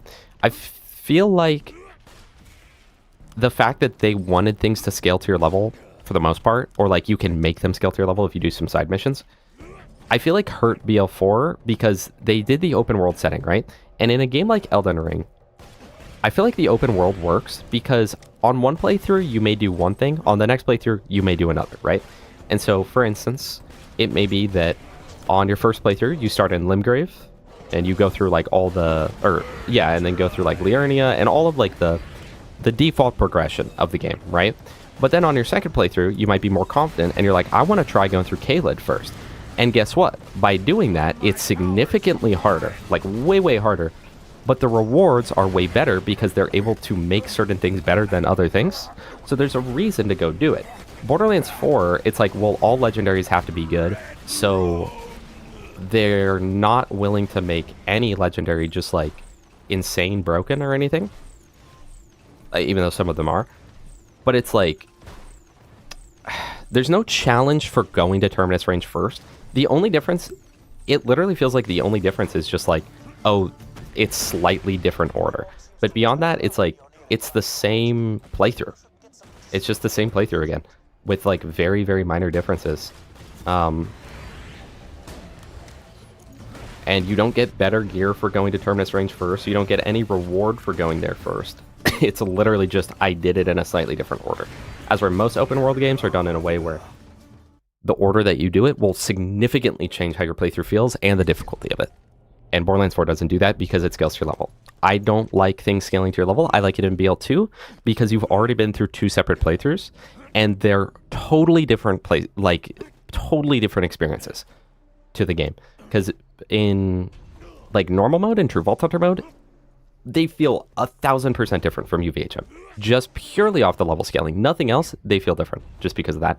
And it forces you to try things that you wouldn't normally try because your Herald will only last you so long because it's stuck at level 7. There's not another way to get another unless you go farm Torg tokens, right? And so you get to try out weapons that you otherwise wouldn't. You're forced into using different types of gear. And then once you're in UVHM, you're like, oh, I liked this, so I'm going to keep farming this. I'm going to keep farming this as I level up, you know?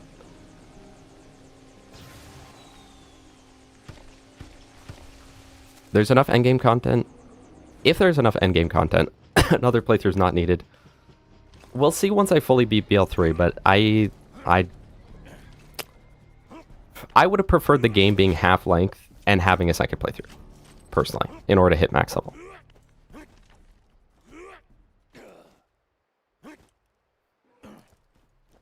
I would love a remaster to Zeus.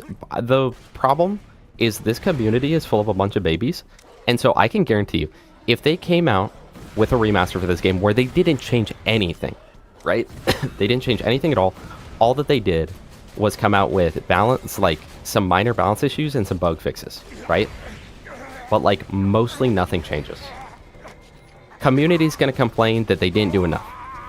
If they come out and they're like, okay, we're gonna do a lot of stuff. They overhaul a lot of the balance in the game, overhaul how certain system works, change how DigiPeak works because most people don't like DigiPeak, etc.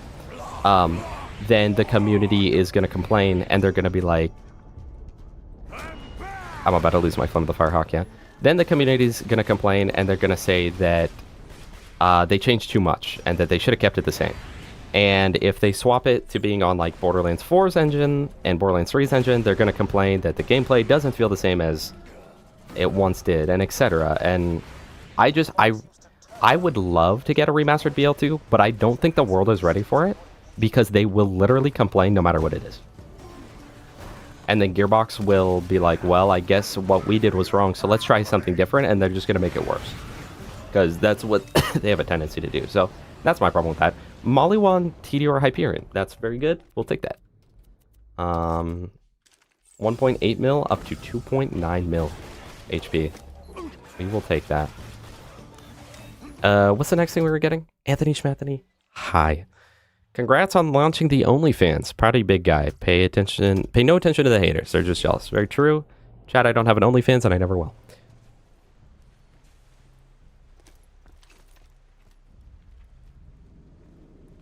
You know what? Read-only enabled. Let's do it. Infection farm right now. Get our infection. We're already here. I don't have to redo that. Wait. Read-only disabled. Read-only enabled.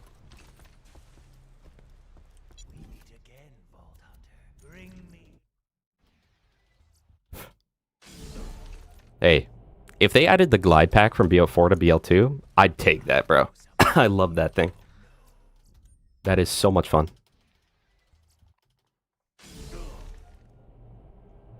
Yeah, anything better than BL1 remaster. Which was like, hey, let's just add more issues to this. But you get more loot. It's like, okay. Just notice the Halo poster is very cool. Do you have any initial opinions on the upcoming campaign Evolved? This is kind of what I was talking about before. I really don't like the Halo CE anniversary. I think that it's really bad. And I didn't like it. But it's sort of for that thing that it's like they didn't actually change anything about the game. All that they really did was just like give it a bad skin, right? But with Campaign Evolved, I am open-minded about it because they're changing enough stuff that it's going to feel like a different game. It's not going to feel like they're just trying to... I don't feel like what they're trying to do is like recapture the magic of Combat Evolved. I think that they're gonna try and build on it and be like, try this out, see how this is, see if you enjoy this. And so I'm willing to be optimistic about it. But I don't necessarily have high hopes either. That was a plus 12 Rough Rider. So how does the math work on that? Because I thought they only go up to plus 3. So, but I must be mistaken on that. So I thought that Hyperion does like plus 2, Molly 1 does plus 3, and then Tedior does plus 1. And those numbers don't add up. So how does that work? Yeah, Infection for stacking and... Ooh! We'll take that. We don't really need damage on it, but like, that's fine. Read only disabled. Read only enabled. But yeah, for stacking, and also I think very underrated tech with Krieg when you're using Elemental Empathy. When you throw that on someone, it's kind of just full healing the whole time. And it actually works with the Javelin build pretty well. So I enjoy using it. Earlier in the playthrough, we actually unironically used it to kill things, and I was surprised how well it did, but I don't think it'll do that at OP10. I wish more game companies gave more love to their older games. Like, imagine if Gearbox went back and added more content to TPS or Wonderlands. Slimothy, they tried that with BL2, and we got 5 for Sanctuary. And Gearbox is Gearbox. So every time that they do something good, they're like, let's also ruin it. It's like, really? Okay. This is unironically what we're about to do right here. Molly 1 is plus 8, Hyperion plus 3, Tedior plus 1. How does that... Where's the lore? I've only seen the shield part thing that shows like plus 3 on that.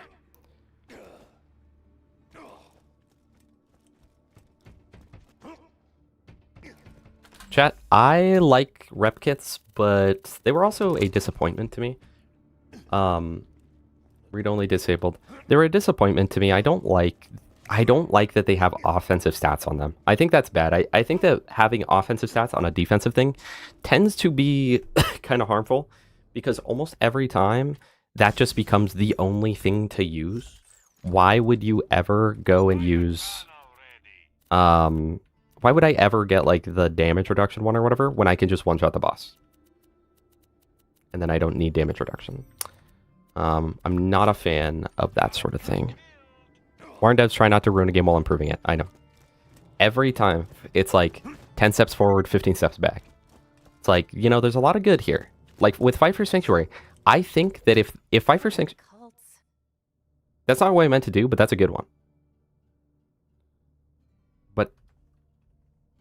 read-only enabled. Hold on. How much better is it than mine? Not enough that I'm willing to take it, so do that. I'm gonna have to redo my inventory a little bit. Oh, frick. I didn't save the game after I got that infection. Well, we have to go get another infection. My bad. I apologize. Oopsies. Read-only enabled, do that.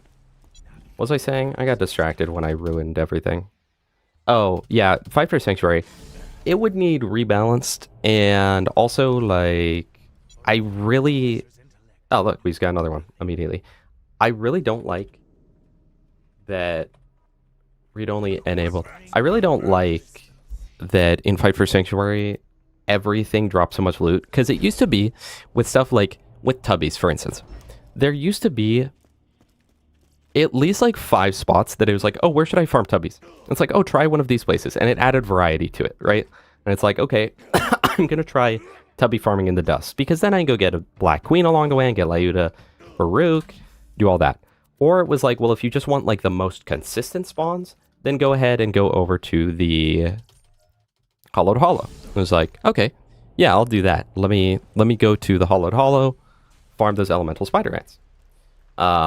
Or it's like, well, I want XP to go do the rabbit skags and the ones from the Arid Nexus Badlands. Or if you just want like the quickest, just spawn in CM save quit, then go to the Arid Nexus Boneyard. You had a lot of options, and now it's like, where's the best Tubby farm? Fight for Sanctuary. It's like, well, what about Fight for Sanctuary? And then, like, the best world drop farms are all just Fight for Sanctuary. It's exclusively Fight for Sanctuary. The best loot dude farm is just Fight for Sanctuary. Granted, that one already kind of had a monopoly due to the wildlife preserve. And at least, I don't know, it's just so efficient that even wildlife preserve has a hard time, like, keeping up with that. So that's... There was something else I got rid of out of my inventory, but maybe not. Then go here, put on the relic again, throw this back on, save the game. Make sure read only is disabled. And I don't know. Fight for Sanctuary did a lot of that. But if you took that all out, if you got rid of the power creep, got rid of the balance, and just like had it as it was, it would have been a good DLC. I think it would have been up there. I think it would have been enjoyed more than Tor deals. I did the exact same thing. Bro. Well, is it forcing me to do that? Is that what's going on? Read only enabled? Am I like crazy? Because I might just be forced into that, and I'm thinking it's my fault. Hold on. Also, Dale, welcome back from the gym. It's going well. It's going well. Dude, the BL1 memory leak, it can't be hard for them to fix that. It can't take them more than an afternoon of having their little team work on it, right? So, what now? Okay. Yeah. Home movies. Jack's broadcasting a 24-hour stream. Read only disabled. I'm being so bad. Big-ass city he's building. I don't know. The Fight for Sanctuary story wasn't bad, but it was just very, like, it exists in a vacuum. It was supposed to, like, set up for BL3, but it kind of didn't do that at all. Like, it kind of did nothing at all, right? Axton next? Probably not. I think next thing we're going to do is either BL3, or it might just be doing some One Life practice with Gas, because we have to do One Life for the event in March. You just spoke in-game chat for an hour without knowing. Hey, between you and me, it was hard. Dude's shady as hell. That's enough out of you, gun. What game was it on? That's the real question. We need a new fastball too, which I really don't want to get, but like, we'll do that. Do I have anything corrosive for this area? The infection. Let's actually go grab a Hornet real quick. It's a quick farm, and that will carry us through a lot of stuff. So let's go get a Hornet first. Warhammer Darktide? Yeah, that's the type of game that you want to just be open mic on.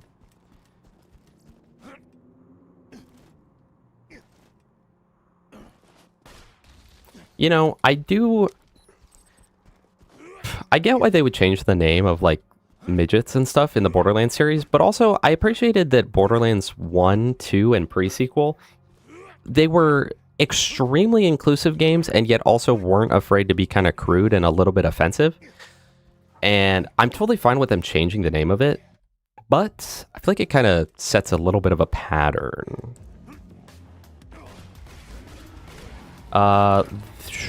Wait, I have an incendiary fastball. Hold on. We're gonna put on the incendiary fastball, and then we're gonna read only this, so then I don't lose my thing every time. Bruh. Set to 30 FPS, loot doesn't fly everywhere.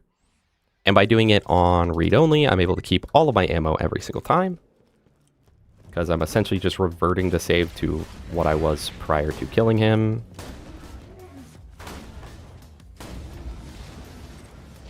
I'm not going to be too picky, but like something good, you know. Either like damage prefix, match and grip, something like that. Grab an OP-10 Logan's gun. Oh, actually, you know what? Genuinely, yes.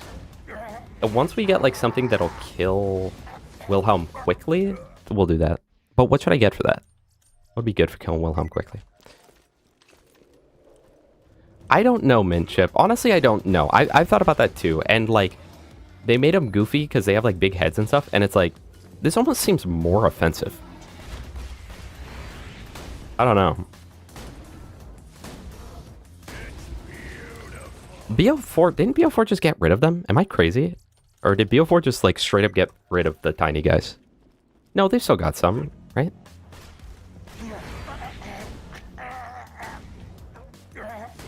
Yeah, I don't really care, but I do feel like, especially in BL1, the game was not afraid to like be mildly offensive at times.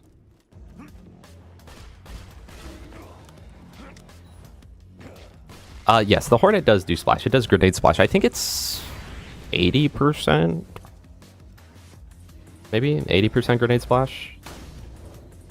Which means it's extra good on Axton and Krieg. Although I will say, guys, grenade splash weapons are really good on Krieg, but like, I think a lot of people think Krieg, he improves grenade splash. Not really. I'm pretty sure that Bloodbath does increase the actual splash damage, since the splash damage is based off the base damage. However, so like Bloodbath does improve it. However, I think a lot of people think of Fuel the Blood and they're like, oh, he's so good with grenade splash weapons. But that's only if you're actually doing like a hybrid build. Which I will say, if you guys have ever locked in, and you can see it in the beginning of this playthrough, lock in with Fuel the Blood and Bloodbath, it is insane. We were making the tinderbox just like one-shot everything earlier by combining the two of those. It is honestly really, really fun. It's just impossible to keep up. 30 FPS. I also will only take OP10. Bruh. Because level matters more than parts. For anyone that does not know, level is definitely more important than parts 95% of the time. Some very few exceptions, especially with certain shotguns, but level is important. Pretty much every level is about a 13% performance difference.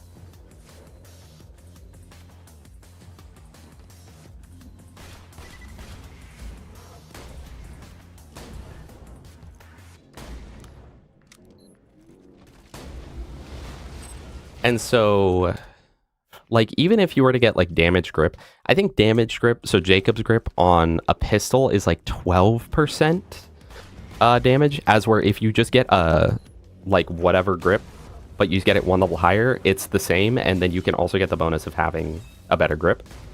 And all that. And that also means if your gun is 5 levels under, you're essentially doing like 60 or 70% of the damage that you could theoretically be doing. Also, welcome back, Witchy Willow. And Jeff Havers. Oh my gosh. Jeff. Welcome, Jeff. I just have problems with that. I like farming tubbies and loot midgets too. BL2 could have replaced, yeah, like a loot monkey or something like that. I feel a frenzy. Tubbies don't exist in BL3 or 4, do they? BL4, they're split in half guy, not small people. Oh yeah, the Rippers or whatever. Not the Rippers, the crawlers, the Borderlands crawlers. I don't know, Slimothy. I've heard mixed things on that from height-inclined people. Yeah, Fire Scream, they definitely do. Level increased by 13%, but the math per level is 1.13 at times. The level difference. Point of that was that level is most important. Wait, so levels are a bit more than 26%? Really? In terms of actual effectiveness?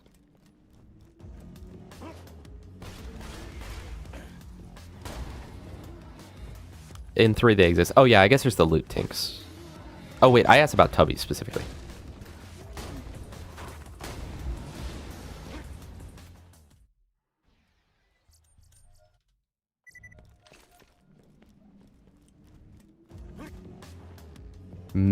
Hi David. Hi mate.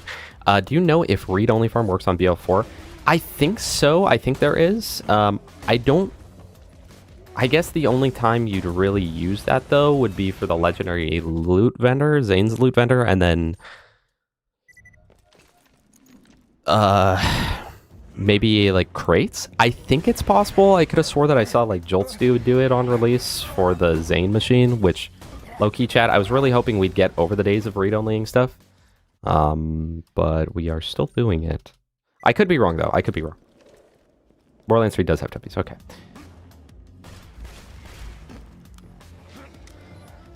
It is dwarfism, but I've also heard some debate that, like, even calling them dwarves is more offensive. So I don't know.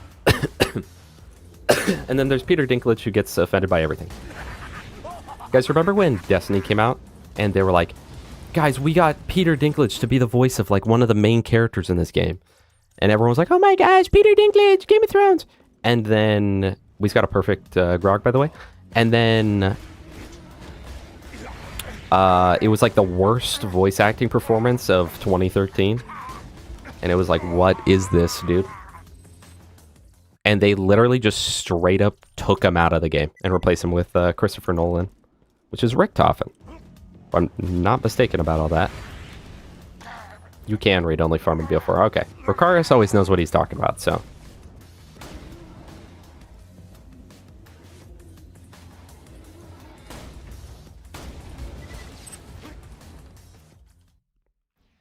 Two levels over another is 27.69% better. Cannot make this up. Let's frickin' go. We love Borderlands math. Oh, if you want to save Iridium for big encore. Yeah, okay, I could see that. When my powers combine.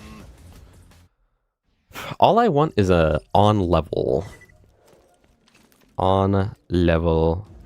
thingy-madoohickey here. Catfish, welcome. Christopher Nolan is the director. What's it? Not Christopher Nolan. I'm sorry. No, what is it? What's his name? Nolan North. Nolan North. Yes. Nolan North. I always get the Nolans in everything mixed up. Nolan North, chat. They got Nolan North to do it, not Christopher Nolan. My bad.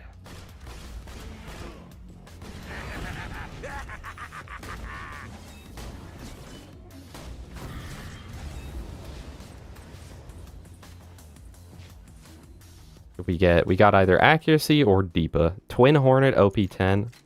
We'll take it, I guess. Just slightly better than ours. All grip though. Read only disabled. Run up here. Alright, Xana. Thank you for being here. Sleep well, bro. Dream of BL3. Dream of BL3 with a good base game. Holy moly. I know the TX Luck is not here today.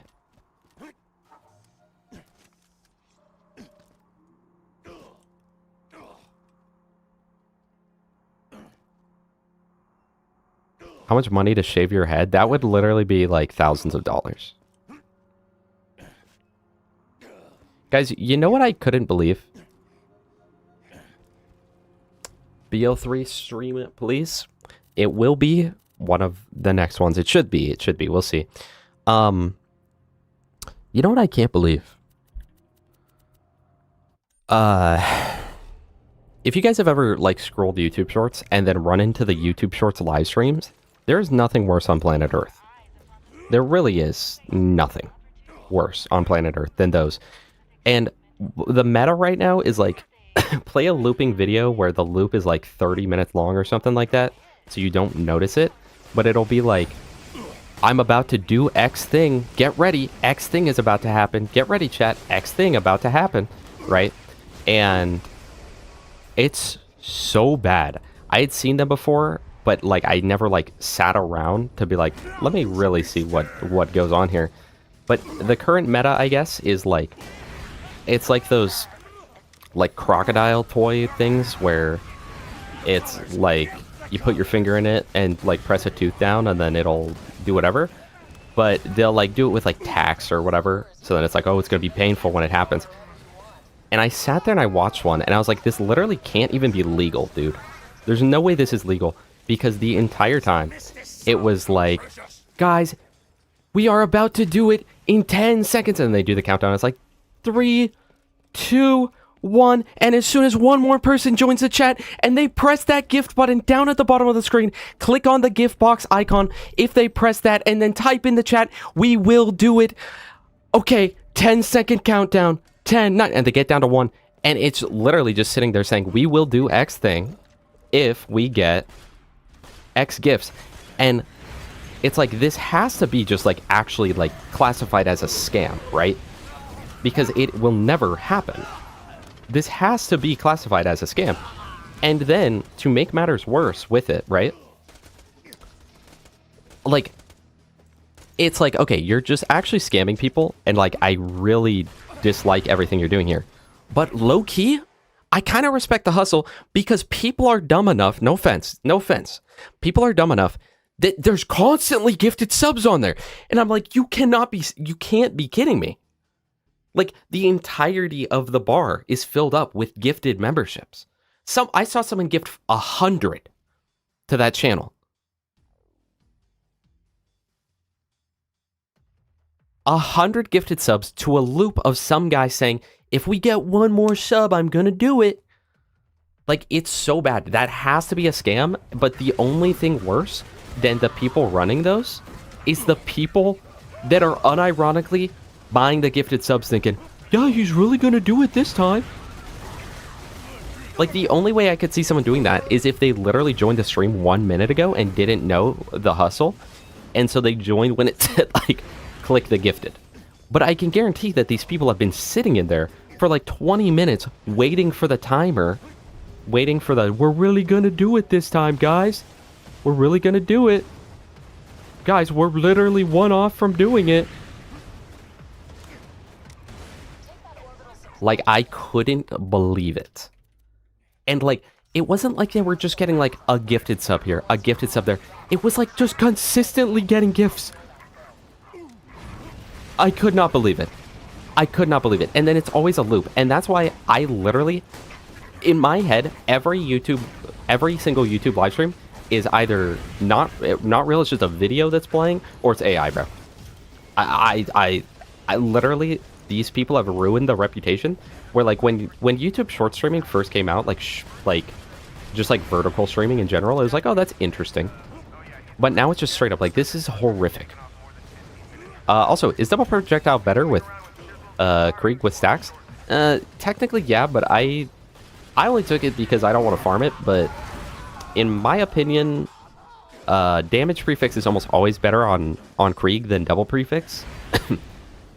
Because, like, 1, ammo consumption, 2, accuracy, 3, fire rate, and then also, I need to set myself on fire. Is there anything? I'm about to lose my flame, and then it's going to be really annoying to get back. But also, like, the higher your base damage, the higher your bloodbath damage, you know? If your gun does 100 damage, and your bonus is 100%, then you're going to do 200 damage. But if your gun starts out at 200 damage and gets 100%, all of a sudden you're doing 400 damage. So personally, I prefer, like, damage prefixes over double prefixes on kind of in general, but definitely on Krieg. Although you could totally make an argument for Deepa still being better. Shorts live streams and mobile game ads make you want to go homicidal. Alright, don't take that out on me. Alright? That's all I ask.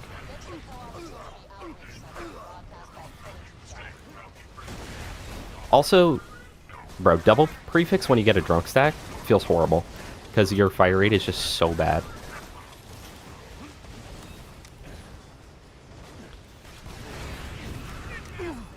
Thank you, Dayold. I know. I think that a lot of people think, like, well, he just makes YouTube shorts, so he probably spends like 12 minutes making it, and it's probably horrible. But genuinely, a few of my YouTube shorts have taken like upwards of 5 hours. Which is part of why I don't make them a ton.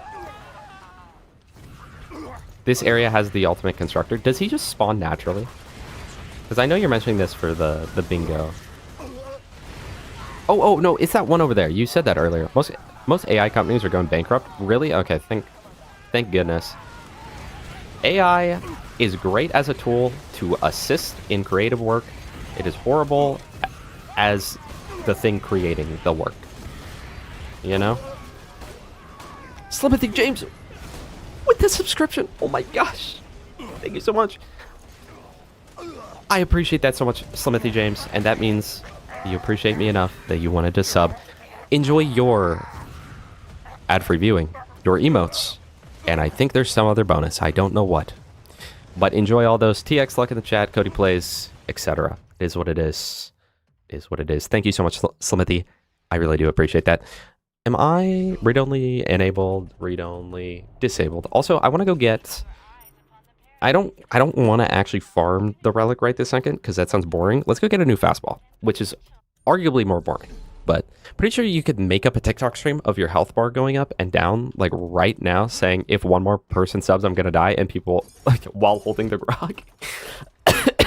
Me and Gas had talked about that before, of like making one of those, because there's a lot of like person building on Minecraft, but there's TNT everywhere, and it's like one more like equals blow up the TNT. It's so bad. I think it's being dumb or people laundering gifts to their own channel to promote interactions. Maybe, but I typically that could totally be it. When I've seen it, it's always like just a let's not hold on. Read only disabled. Read only enabled. That way I have some grenades. I think 4 should be enough every time if I hit them. Unless I can get more right now. Hold on. If I can go above 4, then I'll. Nope. It looks like it's totally normal people. It doesn't look like a bot account. Like, I don't know. Oh, we want to get a Ruby too. Someone remind me, Ruby. Also, Diego, good night. Thank you so much for being here. As always, I genuinely appreciate you being here all day. It makes me very happy, Diego. I always like seeing you. So thank you for being here. Sleep well, little homie. Okay. If you were to make Wonderland shorts, do you think people would watch it? Maybe if it's a specific type of short. I think that one of my strong suits on YouTube is that I kind of have an idea of what will and won't work. And I think that there are a few Wonderlands type shorts. Like I think there are a few things that I could probably think of that would actually do something. Hold on. Read only disabled. That's a written, baby. Read only disabled. Read only enabled. So I think it could be possible, but like not a lot of views, not like a million views, but like, you know, past 100,000 maybe. It would just have to be something that is accessible to people that don't even like Wonderlands, but is interesting enough. Similar to like the short I have on like the darkness. It's like, even if you don't like Borderlands 2, it's like, oh, this is kind of interesting. I don't know. Different companies are getting into making RAM and stuff to try and help with the shortages. No, I have not, which that is honestly great. The more the merrier, because as is, we saw what happens when you've only got... No, chat, hold on. Let me finish this and then let me mention what I'm seeing right here. When there's only like 3 RAM manufacturers, if one of them pulls out, it's like, well, here's RAM at $5,000. Get Ruby after ball, Ruby after ball, Ruby after ball. I have such a hard time remembering things. Chat, do you notice something? Chat, do you notice something? Look at the screen. You notice something? Oh, you can't see it actually. Spoward is playing Psycho. Spoward is playing Krieg the Psycho. That's literally my thing. Crazy. Bro, these bigger content creators always just sit there and just steal my ideas. It's insane. Low-key though, I know Jolts doesn't actually do that. But the amount of coincidences where I start doing something and Jolts happens to start that exact same thing within like 3 days is kind of crazy. And there was one time that I did a Salvador Will Knife and he came into the stream and was chatting with me. And then about 2 days later, he decided to do a Salvador Will Knife. I gave him the idea, guys. Low-key, I built that guy. Like, if you think about it, like, I kind of made Jolts. Think about it. Create an alter ego and call myself the Chili Cheese Man. Witchy, you are just always here with such great ideas. Really. Oh, we should get a world burn. Chat, we should get a world burn. Although we'll do that on playthrough reset. Do we even need... Wait. So I've been talking about playthrough reset for a long time. What do we even have to reset?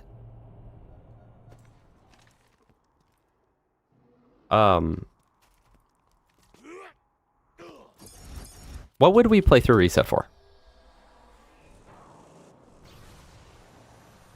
Thank you, Benjamin. Thank you. Is there anything that like we've missed that we couldn't get? We saved Oasis. Chat, maybe we don't even do that. Maybe we don't even play through reset. I think that we kept almost everything open. The only things we'd miss are like... Nothing. There's actually nothing. Trickle of red. Corrosive fastball, OP10. Take that. Read only disabled. Bum bum. Oh, I guess I didn't need to do that because I'm save quitting anyway. Read only enabled. XP. We are level 80. Starting a run in each game with each character, like starting with Roland, then Axon, and so on, testing which characters are more fun in each game and which feel better as the archetype. Oh, I see what you mean. So like the Siren of each game, the Soldier of each game, the etc. I do have the Flame of the Firehawk on, and I have the farm still available. I didn't fully turn it in, so... And we got a decent one. Like, Loki, chat, I was thinking I was going to reset the playthrough. Mostly for the DLC stuff that we already did, but I don't think we locked ourselves out of literally anything. Or at least anything important. Let's look real quick at our mission log. So we've done all the main game. Are any of these give anything good? Splinter Group. I guess we can't get the rock salt. We can't get a new deputy's badge, but we got a really good one.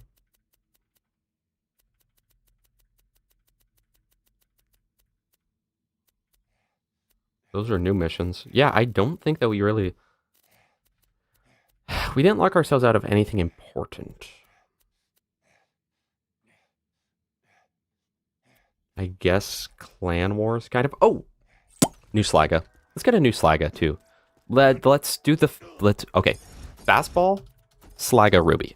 Fastball, Slaga, Ruby. Fastball, Slaga, Ruby.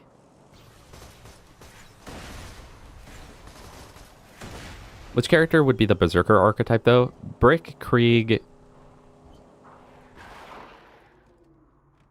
Borderlands 3 doesn't really have one. Neither does Borderlands pre-sequel. I think that one kind of ended. No, Twinksis, I am done with Peak. We're in OP10 right now. So this is like... This is our final, like, actual gear farm. Am I still on... When my powers combine. Bruh. Okay, well... Read only disabled, save it... Oh, actually... Pick up all this, too. A little bit of that. Alright. Save that. Read only enabled. Yeah, we are done with Peak. That's another corrosive fastball, which is unfortunate. KOL, hi, welcome. Is one of those better than the other? 9.9. Yes, the 9.9 is the best one.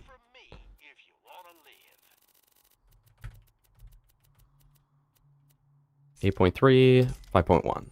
Sold. Goodbye.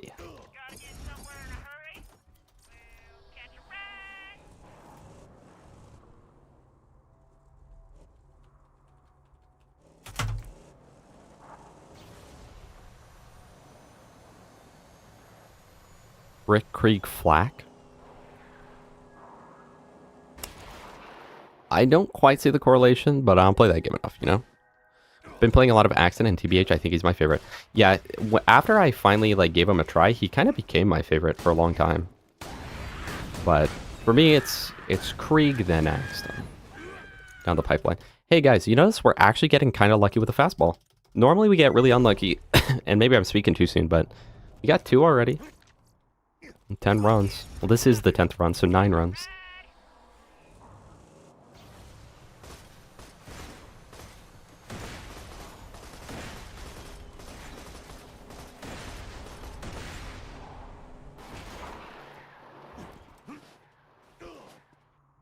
You guys ever had anything like spooky happen, you know? Some that you like can't explain. I mentioned this earlier, and I wouldn't claim that this is anything, but Saturday morning before stream, I was like, let me take a shower. And while I'm in the shower, there was just like a very distinct, just full-on whistle right outside the shower curtain. And I was like, this might be my last stream, bro. Yeah, the bad luck's averaging out right now. Yes, that's why you're religious. See, it's interesting how many people, like, have had things happen. And I'm not claiming that there's a freaking ghost in my bathroom. But that was a thing where I was like, what was that? What was that human whistle that just happened? Like, in the bathroom? Like, it didn't sound like it was out of the bathroom. I was like, okay. Interesting. It was one of those ones where you, like, take a quick look outside the shower. Try to catch a ghost off guard or whatever, you know? That was you, Witchy? Oh, okay. Well, then that's fine. Yeah, Roland's turret is kind of horrible. Definitely the worst turret we've had. Got a random Nem Vader during Thanksgiving? Yeah, that's paranormal, bro. Oh my goodness. Daimo. How are you doing, Daimo? We finally hit OP10. So thank goodness that is over. The horrific grind is over. Quad, cut it out. Cut it out, bro.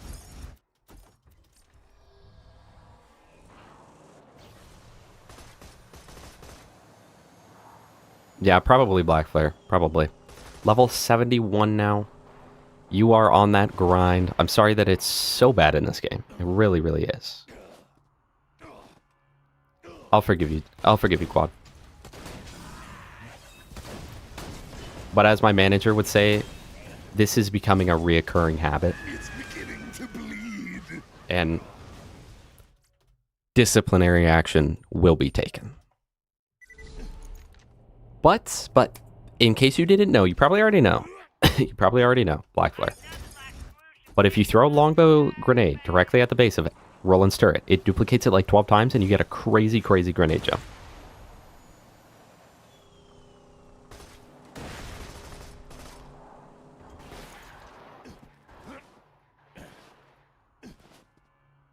Quad, don't push it.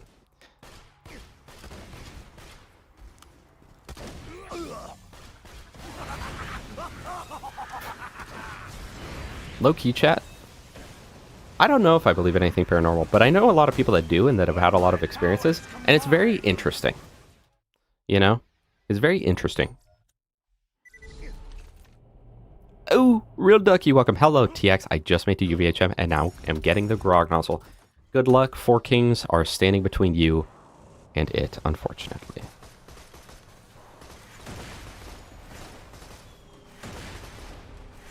That's more like it, Quad. Okay. Eventually. we'll do something. I've also been doing side quests that I never do. I've been farming god roll items and have some weird ones like the crit, bane, and roaster. Hey, the crit, the bane, and the roaster. Let's freaking go. Honestly, the bane is kind of underrated. Like, it's annoying to use, but it's not bad. Sponge bane. Well, originally we were gonna go for the ruby because if we ever reset the playthrough, but also like I realized that we don't actually have to reset the playthrough. I don't think that I locked myself out of any items aside from I locked myself out of farming a slow hand efficiently because I already killed Piston, and I locked myself out of farming. That's it actually, or the mouthwash, I guess. But I could just get the other one. Chat, I probably got the toothpick. Although the toothpick kind of doesn't lock in until you bloodbath. It's not bad though. I really want to use that against like something. But that is the reason, SpongeMain. That is the reason.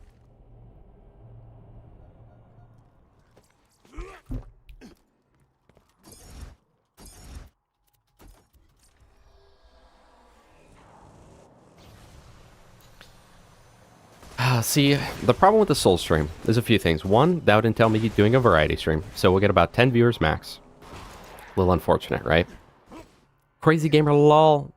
Welcome back.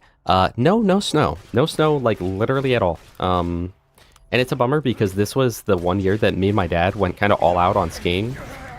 We always get ski passes. We ski every single year, but we went all out. We got some different passes, like, to allow us to ski more. I just bought brand new boots for the first time in my life. I didn't get hand-me-downs. I was like, I'm gonna actually get boots that will be good. No snow, and like all the ski resorts nearby, even though they normally flourish, are like, yeah, we're opening 1/3 of the mountain. Also, we're at max capacity, and it's like, okay. 20 inches of snow outside, dude. I gave your mom 20 inches last night. Anyway, so what was I saying? Something about prior to the snow thing. Something about oh yeah, no. So for one quad with the soul stream thing, about 10 people would watch. You'd be one of them. Secondly, it's like, which one do I play, bro? I think it'd be Dark Souls 1, though. I think that's just the most optimal answer. This is the first Savage spawn in 19 runs. This is the first, like double spawn. Like, we're getting kind of unlucky with that. What the? Blood Splod this little guy. Sword Splod this little guy. It is kind of crazy how different OP10 is versus OP0. Because at OP0, I can guarantee this guy would have gone like 2-shot by that sword explosion.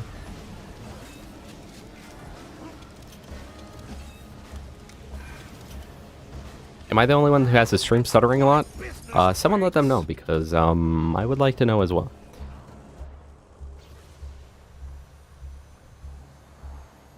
Could try watching on Twitch. I think that Twitch tends to not get delayed as bad. A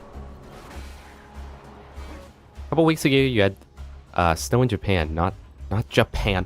Snow in Jan, not in April, for a change. This year was already weird for the Dutch. I guess I never thought about that, because like Australia has opposite seasons to America, right? So like winter for us is summer to them, etc. Okay. 6th FPS, thank you so much for the follow. I genuinely appreciate that. Very, very much. Thank you. But I never thought about like other parts of the world. Like those are the two you think of, but probably most places have slightly different winter times. True quad. I mean, Spuddy was playing Sekiro. He kind of stole that from me because I played Sekiro on stream.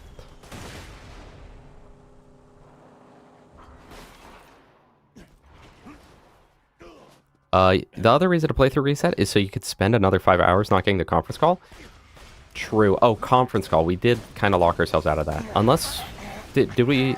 Yeah, we finished the whole Tina DLC. Well, we're just not getting the conference call then. How about that? Oh, no! Wait, but we need it, though. Because Terramorphous, if we want to kill him. Or, chat, I mean, after this stream, we could almost just call this done. Honestly, just be like, yeah, Krieg's done. We're just not even going to raid boss. And then that allows us to move on to the next things quicker. Let me know what you guys think. We're on like day 9 of Krieg. I would be fine saying that we completed Krieg because we got him to OP10 with the flat cab. I mean, it happens. But like, we got him to OP10 and have a really good set of gear for him and etc. I don't know. Let me know.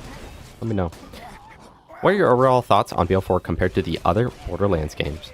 I think the devs aren't really optimizing any guns, and people aren't happy they aren't fixing anything or nerfing anything. I would say that my overall... I would give it a B tier overall. I really, really like BL4. For me, the number one thing is the lack of content. But there's a good amount of content. It's just like not enough for me to put 1,000 hours in, like I've seen all the other YouTubers do, and then they're like, oh my gosh, this game has no content, and it's like, you got 1,000 hours out of release BL4. I dare you to get 1,000 hours out of release BL2. That will not happen. I'm just saying. But yeah, I really like the game. That's my number one issue, and then number two, honestly, might be the fact that so many things are broken, like broken powerful. I really don't like that. It makes it very unfun to watch. Wait. Okay, so Borderlands viewership is really bad, right? Borderlands 4 viewership specifically is very bad. Do you guys think any of that has to do with the fact that like literally every Borderlands stream you click on is just sitting there watching X person insta-kill a boss over and over and over again? Because I know that's why I don't watch, or that's part of why I don't watch it. Although I also just don't watch Borderlands content in general. Like, I don't watch any Borderlands 2 content other than when Gas uploads. And like,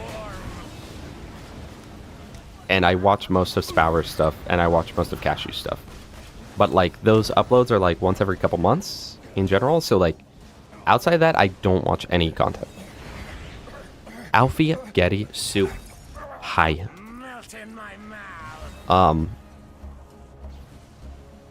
Yeah, I hate that so much because there's no variety. That's what I'm saying, guys. I wonder if that's part of why viewership is so low. That's why my gameplay is so low, because it's like, well, either A, I just one-shot the boss and it's not fun, or B, I just use a really bad build that doesn't one-shot the boss, and then I'm like, it feels like, but Borderlands 4 using a bad build versus good build feels like using like a green slapper versus an unkept herald. It's literally a why would I not do that? I am just holding myself back significantly. Yeah, Ensu, I absolutely agree. There is more endgame in BO4 at release than this game has at release. You can complain about the fact that like they haven't come out with more stuff, but we also knew from the start that they weren't. So a lot of people are like, dude, we had all these DLCs by now. What's up with that? But we knew from like before the game released, they gave us the roadmap and said all this stuff is coming in Q1. And we were going to get one bounty pass, which was the Christmas Headhunter, which was kind of not very good. But it was like, we're going to get that pre-2026. But like, other than that, it's all Q1. So people are acting really surprised. Like, the game had X and Y before, like, Borderlands 2 had Torg DLC and Captain Scarlet DLC at this point. First of all, Torg DLC is the worst DLC in the game. I said it.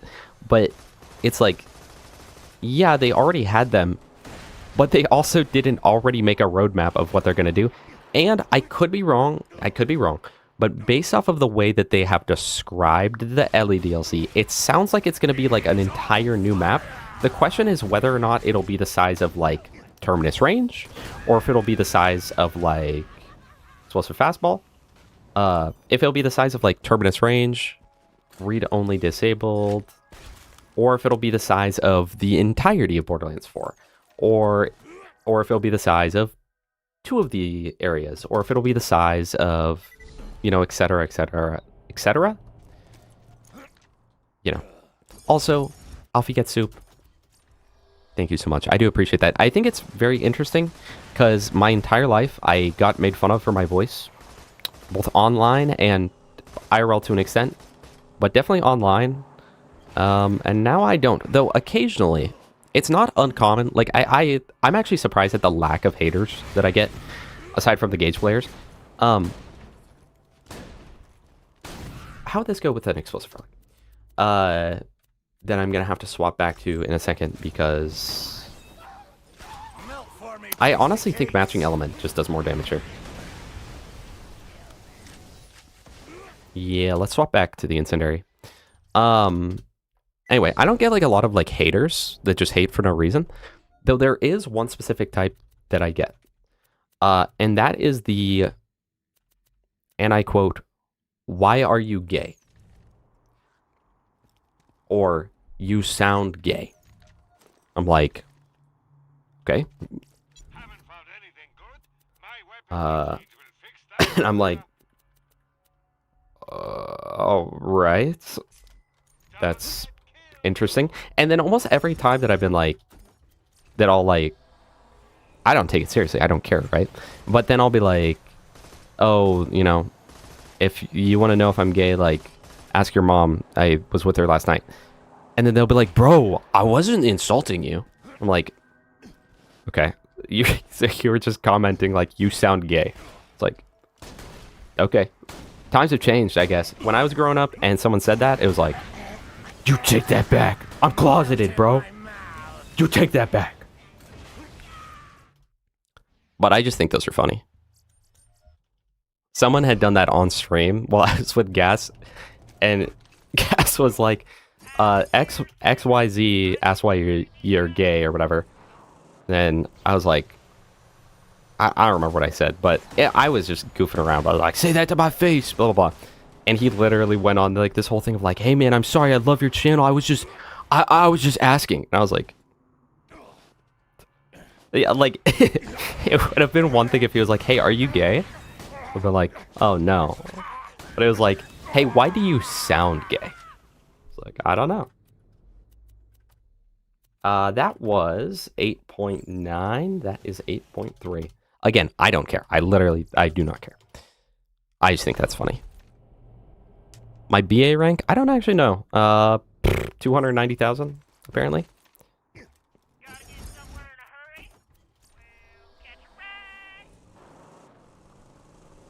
ride. I don't know if you knew it or not, but in the Christmas Headhunter, you can dupe the... you did tell me about that. I think another issue with BO4 has been... or is 15 years ago.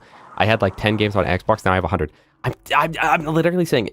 dude, games used to be better because you didn't have choice. Now you're in choice paralysis all the time. So when you get on to play a game... oh, well, maybe this isn't what you're talking about. I guess from one aspect, if you're playing a game that's kind of mid, it's like, well, I'll just swap to another game. But, outside of that, you could be playing a good game, right? Play BL2 or whatever. But, or like, that's what you're going to end up playing in this scenario, right? But you sit there and you're looking at your Steam account, you got 300 games, and you're like, I could play this, I could play that, I don't know. Why would I play this when I play that? I could play this, I could play that. Finally, after an hour, like, you spent the whole day at work. You spent the entire day at work going, like, oh man, can't wait to play games when I get home. You turn on your computer, it's like, I don't want to play anything. Because, like, there's too many options. Like, I don't even know. I could play this, but it comes with this downside, this comes with that downside, this comes with that. So I'm just going to watch YouTube videos until I go to bed and doom scroll. Right? But then you finally decide on a game, and you're like, you know what? I haven't played BL2 in a while. I'm going to play Borderlands 2. Chat, I'm getting cooked. As I say. I'm glad. I'm glad. Read-only disabled. Okay, that is a new incendiary fastball. This one is 6.5 million damage. This one is 8.6. Honestly, I'm happy with that. I don't need shock. So, save the game. Read-only enabled. Read-only disabled. Save quit. Happy with that. That was like 30 rounds. But you finally get on Borderlands 2. And the thing is, the moment you start to feel any negative emotion or feel bored or anything like that, just hop off the game. I just play a different game that'll get my dopamine hit harder. As we're back in the day, it's like you hop on Borderlands 2 and it's like, I've got this or Gears of War. It's like, I'll play Borderlands. So it forces you to play it. It's the same thing as back in the day, you used to have to buy physical media for like music, right? Nowadays, you don't like a song in 30 seconds, skip it, boom, move on to a different artist. Back in the day, it's like, okay, let me check out the song from this album. Let me test it out. Then you decide to buy the CD, and it's like, that's all you have, so you listen to the full CD. So there was a lot less underrated gems of songs, and a lot more just like, this song is the best on the album, but I listened to the whole album because I purchased the album, right? So, and it's one of like 12 CDs that I have or whatever. As where nowadays, you will never do that because it's like, I'll just get the one that gives me the most dopamine. Guess what I'm saying? Am I crazy? I don't know. Also, hot take, mayhaps. Borderlands 3 drop rates are fine, but world drop rates suck. True. If Borderlands 2 had 12% drop rates, I don't see anyone in the community complaining. Like, if they remastered this game, change literally nothing about it, but increase the drop rates to 12%, I don't think people would complain about that change. Aside from maybe the spyware guy, I don't know. Next up on the list, let's go to Oasis. I know we're going to get a Ruby, but like, we might not even reset the playthrough, so I don't know. Benjamin, if you're here, I'm sorry. I once again am not listening to what you told me to do. I'm so sorry. Welcome to my lovely town of Oasis, stranger. Now, if you could please save me from the filthy sand pirates trying to steal Chat, my water. who played Borderlands 2 before the drop rate increases? So who played back when everything was, I think it was 3 out of 100. So 1 in 33. And then they tripled the drop rates. Who played back then? What a time to be alive. It was horrible, by the way. And then on top of that, you had a lot of misinfo. There was a notorious Infinity guide on how to get the Infinity. And people just assumed they got unlucky because drop rates were so bad, right? But then it turned out that that was just faked from the beginning. And so, like, a bunch of people wasted their time farming that when it was impossible. But, like, literally the drop rates were so low that you couldn't tell that it was literally an impossible drop. Like eventually, if you farm a Cobra long enough, you should eventually get it. But in this case, it was like you literally will never be able to get it, and yet the drop rates were just naturally low. That it was like, yeah, no, this makes sense. 300 runs in, yeah, that seems about right. It was really bad, and then I don't know if that affected ones like the Thunderball Fist. I don't remember. If it did, then that means that the Thunderball Fist was like a 1% or something crazy like that.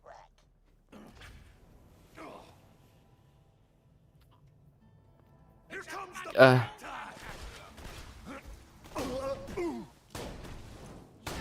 you know what I wanted to use? I wanted to use a toothpick. Although I don't have Bloodbath up right now, so I don't know. It's okay. I have Drunk Effect also. Let's just kill him with fire. Fireball. Chat, what if I got a stink pot though? Hold on, we need a stink pot. Read only enabled. I just hope I don't have to redo all of that. I do. It's worth it though. It's worth it though. We need that stink pot. Hello 0895. Armtopnia. Yeah, I probably should get more. In fact, well, what is this one? OP9? That's OP8. That's good enough. What god roll items should I farm next? Think unique, please. Who are you playing as? Who are you playing as? Caleb. That's what I'll ask. Because I'll try to think of something that's like usable on your character, but still like unique and quirky.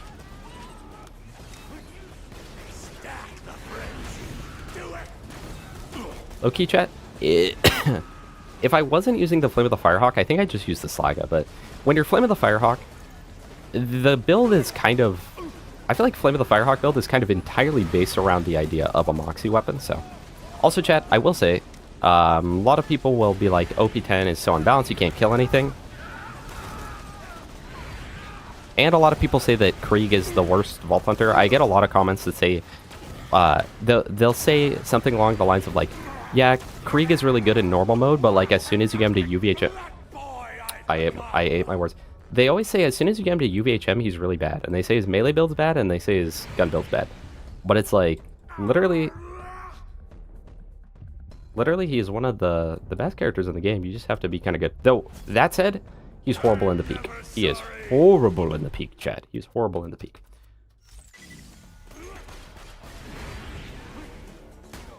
Okay. Save. Read only enabled. Farm counter up. You're playing as Axton? Okay. Have you ever used... Well, I know it's kind of meta, but if you've never used the Sword Explosion, I would say try going for a casual or a God Roll Sword Explosion. Pocket Rocket. What else? Will Buzzax Rampage end by the time I get over to him? Because if so, I'll just use that and the move speed will be nice. Let's see. What else? What else is fun? Plasma Caster, TDR weapons, all the TDR weapons. Gunner Ring, Baby Maker.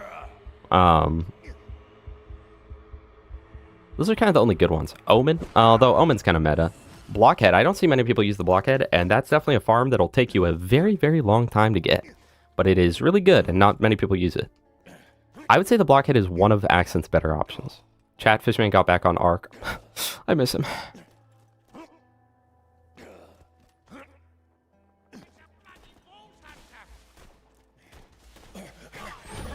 I feel like level 80 Krieg without OP10 is when Krieg is the most powerful. I think he is truly one of those characters that only gets more powerful as it goes. Grip, Torg, we'll take it. I'm not specific, I just wanted to like have it if I want to use it at a point. BL3 did many things right, just the best story and not having to replay it in higher difficulties. Actually read it, true. But it's also not just like the story. It's the way that the story flows. So in Borderlands 2, right? It's so easy to replay this game because like you save Roland from the Bloodshot Dam. Then you go back and talk to him. He talks to you for like a minute straight. And then he's like, go over to Three Horns Valley and then to Tundra Express. Oh, we need a Logan's gun too. We want a Logan's gun. As where in Borderlands, but if you know what you're doing and you know where you go next, then it gets devolved down to, like, go turn it into Roland and then immediately just teleport away. Teleport straight to Tundra Express or like straight over to Three Horns Valley or whatever. And there you go. You skipped all the dialogue and you're moving on to the next thing. Or you can save quit to skip his dialogue as well. So if you know what you're doing on repeated playthroughs, first of all, even if you don't know what you're doing, they only talk for like 45 seconds and that's it. And then they talk to you while you're on the way to do things. In Borderlands 3, almost every time it's set up in a way where you can't do that because it'll be like, go back to Sanctuary 3 or whatever. Then talk to Lilith. It's like, okay, I'll talk to Lilith. And then the next thing it says is, like you save quit there. You know what you're doing. So normally Lilith would talk for about 7 minutes straight right there. About 6 or 7 minutes straight. And you're like, no, I'm going to go ahead and skip this. Let me save quit. And then it's go over and press this button. Press this lever. It's like, okay, I guess I will press the lever. Let me save quit. And if you didn't save quit, that's another 3 minutes of talking. And then you save quit to skip that. And then it hits you with a talk to Lilith again. And again, if you don't save quit that, it's another 3 minutes of talking. So even with save quitting, it's save quit, sprint all the way to the other end of the ship, talk to Lilith, save quit, sprint all the way to the end of the ship, go press a button, save quit, go all the way to the front of the ship, talk to Lilith, etc. And so it's like, even when you are speedrunning it and know what you're doing, it's so bad. And like the fact that for the speedruns of BL4, it's pretty much required to run the dialogue skip mod, even though you can skip stuff with save quitting, is like, that's how bad it is. That really is how bad it is. Yeah, Black Flare. I don't like the mayhem levels too much. I don't like that they're not earned in any way. Why, hello, person. I'm feeling very good today, and not that for certain. How are you? You've met Lionel. How are you, Lionel? Not dead a third. Ha ha ha. Oh, tell me about it. How is your family? Well, they... That is a great story, Lionel. Friend, I believe he has an engine capacity. If the mayhem levels were at the very minimum, like locked behind having to do something, I would like it more. I don't like just immediately being given it. And then it gets into that thing with like the game just levels with you. So you could beat the game at level 35 and then you never have to do anything else. Just set it to a high level. Go get an easy to get gun. Either use the gun or I believe buying the crit from Moxxi is like the thing to do. And then there you go. You're good. Would you rather always be around Shade or Claptrap? Definitely Claptrap. Bro, you would leave to go pee and Shade would like, his abandonment issues would kick in. You're like, dog, give me some space. Like a little bit. Plus that's like a real human, like at least with Claptrap, like you think he has emotions, but at the same time you can just like write it off. You know?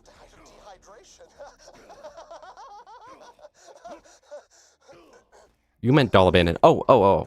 I forgot to look at that on Discord. Did you ping me? No. All right. Let's see. Borderlands 2 chat, I assume is where you put it. Oh. That is very unlikely. That is very not common at all. I think that's the same chance as getting it in like Sawtooth Cauldron, which I've gotten lucky with those. I've seen maybe 4 in my day, but I've also played the game for like 2,500 to 3,000 hours, somewhere in there. So, you know.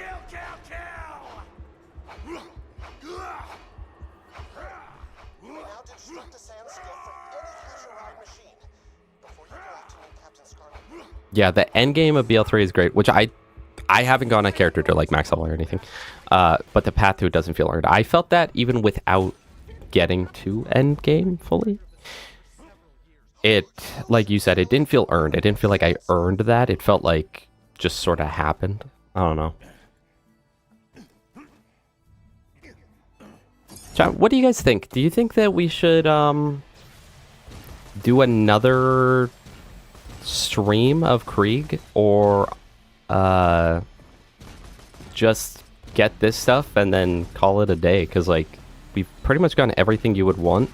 I just want to do the raid bosses, but like low key, the raid bosses at OP10, they're all like insanely difficult, so you'd probably just watch me fail it for a couple hours. The only ones I think I could do would be Terramorphous and Pete, but Pete is like super easy. Well, on Hatterax, but also, what's the point in killing those things? Because I already have all the gear. Like, if I was Gage, it's like, we gotta get the Slayer of Terra, but on Krieg, you don't. Interesting class mod, though. It buffs Strip the Flesh. Because on Gage and Krieg, they're unique versus the other characters. So, I don't know. Let me know what you guys think. Also, Stolfos, welcome. I really wish TPS had a full content cycle. I feel like it could have been such a great game. Got proper updates and DLC needed.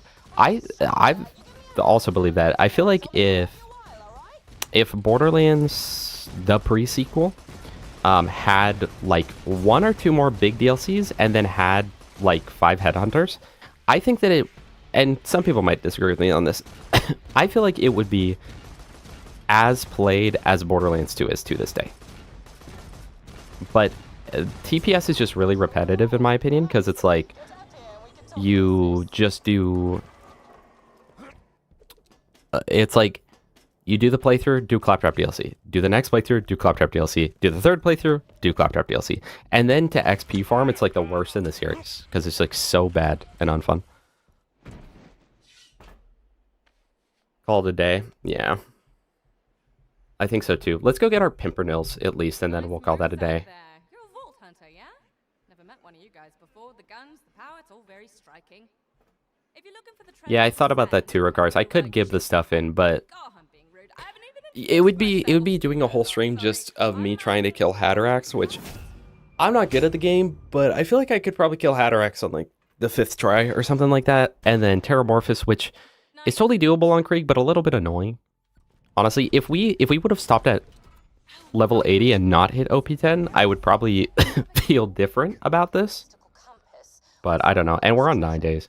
Also, chat, this is one of 2 ladders that I know of in the game where you can move left and right on it. That is right. The very unique ladder.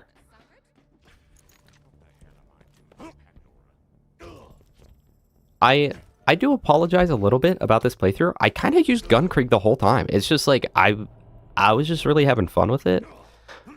But I didn't really use TD or Krieg much, unfortunately. I didn't really use Melee Krieg much. But if you want to see Melee Krieg, just go watch anytime I play Bingo, bro. Like, we've all seen me play Melee Krieg 1,000 times, so, and I'm just, honestly, I'm getting kind of tired of Melee Krieg, because I've been playing primarily Melee Krieg for literally, when did Krieg release? Was it 2013?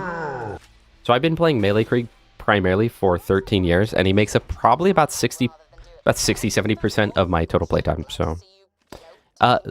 Thine Angry Emu. Thank you so much for the follow. I genuinely appreciate that so much. Like, seriously, I cannot tell you guys how much I appreciate the follows, subs, memberships, and etc.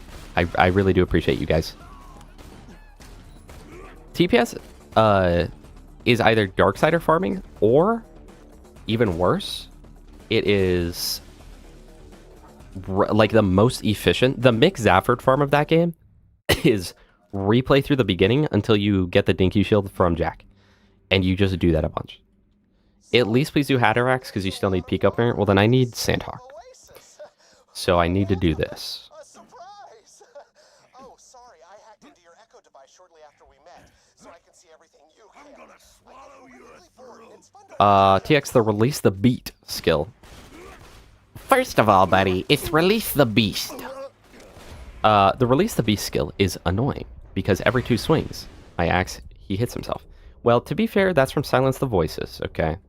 Don't talk down on Release the Beast. That's Silence the Voices. Release the Beast is totally fine. Chat, I just died in normal mode with the grog nozzle. Crazy. It is annoying, though. You kind of just have to get used to it. I used to hate it as Krieg, and I don't know why I continued playing him, honestly, with how much I disliked hitting myself in the face. But I have gotten very accommodated to it, where it's like, yeah, that's just kind of the gameplay loop of this guy. That's just like part of how he plays.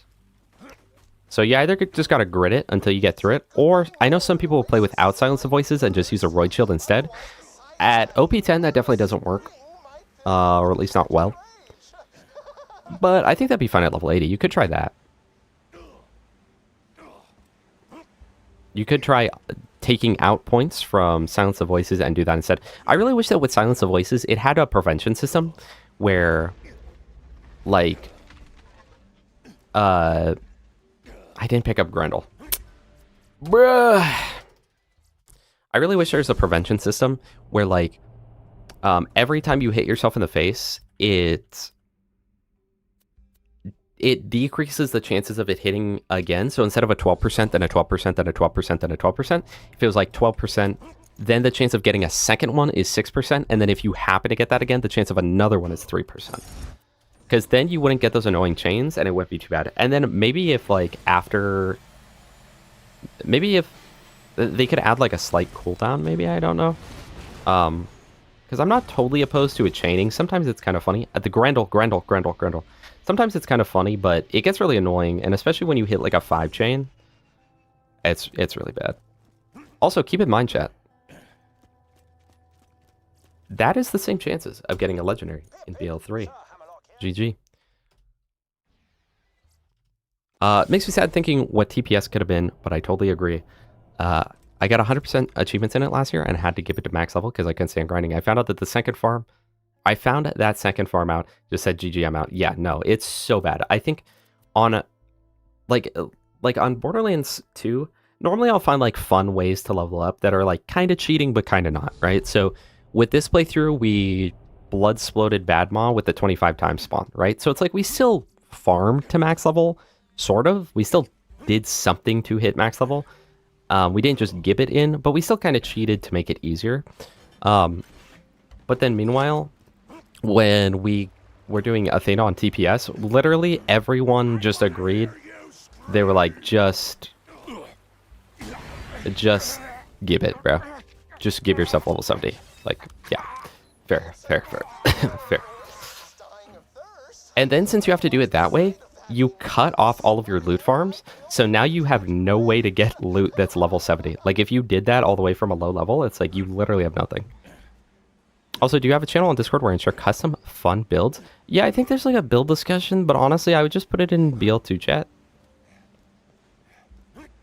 I'm not very specific about like you have to use the correct channel at any given time. You can kind of do whatever you want a little bit. We have no bloodless stacks, but like we do have bloodbath though.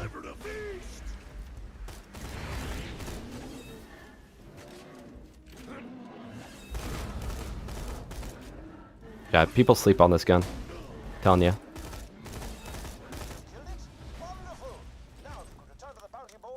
Yeah, honestly, chat.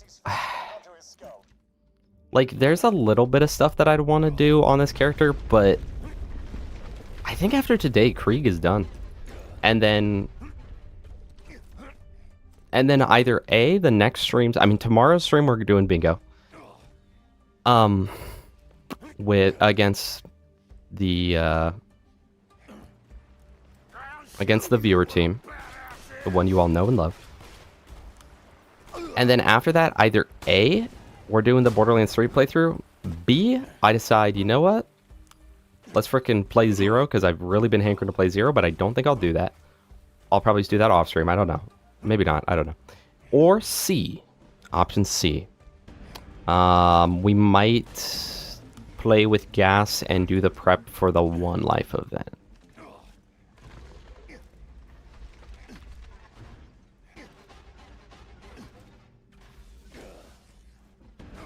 Well, technically it wouldn't 0895. Very big misconception that I myself have accidentally spread before is that Silence of Voices does not do melee damage. It actually does grenade damage. So even if you get max out your melee damage and then max out, like put on a Love Thumper or something, that won't increase your damage to yourself at all. What increases it is grenade damage bonuses, which, as we all know, Krieg has a skill called, really bruh, that's what it's called Fuel the Rampage, which makes it where when you, by default, makes it where you get a melee kill, and your grenade damage is increased by 100%. So you do double damage to yourself after getting a melee kill. That's one of those things about Krieg that not great synergy, honestly. Krieg, for the most part, has really good synergies and makes a lot of sense. But in that case, if you get a melee kill, your self-melee hits now will, like, insta-kill you. So you definitely have to be careful about that. But that means that what's optimal for Krieg is that you get one melee kill and start chucking axes. And that's part of why so many people use the Sheriff's Badge on him, because it's coded as a bandit pistol, so the Sheriff's Badge increases the fire rate, because it's a pistol fire rate class mod. It increases the fire rate of your buzz axe by 50-something%. So ideally, you get one melee kill and then just go crazy on it. And doing it that way, at least at level 80, you'll pretty much one-shot every mob you throw an axe at. And it's honestly kind of nice because it makes it so there's no longer RNG of, like, I'm going to hit myself in the face. It's, you get one kill potentially hitting yourself in the face and then swap to just chucking out axes. Also, anyone that doesn't know, when you're throwing your axe, that gets boosted by roid shields. So if you want maximum throwing axe damage, you get a kill to proc Fuel the Blood, and then you... Look how good the toothpick is. You get a kill to proc Fuel the Blood, and then you follow that up by using your Love Thumper and Sheriff's Badge and chuck axes. And then, if you really want to get crazy, if you want to just get fun with it, you can use a Legendary Torch, which gives you more elemental elation. And so at max stacks, this increases your fire rate by 60%. If you put on a class mod that increases that, it goes up to 120% bonus fire rate, and that does apply to your throwing axes. So between that and the Sheriff's Badge, you have like triple throw speed, and you just become a machine gun that throws out explosive buzz axes. It's very cool, very, very, very cool. Yes, Stalfos, there's a One Life event going on very soon. It'll happen in March. Am I crazy? It's happening in March, and essentially what it is there is a ton of people, ton of streamers, mostly smaller ones, like myself, who will be participating in a One Life challenge where each team competes. There's like a point system, we'll all get different points and whatnot, and it's all for charity. So during that whole month, like, there will be a charity link and you can donate. I think it's for St. Jude's, so we'll be saving little kids with that. Shout out. And yeah, it's gonna be good, so y'all should tune in for that. And I would never ask for your guys' money, but low-key for charity I would. Least favorite BL characters to play through with? So it kind of depends. If I'm going for a full playthrough on BL2 all the way to OP10, then it's definitely Gage. But if we're talking just normal mode, like one playthrough, I actually really like Gage. I also am not a huge fan of Salvador. Borderlands 1, I really don't like playing Lilith. Really don't. In TPS, I don't really care for Wilhelm, but I bet I could be accommodated to him. And also, I'm not the biggest fan of Athena, and I'm not the biggest fan of Aurelia.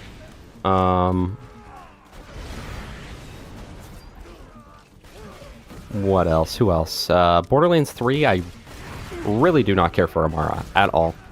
I really don't find her very fun. Honestly, my first playthrough was with Flak, but he's not really my favorite. He is not really my favorite, which is weird because normally my first playthrough is like my favorite character. Because I cope out or something about it. Chat. 12 pounder. Let's go. We'll use it. We'll use it on this guy right here. We'll use it on this guy right here after he gets slagged. Ooh. Chat, where's the damage? Chat, did someone forget to install the damage dispatch or what? Okay, but with Bloodbath, watch this. Bloodbath, get a little slag. Really, bruh. Really, that doesn't kill him, actually. Chat, the 12 pounder fell off this patch. My bad. I was wrong. I guess it's not as good as I thought it was. No accessory. I mean, that's what it is. That's what it is, chat. It's because there's not an accessory. And then, honestly, in BL4, I kind of don't care about any of the characters. I like Rafa, and I like Amon specifically for his Onslaughter build. Other than that, I really don't like the playable characters in BL2, or BL4, sorry, in BL4. Really don't like them that much. I think my reasoning that I stopped liking the Vault Hunters, and yet I like Moe's, is because I think what it is I like characters where their skill tree complements their action skill. And I know I'm saying that while playing Krieg, who I literally am not using his action skill. This is an exception to the rule. Okay. Don't call me a hypocrite. It's an exception. But I typically prefer characters where their skill tree accommodates their action skill, because I normally pick a character based off action skill. Borderlands 3, aside from Moe's, and Borderlands 4 feel very much the opposite of that, where it feels like the action skill accommodates the skill tree.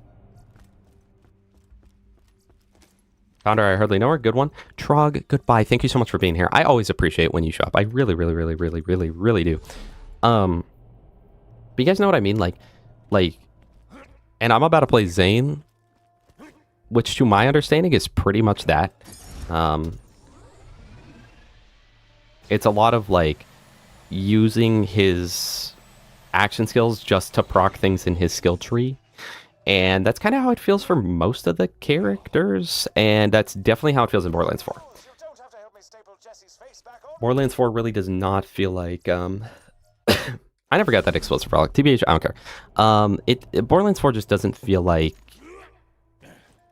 you're building the action skill. It feels like the action skill is just kind of there to accommodate the build. I don't know. And especially on like Rafa, even though Rafa's my favorite character in that, he's kind of the worst of that. Like the Peacebreaker cannons are just so, they don't do anything. Like they do damage, but like they're not interactive is what I mean by that in any capacity. And like Rikara said, it also affects the identity of the character a lot. Like in Borderlands 2, you've got the one action skill per character, and with the exception of gun-based Krieg and sort of Gage, like pretty much their identity revolves around said action skill, and it makes them feel very unique, very like you can tell their personality. You could play these characters for so much as 10 minutes and like play Krieg for 10 minutes and you'll kind of get an idea for him, and especially if like you get put onto like a level 80 like melee build. It's like, okay, this guy likes chaos, he likes hitting himself in the face, he likes getting in the fight, getting aggressive, etc. And he's crazy, right? And Moe's is like that as well, because she has the one action skill. She has one action skill. It's just Iron Bear, with the only exception being Iron Cub, which is still just Iron Bear. So you know that her personality, or that the main thing she likes is this mech. And then it's like, okay, well, like I feel like Moe's is the only character where you can really get a feel for her actual personality just based off the playstyle, playing her for like 10 or 15 minutes. But then every other character, it's like, bro, I can't get a read on you. Like even Flak, it's like, so you're, his only thing is pets, right? But other than that, it's like, so you're Mordecai, but you're also Zero, but you also can summon a portal for your pet, I guess? I don't know. And then Amara is the same thing, like all the previous Borderlands sirens, aka Lilith and Maya, they both have extremely specific identities and playstyles, and like you get what they are. Amara's like, she has 4 siren powers, 4 different siren powers. I know it's all because like the hands are one power, but it's like she has 4 different siren powers, and it just feels, I don't know. I just don't like it. It doesn't feel special or unique in any way. It just feels like you have everyone else's power, but like done worse and less cool. And you can't really get a feel for her personality from playing her. Like you will not be able to guess what her personality is like from playing alone. Like if you have dialogue off, in Borderlands 2, you could have dialogue off and you would get a feel for Krieg, Gage, probably Axton, definitely Zero, and Maya. You get a feel of all that. As where Borderlands 3, turn off the dialogue, and it's like, I literally couldn't tell you what this person's going to sound like or act like at all. Aside from probably most. And then Borderlands 4 is even worse about that. Like, Loki, I think that the Borderlands 4 skill trees are, like, better designed, technically, than a lot of the skill trees in the past. And yet, they're just, like, really not interesting. I don't think we've gotten a single crunch, by the way. Yeah, I really like Moe's. I do really like Moe's, and I think it's because She fits all the things that I always say. And that's why I think it's controversial. But I preferred back when there was only one action skill. Like, I'd be okay if they added a second action skill. Like, if they ever remastered this game, give Krieg something that works with his gun build, right? I'd be okay with a second action skill per character, but I think when you get to 3, and especially 4, it just hurts the identity of the character more and more, in my opinion. And I don't like that. I think that it just... Like, it improves it from a gameplay standpoint, kind of, but it also hurts the gameplay. It hurts the gameplay. Right? Because think about this. Think about this.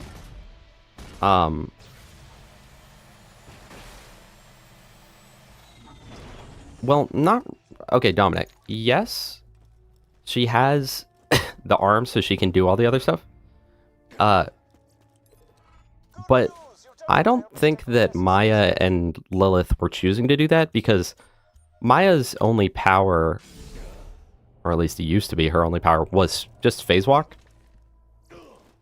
Like, you can't do anything else with phase walk. As where Amara was just like, hey, she can do everything with hers. Anyway, sorry, I was saying, I also think that the multiple action skills and, like, being able to do anything, because, like, in Borderlands 2, if you don't like Zero, or if you don't like sniping and you don't like melee, you probably won't like Zero very much, because then you've just left with, like, kind of a whatever gun build that's not super interesting, right? If you don't like getting down, hitting yourself in the face, playing melee, or whatever, you won't like Krieg at all. You'll hate playing Krieg. If you don't like dual-wielding guns, you will not like the Gunzerker.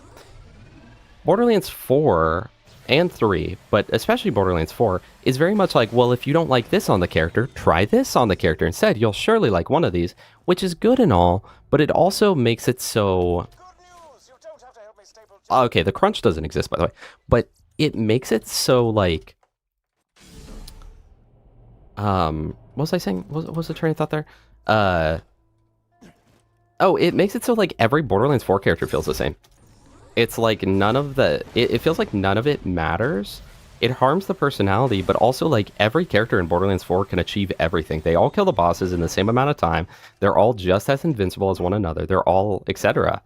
And the playstyle is the same for every single one of them. Literally, it's every single one. And this is why I don't like debuff stuff in games. Like, universal debuff, like the crit knife, or, like, amp booster, because it means every character is just going to use that.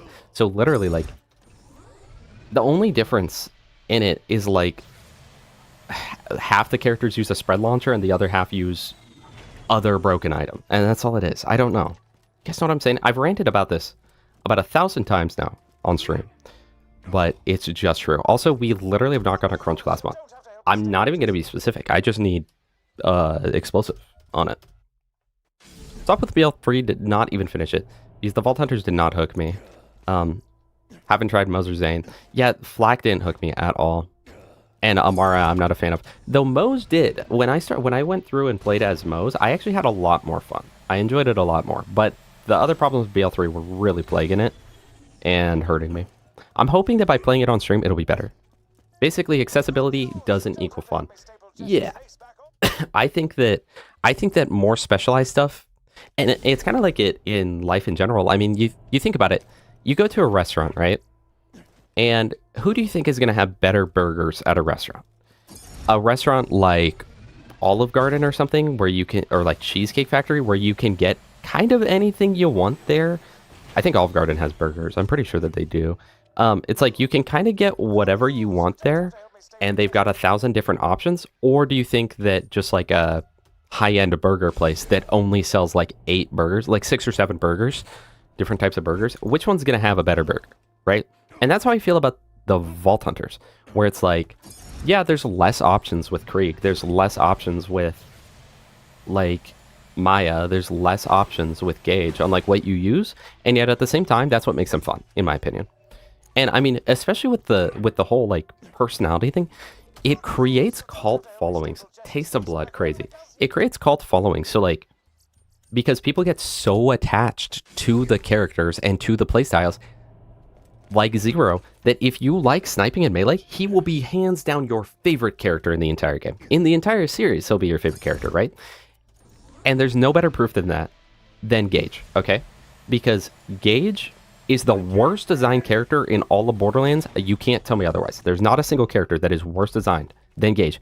And yet, she has some of the most hardcore followers of all time who will defend her to the grave because they just like that particular playstyle so much. And yet everyone else will hate it, but because it was so specific, it meant that those people enjoyed it quadruple times what they otherwise would have if she was just like more average of a character, you know? And I think that's why a lot of people don't like Axton, because he doesn't specialize in anything. And someone could call me a hypocrite because Axton's one of my favorite characters and he is an all-rounder. He can kind of do whatever. He has a fairly, we'll take that. He has a fairly boring like playstyle and action skill, and yet he's the exception to the rule in this game. As for Borderlands 3 and especially Borderlands 4, that just is the rule. That's every character, you know? As where when it's an exception, it's fine, but when it's everyone, it's not. You guys know what I'm saying? And I might be controversial on this, but it seems like you guys tend to kind of agree with me on that. Yeah, like Black Flare said. Like, I want each character to have a good diversity of builds. But they should all feel unique, and I don't want their build diversity to just be the same build as the next guy. Borderlands 4, it's like every character, amp shot plus... it's amp shot plus spread launcher plus crit knife plus whatever other bonus their actual character brings. And it's like... Okay. Like, it's just boring.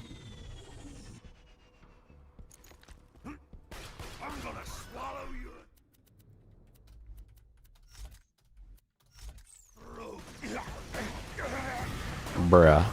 This guy's tanky.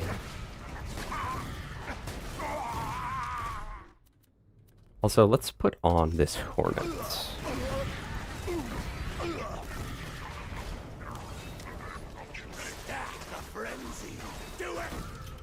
Yeah, I love BL4, but I would love it a lot more if I had, like, just played as Krieg or something. You know? I don't have Bloodbath. So this is just a very tanky dude. Yeah, I would like that too. Each game with one generalist, like Axton in this case, and then... Ooh, 62%. That is huge. Although I probably won't use that over a Heart of the Ancients. But in case we find nothing else, we will take it.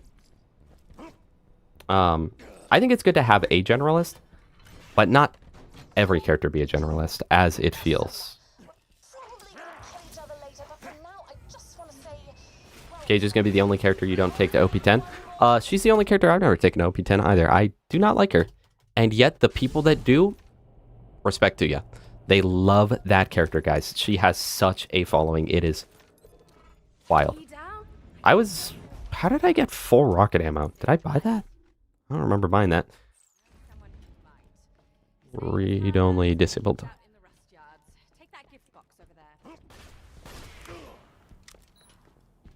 Oh, so true. Yeah, you still gotta aim with Gage because you get to aim at the floor, aim at the ceiling, etc., etc.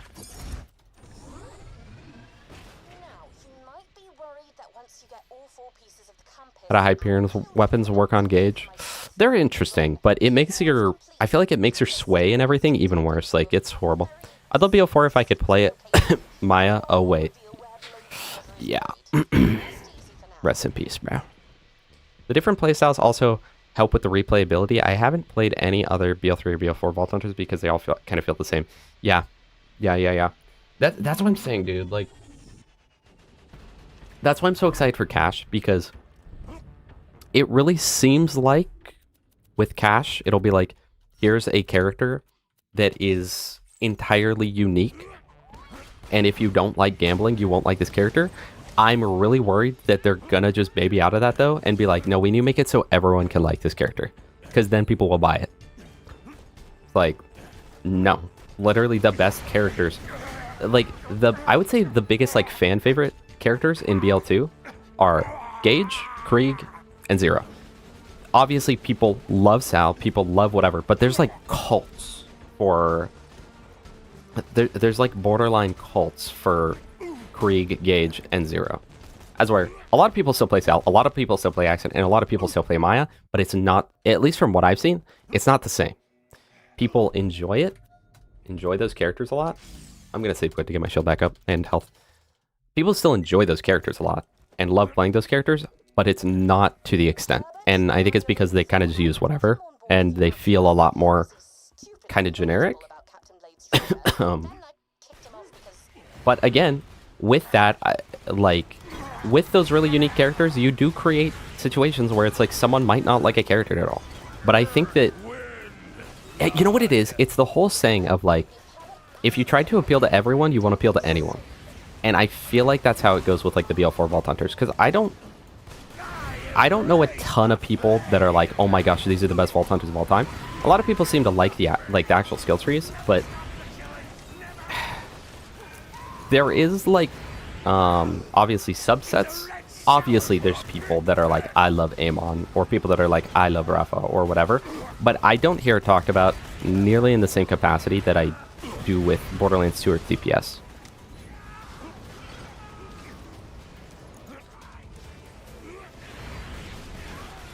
I feel like an example of what you mean, unfortunately, is Jack's red tree, if you remember it. What is in his red tree? It's so hyper-specialized while being hyper-broad that it's crazy unique. Shout out. Dude, everything about Timothy is just, like, perfect character.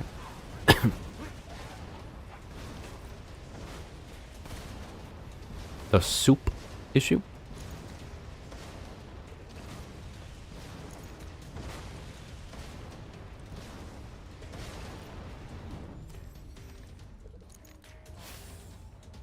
When you can make everything good without effort or distinction, build diversity is almost impossible to fix. Yeah, and that's what Borderlands 4 is, where it's like, everything just works always. Which is why I actually feel like, even though I never play to the meta in games, like, period, the only times that I ever play the meta in games is when the character that I pick happens to get buffed, right? Other than that, I never play the meta, and I normally actually try to play against the meta and do different stuff, right? But with that said, I actually think that having a meta is good for a game, and it's actually good for replayability because... Hello, Ethereum Moonblade. Wait. Did you just... Quad? Did you just change? Are you no longer Quad? That's crazy. Cause like... what was I saying? Oh, because by there being good and bad weapons, it creates things that you actually want to go for specifically, but it also creates a want to try and make things work. That's part of why Borderlands 2 is so good and so replayable, because it's like, I'm going to make a build out of the worst weapon. Like, one of my favorites is Krieg with the Wanderlust, is like genuinely really good. It is genuinely has a lot of potential, and yet it's like the worst gun in the game. And so it's fun to try and sit there and be like, how can I make this work? Borderlands 4 is like, how can I make this work? Oh, it's broken. Oh, it's broken. And oh, and the character's broken too.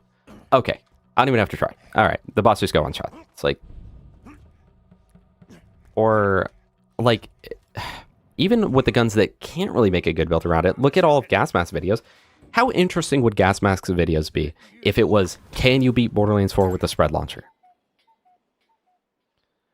It's like, no, there's a reason why watching him beat Borderlands 2 with only the Nukem is interesting. There's a reason why watching Gas Mask beat Borderlands 2 with only the Elephant Gun is interesting, because it's trying to make a really crappy weapon work. And I wish that Borderlands 4 had more weapons that were like that, where, I don't know, it's weird. It seems like in Borderlands 2, some of the weapons are almost worse than the lowest tier of Borderlands 4 weapons, and yet you can build around it in this game and make a build dedicated to the gear. As where, dude, okay, so in Borderlands 2, you make builds around the gear. In Borderlands 4, you make gear around the builds. Put that on a shirt, bro. Also, Quad, do you want me to dead name you or like call you Moonblade though? What do you want?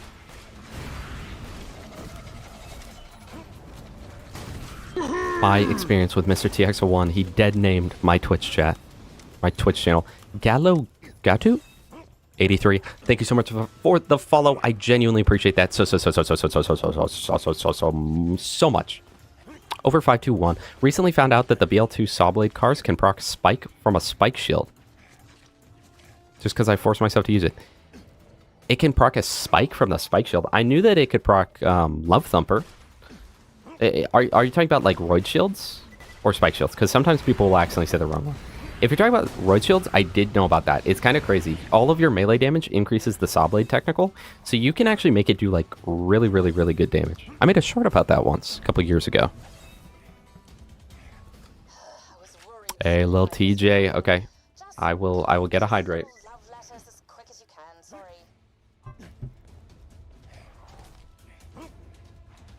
Molly wants spike shields. That is really interesting, and that's only with the Saw Blade. What is up with the Saw Blade? It's got a lot of really weird interactions, and it's weird because it's got a different speed. It gets buffed by melee. It apparently affects that, and it also has the weird hitbox where like you can bust open the pipe and whatnot. You got a nice butt. You also got a nice chest. Your face is Sorry, I gotta reply to a message. 6 syllables tight. I'm dying. Lock in. Chat, Krieg's just so bad in UVHM, and I mean especially OP10. Look at this. What's it like in Sigma Land, Sigma Man? Pretty good. Do you know the Sigma Man? The Sigma Man.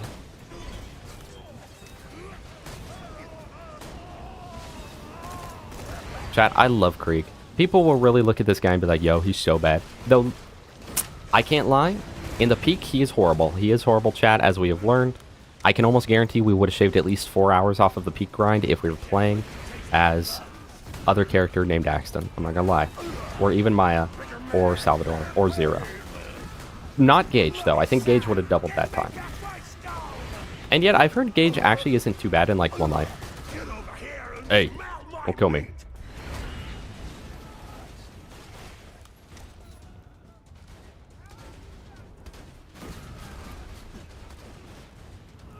Krieg's Thrown Buzz Axe procs spike shields in a duel. I don't know. You know, I never thought about the fact that enemies don't have spike shields. Do they? Which, I mean, is probably a good thing. That sounds like it would be really annoying if they did, but, like...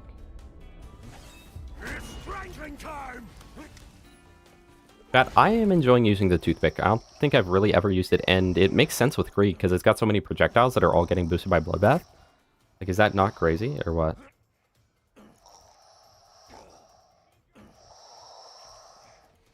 Chat, I think we're going through to the Pimpernel, which is like 20 minutes away. Oh, yeah, Willis Films, thank you so much. Welcome to the Mr. TX fans. I genuinely appreciate that so much. Enjoy the ad-free viewing, the channel emotes, and early access to my videos. All those videos that I upload very frequently. You know the ones.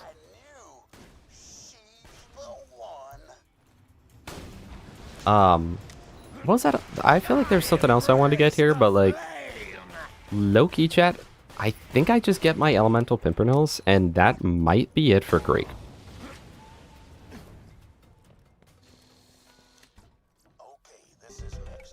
Oh my goodness! Evergrim. Every stream you managed to get frickin' a sub off. Thank you so much, Evergrim. I genuinely appreciate you so much. Thank you for being here so often. I love seeing you in chat. Thank you.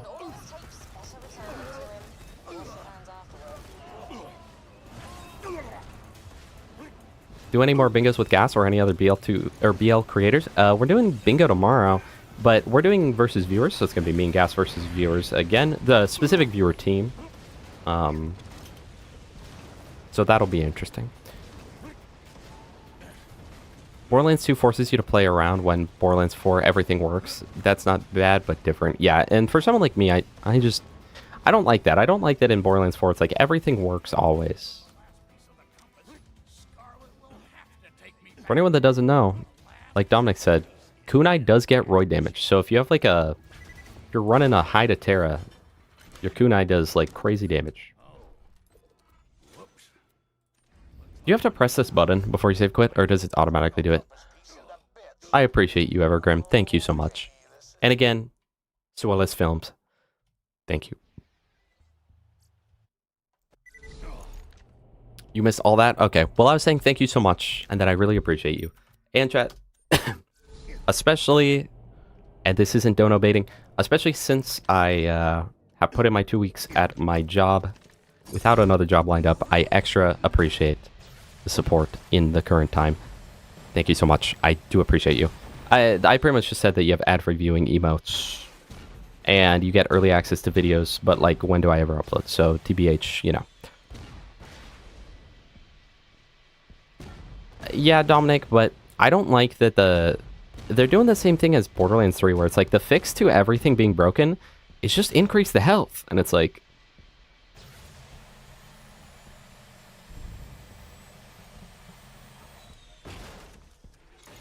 look, the enemy's harder to kill now.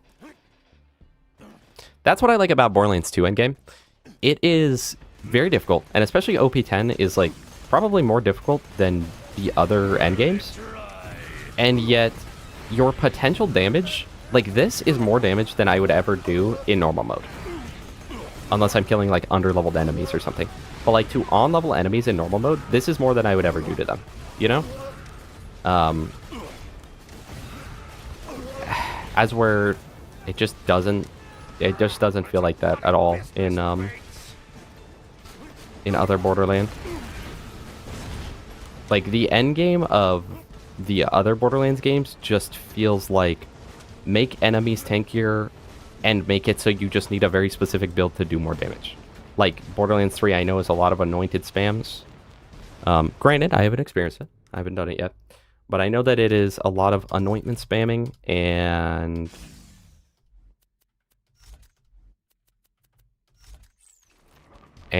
being fairly reliant on the good gear.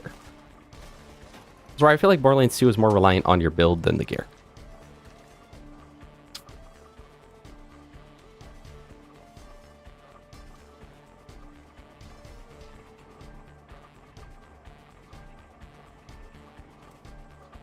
Got a friend finally helping me with a PC. Okay, this is already great. Wilgoon, hello. No, this is not an open lobby. I apologize. Got a friend finally helping me with a PC, so hopefully soon able to do BO4 on PC. Hopefully the computer you're building is powerful enough to handle that game. I really do hope.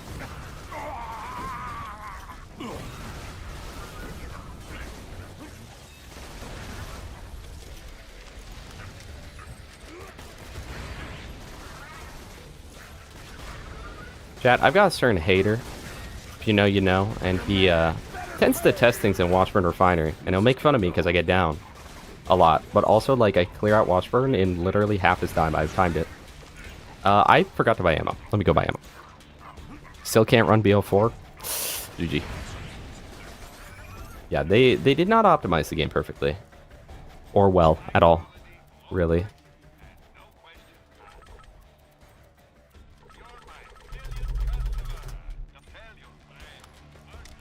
Goodbye, Real Ducky. I will see you next stream, bro. Steam Cube is the way, unless you can get an early PC in the current market.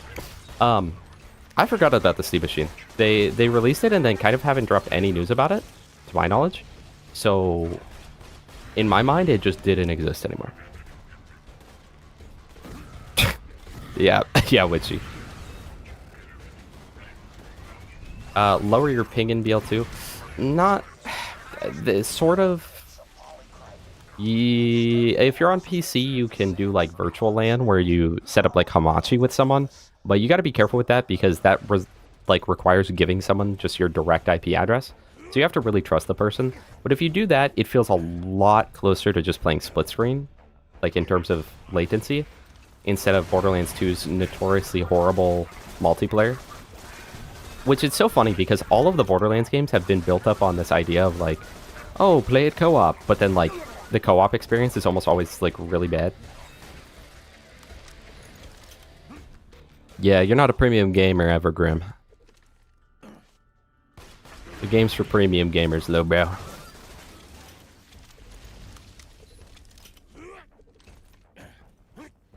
Yeah, OP10 ammo price is very weird. I do appreciate that in BO4 they went back to just like being cheap. I see no reason why ammo should be so expensive. One thing I love about BO4, guys, I really like BO4. I've just got some issues with it. But one of my favorite things about BO4 is that grenades / rocket launcher are on the ordnance cooldown. I think that is so much better. I use my rocket infinitely more than I do on BL2. On BL2, especially with ammo prices, rocket launchers are just there for like a second wind or to shred like a big boss. And 90% of the time, your other weapons are just better for killing bosses. But it's like, well, I don't want to waste my ammo. Also, this Twin Hornet is running through my ammo. Fun fact, right as I'm talking about that.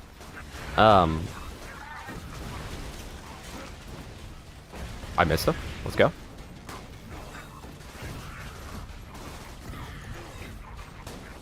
But yeah, I definitely think running off a cooldown is like significantly better. In my opinion. Dude, I'm blowing through ammo. We also didn't even get max level upgrades for the SDUs. It's the ultimate Krieg, chat. I say as I proceed to not even like finish out half the character. It is what it is.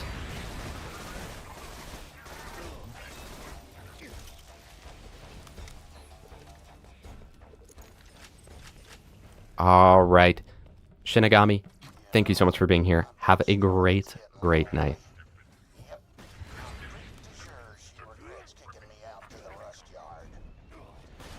Really? Yeah, I had the opposite Stalfos. I had it that I was using it a lot.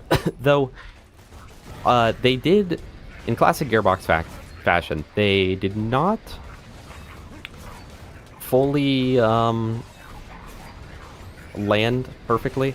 One of the biggest issues I do have with rockets is for some reason in BL4, if you pull out a rocket and then mantle, you put it away and it goes on cooldown. If you shot more than one bullet, right?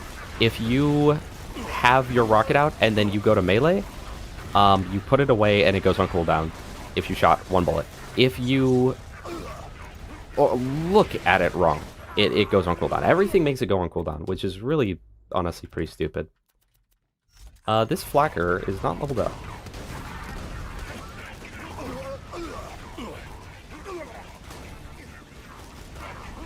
I can't even slag him because I don't have...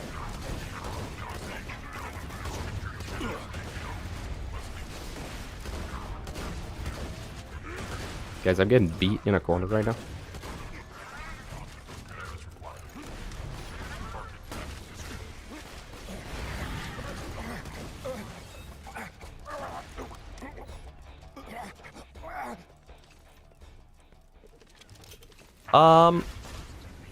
Not really. The only rocket that like I actually even really know well is there's the laser one from the little flying guy. I don't remember what his name is. And then there is the disc jockey. And then wasn't there was like a Christmas one that was kind of like the disc jockey but kind of better. But other than that, I literally just used whatever I found. And they seem to work very well the whole time. I also enjoy the grenades in BL4. Keep in mind, chat, this isn't having to flacker hab right now. This is just what the flacker can do when used properly. At OP10, by the way.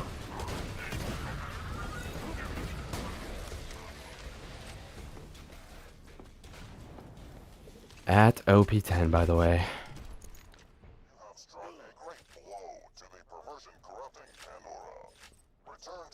Chest here? I feel like I knew that, but I just never see this one. Disc jockey. No javelins in BO4, so BO4 trash? True. I can't disagree with that. Bruh.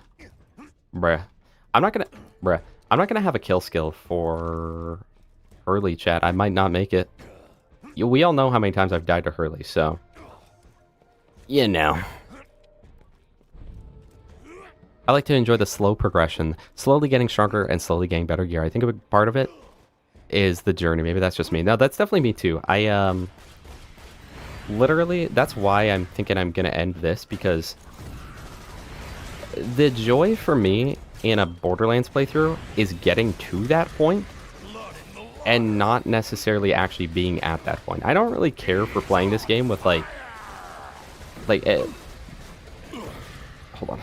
I don't really care too bad to really to play this game with like a full build or anything. My preferred playing is definitely just like trying to get geared up, trying to get everything. But then beyond that, it's like, I don't know. Granted, I mean, it depends on what kind of stuff there is. I know that in BL3, there's like all the takedowns and everything, so maybe I'd like that more. But I don't know.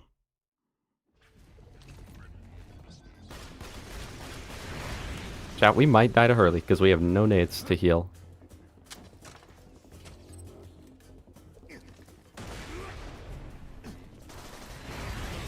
Chat, look at that shield. Shock gauge would have no problem here. Let me break these before I blow up to him.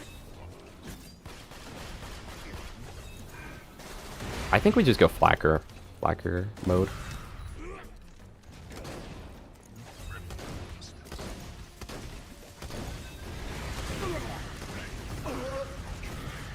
Wait, flacker mode? I hardly know her mode.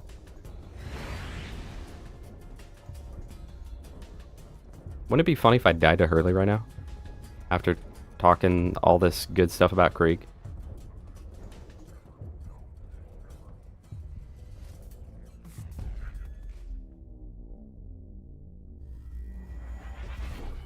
I have a Gunzerker at level 80, OP10. I use rocket jumping and a shotgun hand thing. I don't remember what it's called. I haven't played in a while. And then the Lady Fist. Very good setup.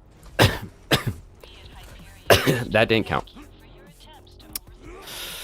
Chat, that did not count. Listen, guys, I have no kill skills. It is what it is. Low key, guys, Krieg is... I mean, look how bad Krieg is. I mean, he literally died to Hurley. So, in a way that almost makes me hitting OP10, like, that kind of means that's kind of crazy, you know? Wait, does that mean I'm, like, insane? Hold on. I might be.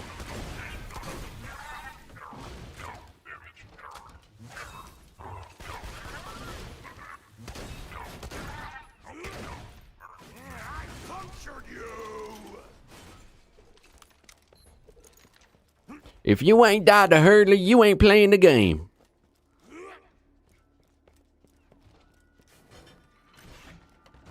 I am so sorry, Moonblade. I am so sorry.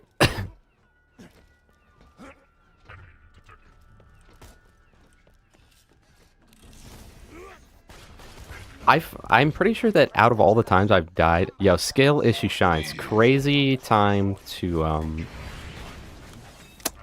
follow. Considering considering what just happened. Low-key chat though, I might win the 1 life event. I mean, let's be real. I have found chat. Probably 90% of my Hurley deaths are always on Krieg because I have nothing. It's okay, Shines. It's okay. I forgive. I forgive. Low-key, I mean, think about it. This is what sets me apart from the other streamers and whatnot. Who else that you watch would die to Hurley for content's sake? You know? Like, just for the sake of, like getting good content to you guys? I mean, who else would do that? Alright, do that. I do not have read-only on, so we should be fine. Exactly, Staphos. Exactly.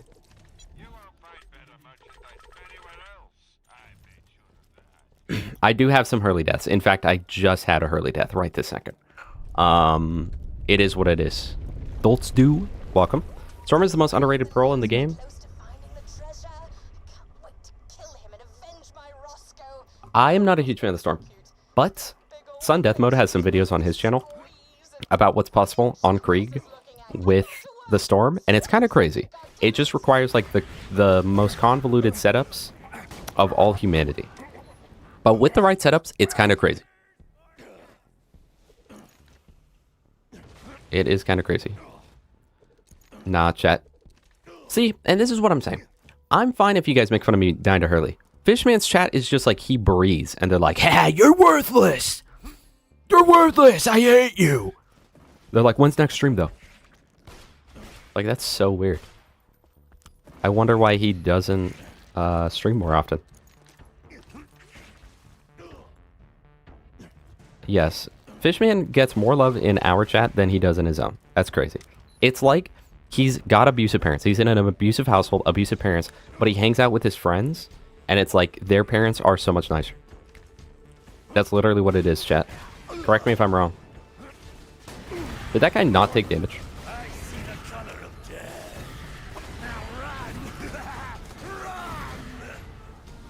Wait, chat. Little toothpick moment. Hold on. Most underrated gun in Borderlands 2. Right here. Oh, Adults is even talking about it. The best AR in the game? Not the best. Not the best. But it is very good. It is very good. 0895. Thank you for finally following me. I appreciate you very much. I'm glad that I... After this stream, I'm glad I was worthy of your Twitch follow.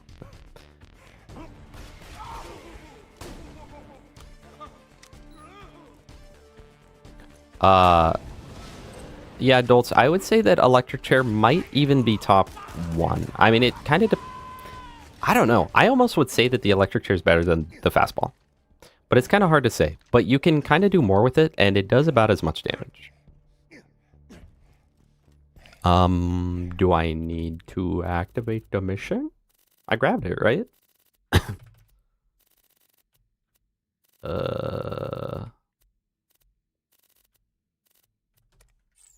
Software piracy eats away at the moral fabric of society. Several sand pirates have bootleg copies of the latest... Thank you, Wilgoon. Have a great rest of your day, evening, night, or morning, whatever it is. Thank you for being here.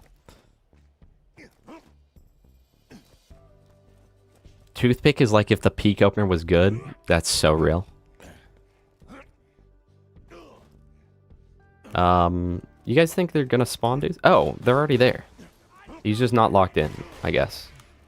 Is this one guy preventing everyone from spawning? Is that what's happening? Yes, that is what it was happening. Okay. That was very confusing. We have no stacks right now. It's fine. Don't need them. Okay, 20 stacks. I mean, that's probably enough bloodlust to, like, start going crazy, right? When bloodbath procs?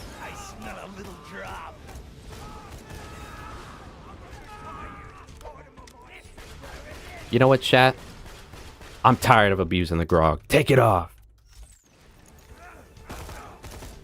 Chat, I need the grog. Chat, I need the grog. Chat, I need the grog. Earlibums. Hi, welcome. How are you doing today? It's good to see you.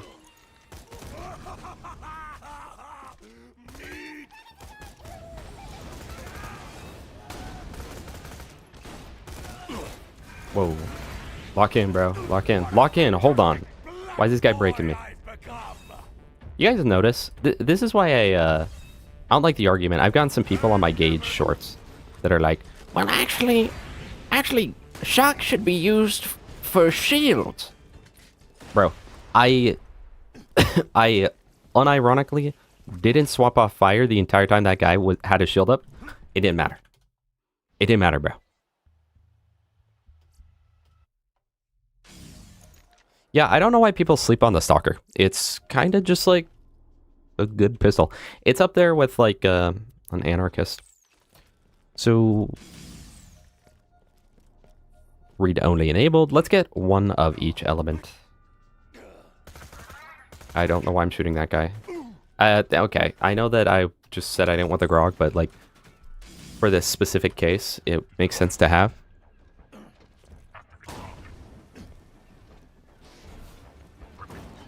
Damn, Cowboy is peak opener, but good. That's true.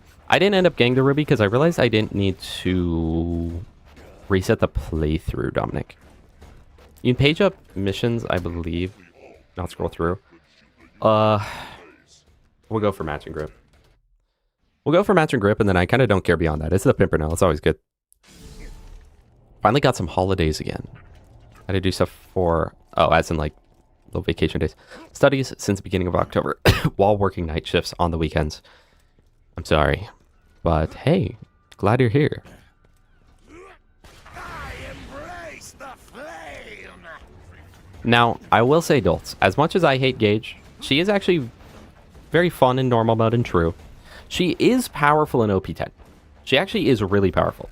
It's just that they shoehorn you into like a very specific playstyle and a very specific build. And if you don't use that, you do get severely harmed. But she also has an extremely big cult following. We were talking about that a little bit ago, where even though 90% of the community hates Gage, she has one of like the most hardcore fan bases I've ever seen. Chat, I don't have my Hornet equipped. I might die to Junk Loader right now. Yeah, I'm gonna win this one life event, by the way. But she does have a pretty big cult following, so people at least enjoy her enough. Also, let me just do this. Read-only disabled. Save read-only enabled. Because that will increase my damage. Bro died to a junk loader with the grog nozzle. 100% true. The Seraph Stinger? Yeah. It literally is... I think, stats-wise, I'm pretty sure it's just an anarchist, but with bouncy bullets. Also, Krieg build with the Landscaper is this rage bait. True. Roland doesn't get talked about. Gage does. What is this saying?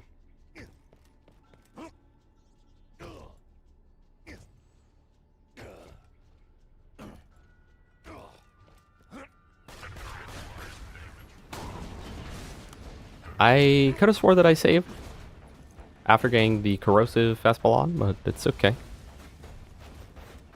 Yeah, Croat. Yeah, and you're banned for that too, by the way. I'm here to silence your voice. All Vladoff, Pimpernel. Chat, I also kind of don't even care about matching grip. What's second best grip on a pimp?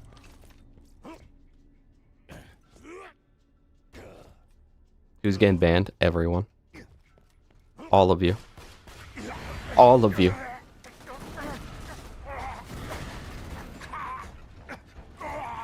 You're all getting banned. Any of you that also watch Fishman, you guys are getting banned because you guys... Okay. I'm like... Nah, Evergrim. I'm like, you know what?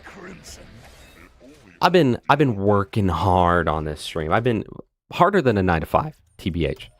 Let me just slouch back in my chair for once. And then you go and ruin it with a posture check. GG. Yeah, you could argue, Croat, that the woke Krieg players are trying to silence your voices. So that's a reference. You might not get it. It's pretty deep. But so Krieg actually has this skill called silence his voices. Krieg has this skill. Most people don't know about it. It's down the middle tree. It's called silence women's voices. I don't make the rules. I just tell you them. I mean, I don't know why they did that, but they did. It is what it is.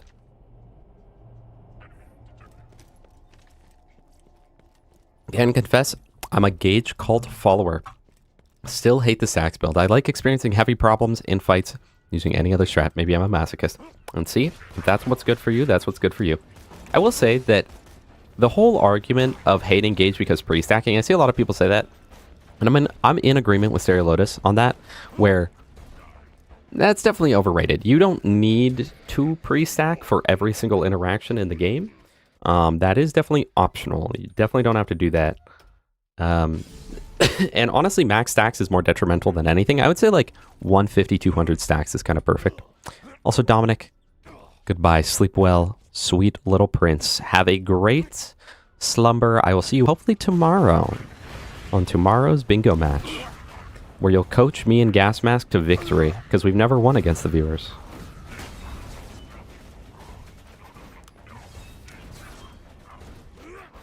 Thank you, Earlibums. Hey, why not watch me while you sleep? Boom. Banbury, bro, I don't even care. I'm taking it. Whatever. It is what it is. Who cares? How do you improve each BL game? Borderlands 1, like, if I could only do one thing to each game. Let's say I can only do one thing to each game. Or, like, two things. Borderlands 1, I would change the movement because it's so bad. And if you sprint to the left and move your mouse to the right, even 0.1 milladecimal meter, right?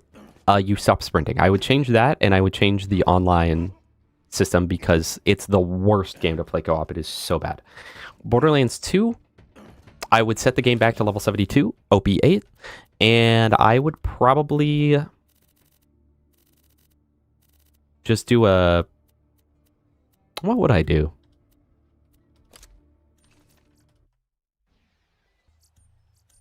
What would I do? How would I improve this game? It's literally perfect. There's literally no issues.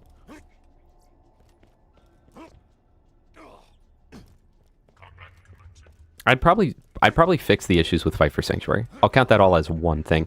Borderlands 3, I would change the story, obviously. I'd change the story and reduce the gameplay time of the story. I think that that game is too long. Borderlands 4, I would change the open world and make it... I would make it so the game doesn't scale to your level, at least until a certain point, and have it... I don't want that, but, like, it's got matching grip. We gotta take it. So pretty much all of what I would change about this game is just change what they did in Fight for Sanctuary, but keep the DLC.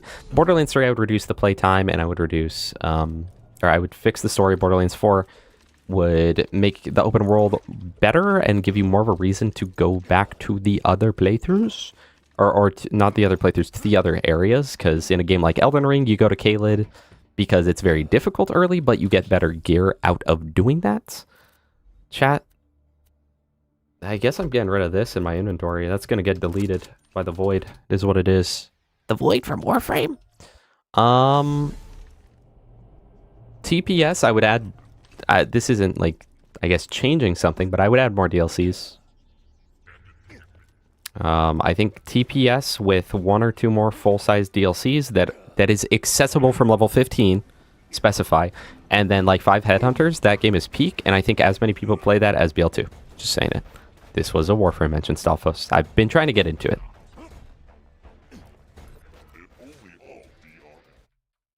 What did we get? We got fire and shock, so just corrosive.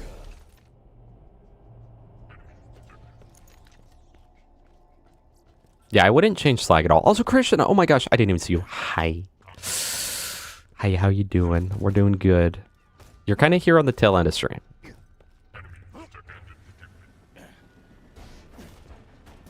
I'm sorry, Croat. I'm sorry for getting rid of that. Yeah, Stalfos, I think I'm at like 150 hours in the game. I'm starting to like get it, you know? I'm getting to the point where I'm not so confused by it all the time. But...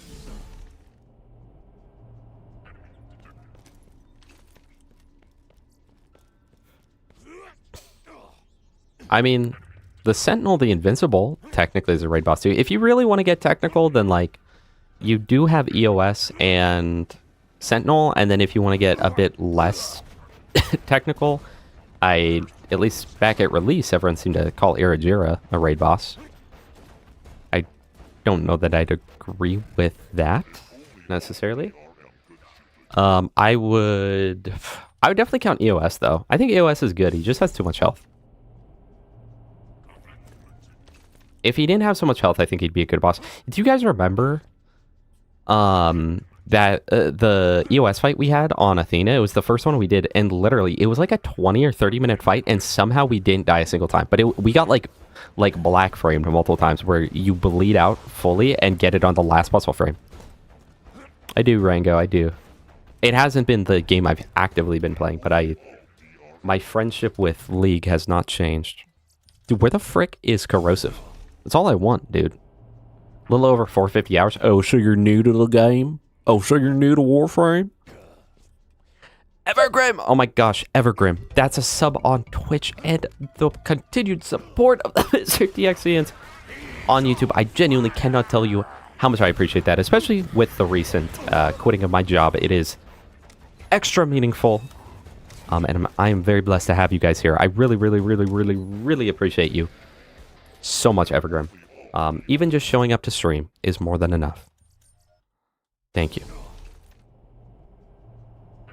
Chat, do we not like EOS? Oh my gosh, I'm getting the memory leak. I like EOS. I think EOS is good. I think his health's just a bit too much, but I wouldn't ever compare him to the Batasaurus. Batasaurus is horrible from a design standpoint. EOS is just bad from a health bar standpoint. But, like, the actual fight is fun. Like, imagine EOS with half HP. It's a fun fight with multiple phases, clear things to do and to not do per phase, plenty of mobs in the arena, infinite... Where's taking that? Infinite regenning ammo, so you don't have to worry about that. And... yeah. I like EOS. I do wish he had less health, but that's all of TPS. I don't know what's up with TPS. TVHM and UVHM TPS. Look at my frame rate, bro. I don't know what's happening. Memory leak.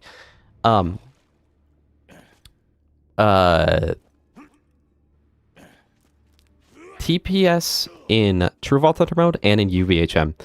I don't know what it is. Something about it is just like so... well, like, the game is very easy, right? Like, just killing random mobs and whatnot. Super easy. And then you'll come up on, like, Red Belly, and it feels like a Borderlands 2 raid boss.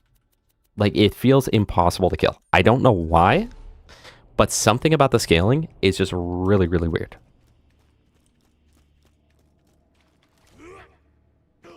You know, the Boomicorn can crit EOS. We learned that, and I didn't even realize that the Boomicorn can't crit in the first place, but it can crit EOS, so... I don't know if that actually does more. As a new player, I'm fine. I'm filling out Steel Path Star Chart right now. I just unlocked...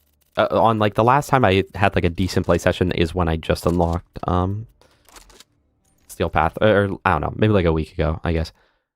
Why did I save quit? Hellord, you're looking at it. Chats, as much as I'd love to fight the raid bosses in Borderlands 2, everyone's favorite, this character is done, chat. This character is all done. We will forever hold the last thing. Let's take a little look. Chat, do I have too many save files? Nope. No, I do not. I don't even have that many. Total time spent on this character, even with the fact that we, like, Flackham nuked the peak, and only some of it, and the fact that we used 25 times spawns to level up, that was still a day and 20 hours, almost 2 full days in this character. I think that was pretty good. I think that was pretty good. Let me know what you think. But I do think that is the end of this Krieg. I really do, because, yo, shout out to Gage. Thank goodness we've stopped playing this. Wait, the Gauge was so much quicker. Hold on, how did that happen? We must have gibbed to max level or something. How is Gauge only an hour? Like, we have a full extra day on Krieg. I guess I just did more stuff on Krieg because it was more fun. Linus, welcome. You're literally here right as we are ending stream. But yeah, I mean, I would say that was a pretty good playthrough.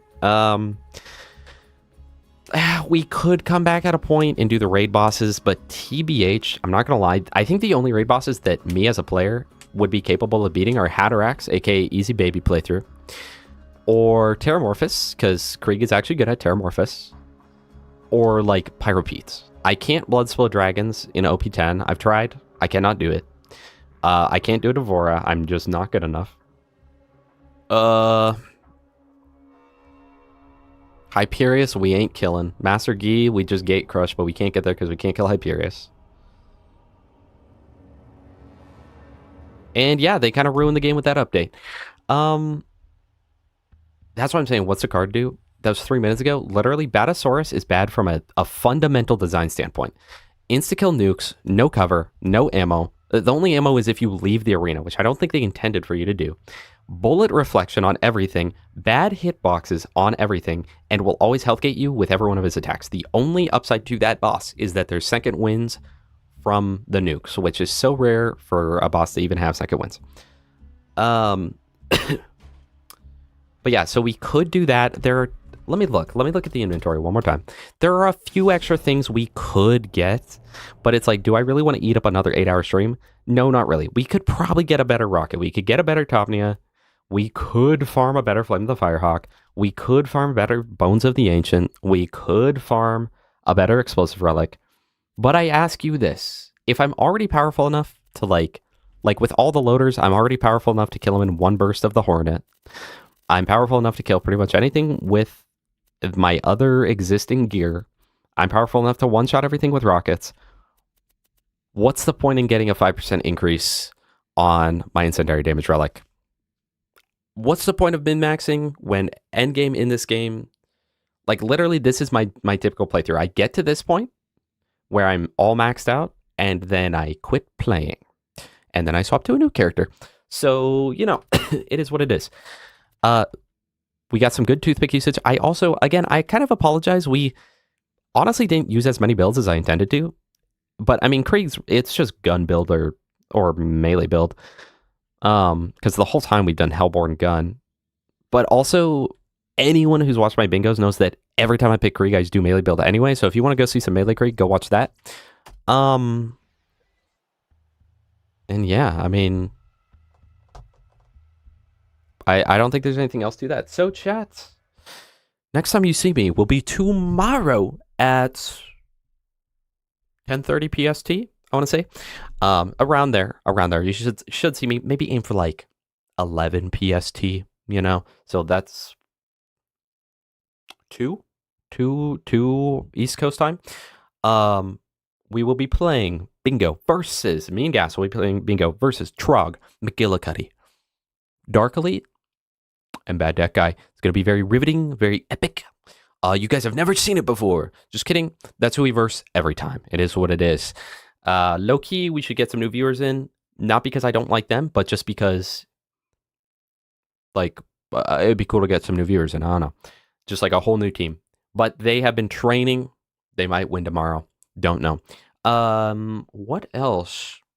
After that, one of three things is going to happen. Either A, I follow through the plan and we play Borderlands 3 on the next playthrough we do. And we play Zane on Borderlands 3 and I try my hardest to like the game. Option 2, me and Gas end up trying our best at doing One Life co-op for that's training for the event that we will be doing in March and probably die at level 5. I'm telling you guys, for the One Life, either I'm going to die pre-15 or I'm going to make it to level 80. One of the two. And finally, third option, I say screw it to all that and I decide I just want to do a 0 playthrough. We'll see. We'll see where that goes. Let me know in the comment section down below. If you're watching the VOD, you're probably not this far, but if you are, let me know. Also, exclamation point Discord in the chat. I think all of you are already in there, but exclamation point Discord. Check it out. Check it out. It's pretty cool in there. And on Twitch, let's find someone to raid. And then that will be that. Let's see who's playing right now. There is Little Gas Mask, which I could raid. But is there anyone else that I'd rather raid? Not because I wouldn't raid Little Gas Mask, but simply because, like, is there someone that's got, like, you know, someone that I know that's got, like, 5 viewers? No, not really. We will raid Little Gas Mask. I appreciate each and every single one of you for being here. Thank you so much, Angel Days, for all the bits. Thank you guys for the subs, the memberships, the follows, the subs on YouTube, the free subs. Hey, it's free chat. The chats, the lurks, the everything in between. I seriously appreciate you guys so much. Let's do /raid. His channel name is just Little Gas Mask, right? /raid Little Gas Mask. This channel is intended for mature audiences. Thank you all so much for being here. I really, really, really, really love all you. Thank you, thank you, thank you. Next time Fishman streams, send him only positivity. Let him know how much you love this guy, because I love him too. With that said, goodbye, everyone. Thank you for being here. Seriously, join the Discord. I chat in there sometimes. Goodbye. Also, goodbye, Krieg. Say bye, Krieg. Bye, Krieg. Oh, and on... Okay, wait. We gotta do... I'm trying to make this a thing, chat. We gotta make this a thing. Copy this in Twitch chat. We're gonna paste it and a gaseous chat when we get there, okay? TX Luck Raid. All right, goodbye, everyone. You have made my day a better day. Thank you.